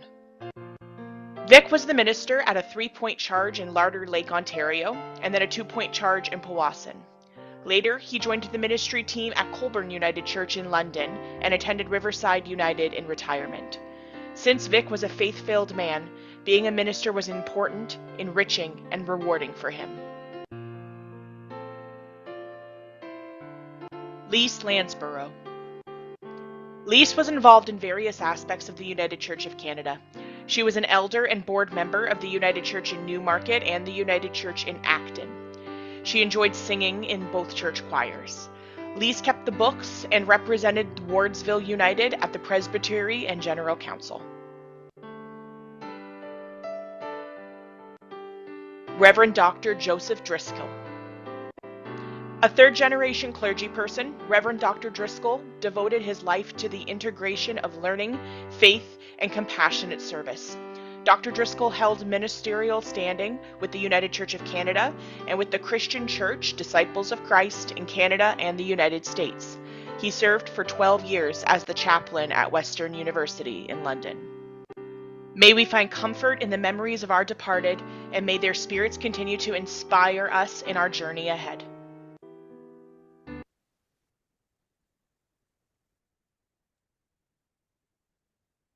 Thanks for that. So let us approach these changes with an open mind, knowing that while there is grieving, there's also celebration of lives that have made a difference in our world. Let us pray. Creator God, we thank you for the faithful service of these individuals and communities. Without them and their efforts, our world would be a much different place.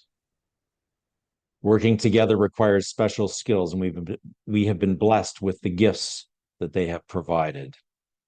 God bless these people on their journey and bless those they have left behind, comforting them and instilling in us all a will to do better, to give our all and make your world a better place.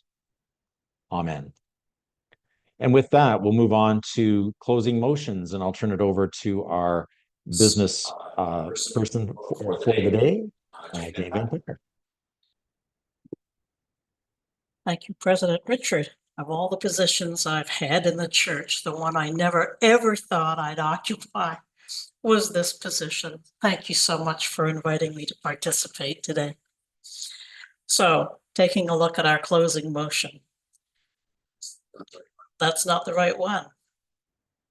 We need proposal 4. What might the regional council do? The regional council might, 1, entrust any unfinished business from its October 3rd, 4th, 2025 meeting to the executive. 2, authorize the executive to fill any vacancies on the understanding that appointments will be confirmed at the next spring regional council meeting.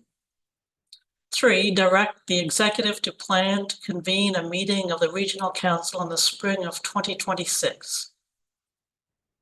4, entrust the executive and the commissions with the responsibilities and authority of the Antler River Watershed Regional Council in accordance with the Manual of the United Church of Canada and the Governance Handbook of the Antler River Watershed Regional Council. 5, close the October 3rd, 4th, 2025 meeting of the Antler River Watershed Regional Council. President Richard, I just wonder if there are any questions of clarification regarding that motion. And again, if anybody does have something they'd like clarified, if you could please raise your virtual hand.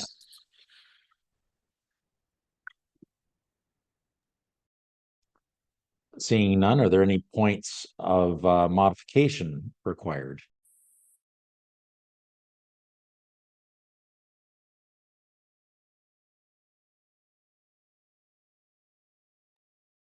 And seeing none, that is moved by Jane Van Patter and seconded by Mark Laird. And I'll ask the poll to come up, please.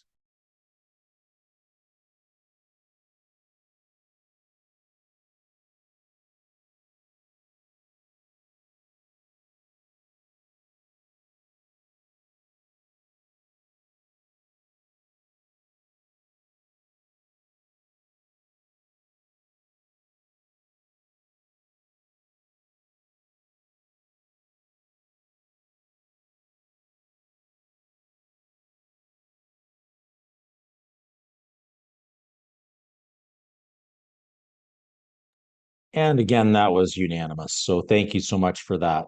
And we are at 3 o'clock. However, I do have just a few comments. If you do have to head off for the rest of your afternoon and the rest of the day, again, we wish you well.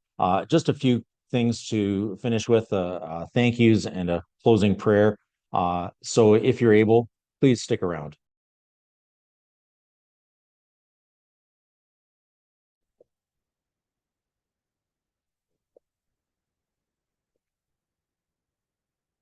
I just want to extend a thank you to our team from across the province, mostly Southern Ontario. But thanks again to our parliamentarian, Brad Morrison, our equity support team members, Charmaine Bailey and George Bazanich, our chair of Agenda and Business, Carrie Stover on Friday and Jane Van Patter today, our admin recording secretary, Max Watkinson, our Zoom tech, Michelle Pettick and John Neff, our chaplain, Cheryl Bolton, our hospitality and community building person, Pam Wilcox, our worship leader, Greg Simpson. And I'd also like to thank our various presenters and those who traveled to GC45 as staff, youth, and as commissioners. A special thank you to Executive Minister Mark, who will do this 2 more times in the coming month with our neighboring regions, as will Max. And I'm sure there are others who deserve a thank you for your hard work behind the scenes. And if I've missed you, I sincerely apologize, but know that your services are appreciated. And certainly all the work that everybody has done makes the work of the rest of us seem so easy. So thank you for all your efforts. And let us. Before you go into prayer, I would just like to say, President Richard, a big thank you to you for this being your first meeting in leading us as Antler River Watershed. You have done a spectacular job. We have kept to time and at the same time have had some very important and meaningful discussions. Your contributions to the executive and to the planning of this meeting. While yes, there have been a lot of work on the background to bring it to what it is, it has been your input that has allowed it to take this shape. And your theme of seasons has allowed all of our presenters to seamlessly weave that throughout this weekend. So thank you so much. We are blessed to have your leadership with us. Awesome. Thanks. It's always nice to be thanked. And I should extend a thank you to the planning team too. Certainly, again, it takes a village to make this happen. And thank you so much. Let us close in prayer, if we would. Creator God, thank you for the gifts you have given us. Help us to recognize those gifts that lie beneath the winter snows and to sow them in your spring so that they can bear fruit in the summer that can be harvested in the fall. Help us to recognize and acknowledge the grief associated with the end of a season, but to embrace and celebrate the new season upon us. Change is a constant, whether it is the climate, the world around us, the weather, or our personal circumstances. We know change will happen. We cannot stop it. Help us to be prepared for that change, as we know you are with us on all of our life's journeys. We pray that your loving arms will embrace those individuals that need comfort, that you will hold our hand as we move forward together, and that you may carry us when life becomes too challenging and we feel we can't handle change anymore. You are our rock. Thank you for those in our lives that represent you here on earth and support us through times that are tough. Thank you for all those assembled here these last 2 days and those that could not be here. But through it all, we look forward with hope to a better future, and be with us all as we move on to embrace our own fall, winter, spring, and summer. God bless us all. Amen. And enjoy the rest of your weekend, folks. Get out and enjoy some beautiful weather. Blue Jays.